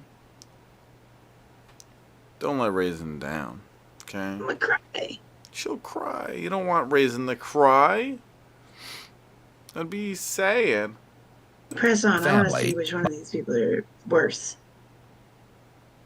Me. I'm the worst. By saying it was her being clumsy. The hole in the door wasn't the only sign that something was wrong in the home. The mattress in Mary's crib was found torn and completely soaked through with urine. So much so that it pooled in a tub under the crib. Nasty ass. Aww, that's so sad. That's so sad. That's so sad that the kid, its first days and only days alive, are just sitting in and soaking in its own urine. Well, it starved to death. And starving to death. Soaking in its own urine and starving to death. What was the baby's name? Mary. She was 10 months old. Oh, yeah, Mary. There you go. The little girl. That's, it's urine soaking under the like, Jesus Christ, nasty ass. That mattress was for their older child, one of their 2 older children. They had 3 kids. Mary, the youngest. That wasn't the one with the Mary That was the baby's crib that they just showed while you were. Yeah, wasn't that the baby's crib. And they had a freaking tub underneath it, so they knew it was leaking, like through the mattress, and just threw a tub under there. Yeah, that's filthy. That's some shandy. They did nothing. They didn't care. Mary was 10 months old, and she was less than 8 pounds. Yeah, that's some like shanty level shit or something. I mean, I guess as crazy as it is to say, it's below shanty. At least Shanny's kids grew up, and I would argue that the only reason that shit is like even remotely okay is because they were silly enough to put their life on the internet, so they couldn't be this bad if they weren't internet addicted. I don't know. Maybe they would be. Okay, so before Shanny got with Rev, Shanny was with Chris. And Chris, who she was married to before, Chris cared about those kids. Chris did everything in his power to make sure that they were well taken care of. He married her so that they would stay out of the system. He wanted those kids around. He loved those kids. Shanny has admitted repeatedly that Chris was a good father to both Zach and the oldest. But Shanny chose to leave because Rev had money. Mm-hmm. Shanny is the one that made that decision. Shanny didn't give a shit about what those kids thought or felt. Shanny put them in a situation to where they had piss-covered mattresses when they left the house that they shared with Rev. Yeah. Shanny put them in that position. Shanny did the unthinkable in that regards while their dad was in prison. And Chris, who was not their dad, wanted to love and support them. Yeah. Shanny did that. These two people, they were supposed to be there for all of their kids. They were supposed to love and support all three of them because all three of them were both of theirs. I genuinely think that this makes them both worse. They both made the decision to have 3 kids. They both made the decision to neglect Mary to the point that she was less than 8 pounds when she died at 10 months old. Everything soaked in piss. Yeah, that's what I was getting to is, these people are, as crazy as it sounds, worse than Shanny and Rev. I think that's what you just said. Yeah. And as I mean, there's a huge spectrum there of how horrible you are as a parent, and Shanny and Rev are definitely horrible, but at least Shanny and Rev's children made it to be what they are and stuff. Well, like this kid didn't even make kids. it. Yeah, Shanny's kids. As horrible of parents as they are, these parents couldn't even make it past fucking 10 months with their kid before it rotted away. Like, it's horrible. Horrible. You'll recall that both Tatiana and Seth said that they would leave Mary in the crib for long periods of time, where she would be lying on the urine-soaked bed. For 1 second, I don't want you to think that anybody is trying to say that you didn't love your child. No. Okay? But I am going to be blatantly honest with you. You didn't provide the necessary care for your daughter. You didn't. Was it embarrassment? Was it fear? Was it... what was it? I think it was fear of CPS. I think... Isn't it funny how they play it nice at first? Like, he wants to be like, fuck you, you lousy piece of fucking garbage human being, but instead he's like, I think you didn't provide the right care. Like, all nice and stuff, because that's how they do it. They take it stage by stage and whatever, and at first it's about taking it nice and slow with them, and then at some point they'll go real hard with them and be like, you're a horrible human being or whatever, look what you did to that child or whatever. But like, it's funny how watching this guy look at her and say this stuff, because it's like, he's just playing nice right here. He's like, you are the lousiest fucking human being I've probably ever seen in front of me. Like, is really what he wants to say, some shit like that. But it's funny. That's how interrogations go. That I just thought that I was overreacting, and it was just all in my head because I tend to overthink things when it's not necessary, and I just oh my god, yeah, she's such a victim. She was sitting there looking at her kid that she never changed the diapers and let it soak in its pee, and like, maybe I'm just overthinking this. I don't know. And our other 2 children are just so healthy, and I let them all soak in pee and they're fine. How come this one's having an issue? I don't get it. Her comments here, I thought I was overreacting and it was all in my head. I tend to overthink or am I delusional about that too, are all giant red flags. These are the words of someone who's been gaslit for a long time. She doesn't trust her own instincts or thoughts anymore. These phrases are likely something she's been accused of before, maybe by Seth. I don't know. I don't as know. far as they appear, I mean,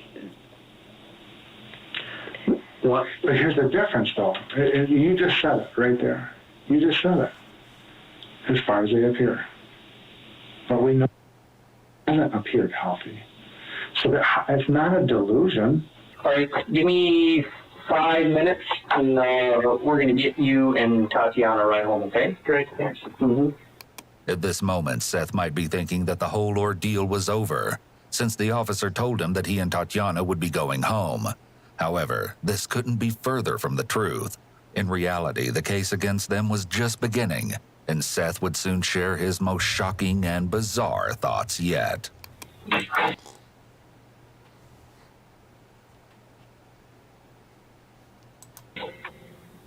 Do you want me to put something in your mouth, you whiskey?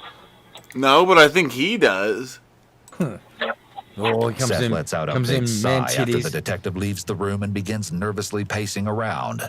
Pacing could be an indication of the real level of anxiety he's actually feeling, rather than It's the cool anxiety. persona he's been trying to portray.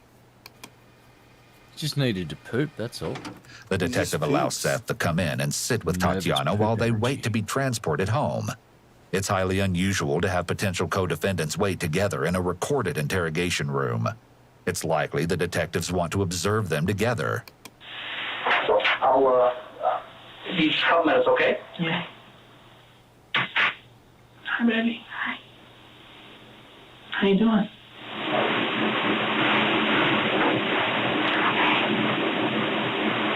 How are you? Happy that I'm with you now. Me too.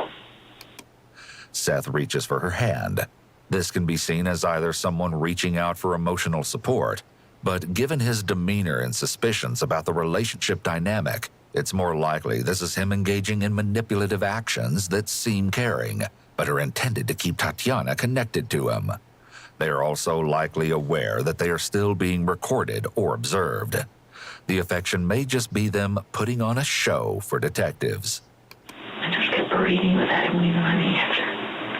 So you told me what? To call the police after. Oh. I told you like 6 times. I was waiting for the lawyer to be there because we knew that this would happen.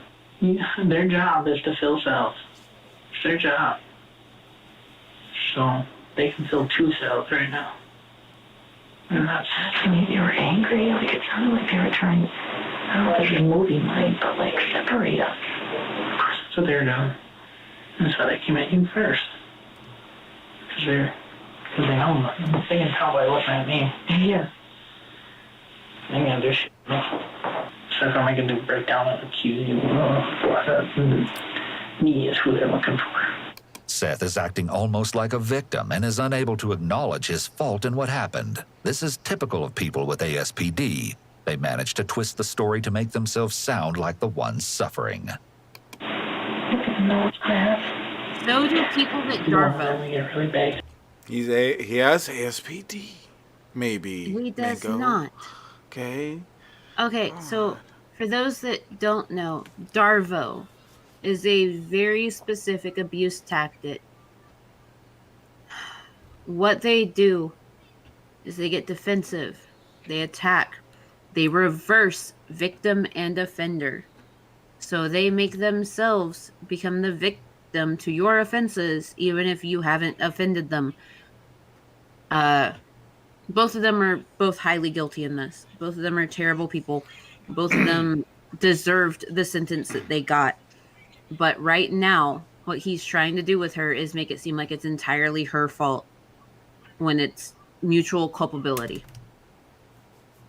Yeah. I really like to not talk about it at all anymore today. Seth's suggestion to go home and not discuss this sounds like he wants to forget his child just died hours ago and move on. He says it like he wants to de-stress after a long day. This comment matches right up with his overall attitude of indifference throughout his interrogation. He notably doesn't consider Tatiana's feelings and that she may want or need to talk about this tragedy. Watch the height differential maintained between them. Tatiana drops her head so that she's looking up at him as he sits straight up. Think about this like wolves in a pack dropping their heads in deference to the alpha. It's a visual representation of a power differential. God, stop with that Oh, bullshit. look out. They're Stop wolves. with that goddamn bullshit. Oh my God. Okay, so Oh, the wait, study... she's at the same level now, so there goes their whole narrative out the fucking window. Not To mention how many chicks have you watched pull the whole like, oh look, poor me puppy, bail me out act. That's what that shit looks like. So the whole alpha wolf thing, it's already been proven by studies, by redone studies, that the alpha wolf is just the male wolf that had pups with a female. That's it. That's all. There is no, oh, hey, I'm the big alpha. I'm in charge of the entire pack. No, you're just the dude that fucked the female wolf to have babies. That's all that happened. That's all the pack is. That's it. That's all. There's no such thing as alpha and beta. It's just, oh, hey, you're the dude that happened to get this wolf chick pregnant. Quit with that narrative. God damn. Wolf chick pregnant. Sounds awesome. It's a family dynamic. Well, that ends up. I stopped. I was counting down. You know, I was thinking, I'll wait till 7:30, but we're not under arrest. I'm being charged. I'm here under my own compulsion. You know, I'm free to go. So. They clearly are in denial about the gravity of the charges they're facing and seem to think they'll not be jailed for their crimes and will continue raising their other children. We're doing this as a show. And not even for them, but for probably when we have to go up in front of a judge. Here's all they want. They want a charge. They want somebody. There's got to be money involved. There's got to be a financial transaction. That was the worst case they've ever seen. They were making me feel. And they were like, we know it's not your fault. We know you're a good person. But this is the worst case we've ever seen. Like, what are you doing here, guy? Tatiana seems unfazed by Seth's delusional comments and is likely used to this type of rhetoric from him. Seth's attitude and remarks are a good example of how abusers keep victims of narcissistic abuse in their place of submission, believing they need their spouse. I don't know what to say, you know, like it was a jug full of growth hormones and steroids. I'm sorry, you know, you think I'm happy about it? He makes the confident mini steeple with his hands while minimizing the importance of the death of his child. You gotta understand with cops, they're not really like, they're just trying to get somebody to confess to a crime. That's all they're trying to do. So you just don't take it personally. You just, yep, whatever. I don't care what you do. They're looking for somebody to say something crazy. They're looking for the crazy. That's what they're looking for. Yeah. They're looking for their way in. Hey, Red Eye. Red Eye, they can't hear what we're saying. Yeah, they can't hear what we're saying because we're whispering. Yeah. Well, that's good. Yeah. I was asked if you'd suck my dick. Yeah, I'll suck your dick. Nobody knows though because we're whispering. Yeah. People can't understand whispering. We whisper. Yeah, that's how it works. That's how science works. Okay. Alright. I'm glad nobody. Who's this bitch? What the fuck? we're trying to have gay love talk. What the fuck? She just comes in and interrupting. Oh, she laughed again. Billy Boy Blue, pay up. Pay up, she laughed again. We can't see her. How do we know it's not a recording? $30. The longer Seth is in there with her, the more Tatiana's demeanor changes.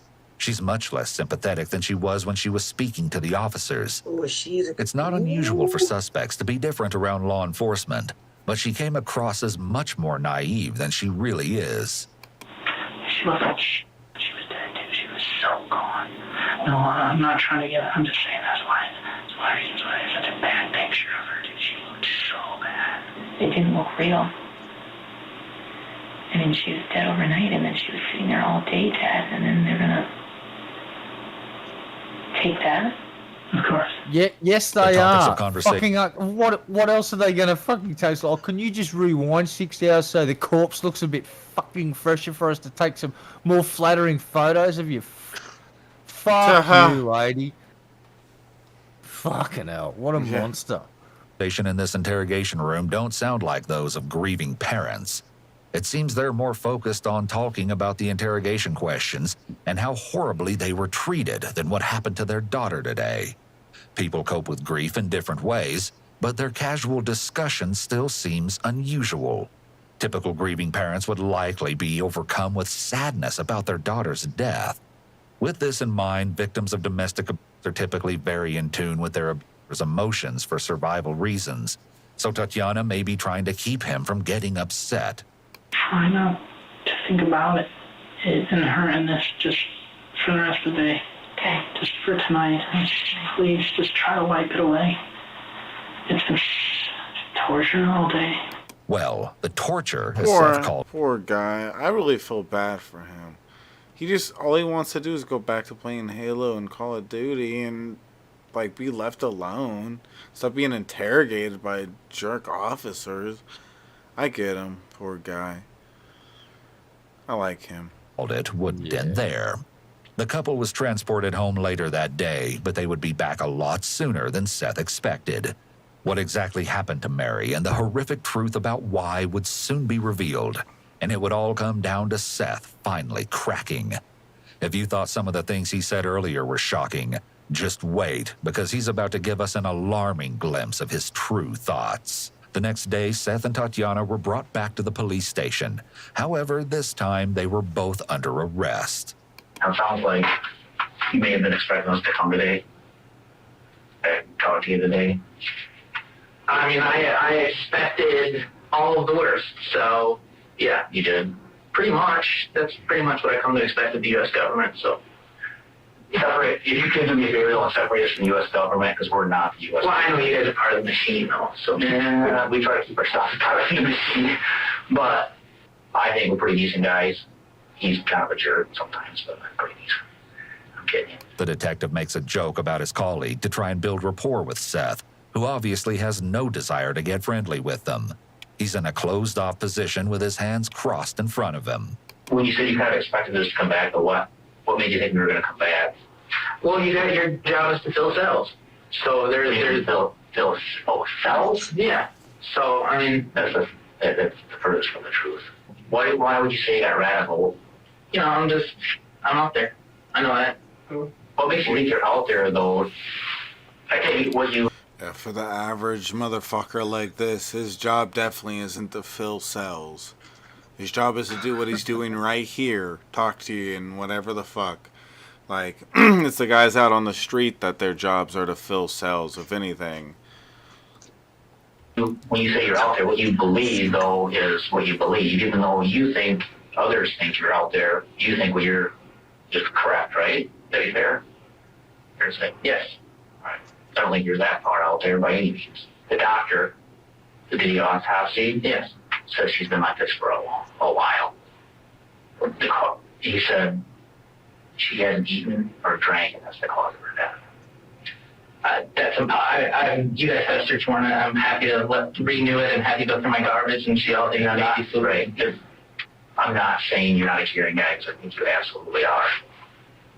I think Tatiana's a very caring lady. I think with the kids that you guys have, the farm you're trying to run, with the farm you're providing for your family, I think some meals got missed over the last couple of months. And gradually, she's been losing weight. The detective presents an alternative theory as to how this happened to make it seem unintentional. Removing intent from the equation may make it easier for Seth to admit. He takes responsibility for doing a lot of the feeding and therefore leaves no room for any explanation for her excessively low body weight. She always eats all 4 cups. She always eats everything. Yeah. Never... She fed a bunch of that up. I mean, she fed I fed her fucking 4 steaks a day, 2 watermelons, 3 sandwiches. The bitch ate all day, every day, and still thin as fuck. I don't get it, guys. I'm the victim. You couldn't feed her enough. But not like that. I mean, I got like little dad stains from. See, I mean, I'm not sitting guys. This is from me carrying her. Yeah. And then, sorry, go ahead. No, I know this is tough for you. And we're not, like I said, we're not here to pick on you. After he points to the stain on his shirt, Seth appears to become fidgety, moving his left leg repeatedly. It's possible that pointing to a stain left by his daughter, who is now dead, may have gotten Seth emotional. But if he's not being truthful, maybe Seth simply got nervous here because he's having to make up stories to try to cover up for this case of severe neglect and abuse. She cries whenever something's wrong, whenever she's uncomfortable, whenever she's hungry, upset in any way. She'll let you know quick. Like she's worse than the other kids. about crying, but Seth may have unknowingly revealed his feelings about Mary. She's worse than the other kids. A burden, leading to a possible motive as to why she was starved to death. He had to care for her for several hours while Tatiana was at work, so he likely had to manage Mary's crying plus caring for the other 2 children on his own. The motive could have been to remove a financial burden as well. Where it's just like, okay, obviously, bone broken. But if it's going to be something where basically some guy in a white coat, no offense, has a graph that says, oh, well, she needs to be this many inches and this much weight. And since she's not, we're going to call CPS and put you on this drug program. Mm-hmm.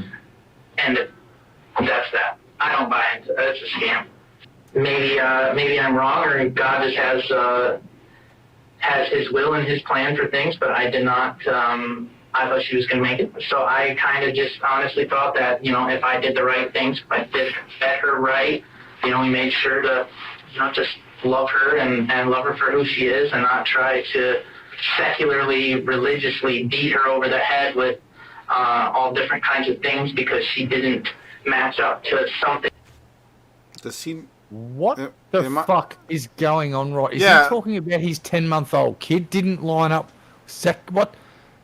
You religious fucking nut, or is this going to go down like a fucking... Also, am I wrong that he doesn't know what secularism is? He just said secular, like...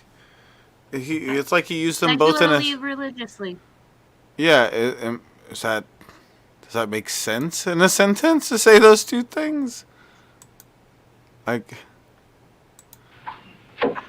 Seth may have unknowingly revealed his feelings about Mary being a burden, leading to a possible motive as to why she was starved to death.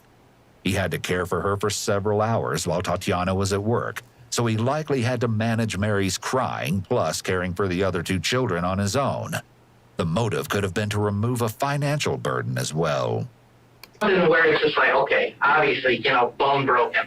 But if it's going to be something where basically some guy in a white coat, no offense, has a graph that says, oh, well, she needs to be this many inches and this much weight.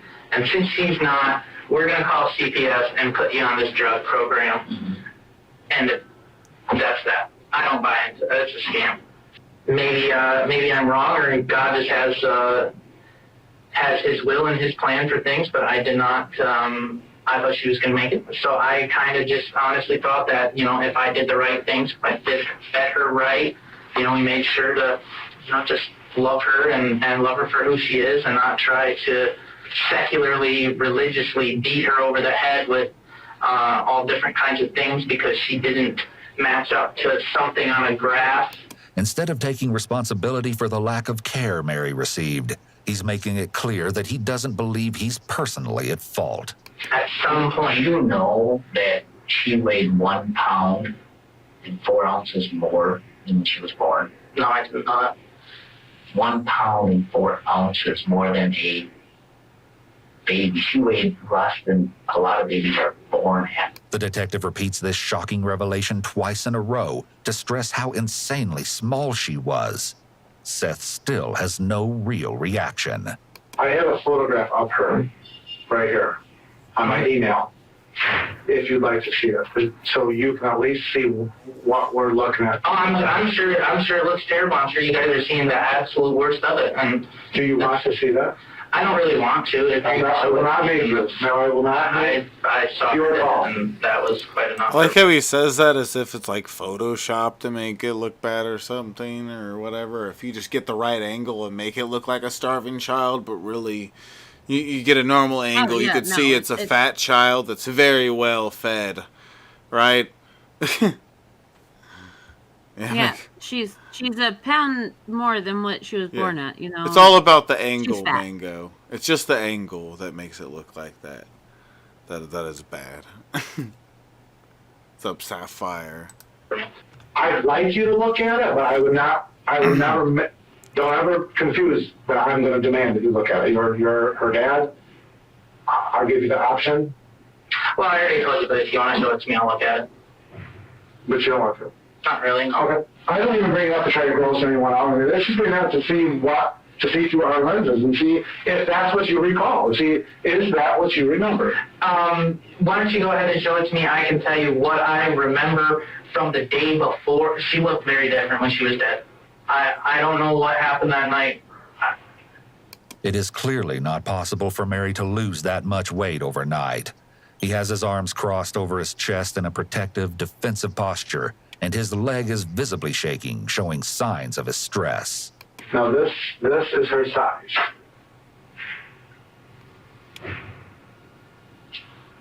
That's what she looked like when we removed her from her home. This is a telling moment. They're showing him a picture of what everyone agrees to be horrific, and he has very little, if any, physical response to it. In layman's terms, she died because she was dehydrated and no food. Starvation and dehydration. And here's the thing, we're not... I get it. The thing for me is it's almost like a hellish miracle because I don't know how. I remember going like this. Let me talk to you a minute, okay? Neither of us is saying that either of you don't love your kids, because it is obvious you do. Okay? It's obvious. But it's also very obvious that you're lying to us right now. By your reckoning. No, hold on. Now, by my reckoning. Yes, because you weren't there. You can't say. And so to say that it's a lie, that's something you're going to have to bring up with God in your own day. Hold on. Okay, I got the evidence, man. Okay, we're not doctors. What the enemy is saying is that she starved. Okay, that's what we're saying. So if that's the case, we're not interested in this either. But there wasn't enough frequent feedings to sustain her. The detective uses the Reed technique of offering an alternative theory that over time the feedings become inadequate, and they just didn't realize it. This is making it almost like accidental starvation, so Seth may be more prone to accept some blame. You know, the ME said, and he does at least 2 autopsies a day, has never seen a case this bad. Looks like she was in a concentration camp. And everything you're saying to me is terrible. It makes me feel like absolute, but I don't know what to say because I fed her. Do you think people in concentration camps that look like that got that way overnight? No, but they gradually start looking worse like that for a while. So much so that your wife thought a couple of days ago she was probably going to die. And my guess is... Now, see, I'll tell you, I think you're lying because she would have said her words were gravely ill and that she thought she was going to die. I also know you guys are trained to lie, so... We do from time to time. Are we lying to you now?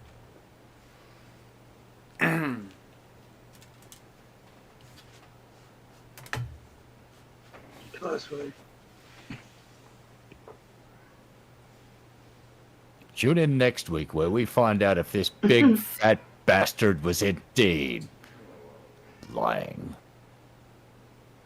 Or was the cop lying? Or was everybody lying? I don't fucking know. I'm not paying attention. In fact, if I was you, I wouldn't tune in next week. This is the worst show I've ever seen. You're the worst show. Absolutely You're not. the worst show. Which is also why there's no emotion, because you already knew she was going to die. Now, you sit across from this table and call yourself my brother and say things like that. I think it's possible. You tell me. They call him out on his lack of emotion, but he shows no change in facial expression and keeps his arms up in a barrier. I can tell you for a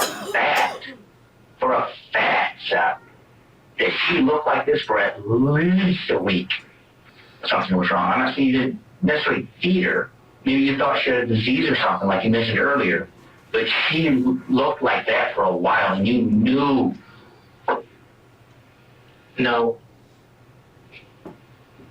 The reason why I might deal with it, no emotion, I was crying in the holding cell. What do you think we were doing for the hour before I called you guys? What do you think we were doing all last night? You don't know what I've been through to get me here. You know, and I'm not coming out with the victim story, oh, pity me, but it hasn't been the easiest walk for me. So Poor him. Aww. Seth is expressing how hard this has been for him, yet he hasn't once expressed any remorse for his child. He appears unable to consider anyone else but himself. I don't know. You know, my very straight pastor answer is that, you know, God gives and God takes away. How did she get so skinny and thin? Like I said, I don't know, because I used to feed her. I think we're kind of past the result of why, and I think we're just trying to get a confession of something. Yes, I'd love a confession of something. Whether there's criminal liability found or not, I'm still responsible for anything that could have been done different, anything that could be changed. Well, of course, you know, the standard party line answer is, you know, go see the doctor and see what's wrong as to why she's not gaining weight. This statement says that he knows what they think he should say, but he doesn't actually think that is what they should have done, and he doesn't have any regret. Although he stated earlier that he's responsible for what happened, he's not really taking this. Yeah, Skabibi makes some good points there. They should forget to feed this guy in jail. That would be, you know, that would be neat. Oops, wow. We didn't feed you for a whole week. Are you feeling okay in there? He was making too much noise. I didn't want to deal with him. Yeah, we was busy playing Call of Duty. Joke's on you. He'll just feed himself. Aw. He'll just feed himself by sucking on the man teeth. Yeah. Man mucus. Maybe he'd get the idea if he was forced to just sit there and piss in bed all day and not eat anything. Piss and shit in his own fucking bed and not eat anything. Maybe then he'd get an idea. No. This isn't too nice. Oh. What if all the other prisoners used his bed as the PP station? Yes, it could be the new toilet. His yes. I'm down with this. Yes, genius. It's just a bathtub full of it's just a bathtub full of natural yeah. Answer. We don't let her sleep 15 to 18 hours, and we feed her. No doctor necessary. I've never encountered that to be a advice medical issue. John, come on. I haven't. My heart is breaks for you and her. I mean, not really. Otherwise, you guys wouldn't be trying to destroy what's left. You don't understand that. What should we do differently? Well, I don't think that putting you. To be honest, I don't think putting either one of us in jail is going to do anybody any good. Seth is actually trying to now blame the detectives for destroying his family because they're holding him and Tatiana accountable. There's no justice for her. There's no crime. There's no crime in this. Look, I know that the American court system will come up with a crime. Seth then makes a series of shocking statements that show his true thoughts. The reason why it's like hard for me is because this is a very new idea that like just every time somebody dies, it has to be like somebody has to go into a box or somebody's got to be convicted. I mean, it used to be common for kids not to make it. It's called natural selection, and it's a hard part of real life on Earth. Oh God, dude! Really? Really? He starts talking about natural selection after he fucking let his kid die. Wow. That's something. What do you think? I think we should naturally select further evidence. That's disgusting that's the direction he starts going in. Like, what? Their fourth child was born while his wife was in jail. Yeah, if it was a death that was just controllable and it just happened, like sometimes they're like that it makes sense to maybe say like natural selection, like that's just part of life. But it's like, no, you stupid piece of shit. You let your kid sit there and live in its own piss and shit and starve to death. And yeah, that's natural selection. Like, no. Yeah, no, you're wrong. This is like, if you got to look at this from a Spartan perspective. Yeah, right. His bloodline won't. Is that what it is? This child was incapable of fending for itself at that age. Useless to the Spartan cause. Just, that's it. Go out. If you can't provide for yourself, at least, if you're not growing corn at 3 months, what you say? Get out of here. Oh God. They determined in the autopsy that baby Mary had been dead for at least 72 hours before they called. 70? Wow. Baby Mary had been dead for 3 days. Based on their compassion, I can only imagine they were like, well, she's not going to get any more dead. We might as well just, be assholes for a couple more days. And the mom was pregnant with baby number 4. Yeah, by the way, big fella sitting there over from the police officer, it's not natural selection when it was a preventable death. All you had to do was feed your fucking kid. So all you had to do, feed the kid. Yeah. Give it a decent amount of nutrition so it could actually grow instead of being a stunted little fucking starvation baby. It's like poor little. It's basically you've made Marvin's sister in real life. You piece of fucking shit. I have this criminal next to the door. Because there's probably an officer out there with a sniper rifle hoping that he makes a run for it. You're a criminal. Okay, so maybe we got only a little bit time left on this video. Help me with this goal up here. We're 10% in on the goal. Help me, Drunken Crow. Okay, help me, Billy Boy Blue and Bill Hicks and everybody. You, Troy, help me with this goal right now. That he, 1, has no remorse, and 2, lacked a true emotional connection with Mary. There's a difference between, almost sounds to me like you're saying, she was weak. Oh, well, I don't care about it. I know that's how you take it, but I'm not really too worried about it when I get up in front of a judge or a jury. So it's a hard thing for me. It's a hard thing for me. Hypothetically, you had $1 million. Would you then send your kids to the doctor? Would I be more asked to seek, medical advice, attention? Yes, I would. If it was something that was more affordable, easier to access, yes, I would. Is there anything I can help clear up, or? Why did we not get help weeks ago? Okay. That's just kind of where we're at. Like, do you think you've done anything wrong? Well, like I said, there are certainly some things that I would do differently in hindsight. Nothing is keeping me up at night. Is this something, and we're about done, okay? But is this something you would ask Jesus for forgiveness for? No.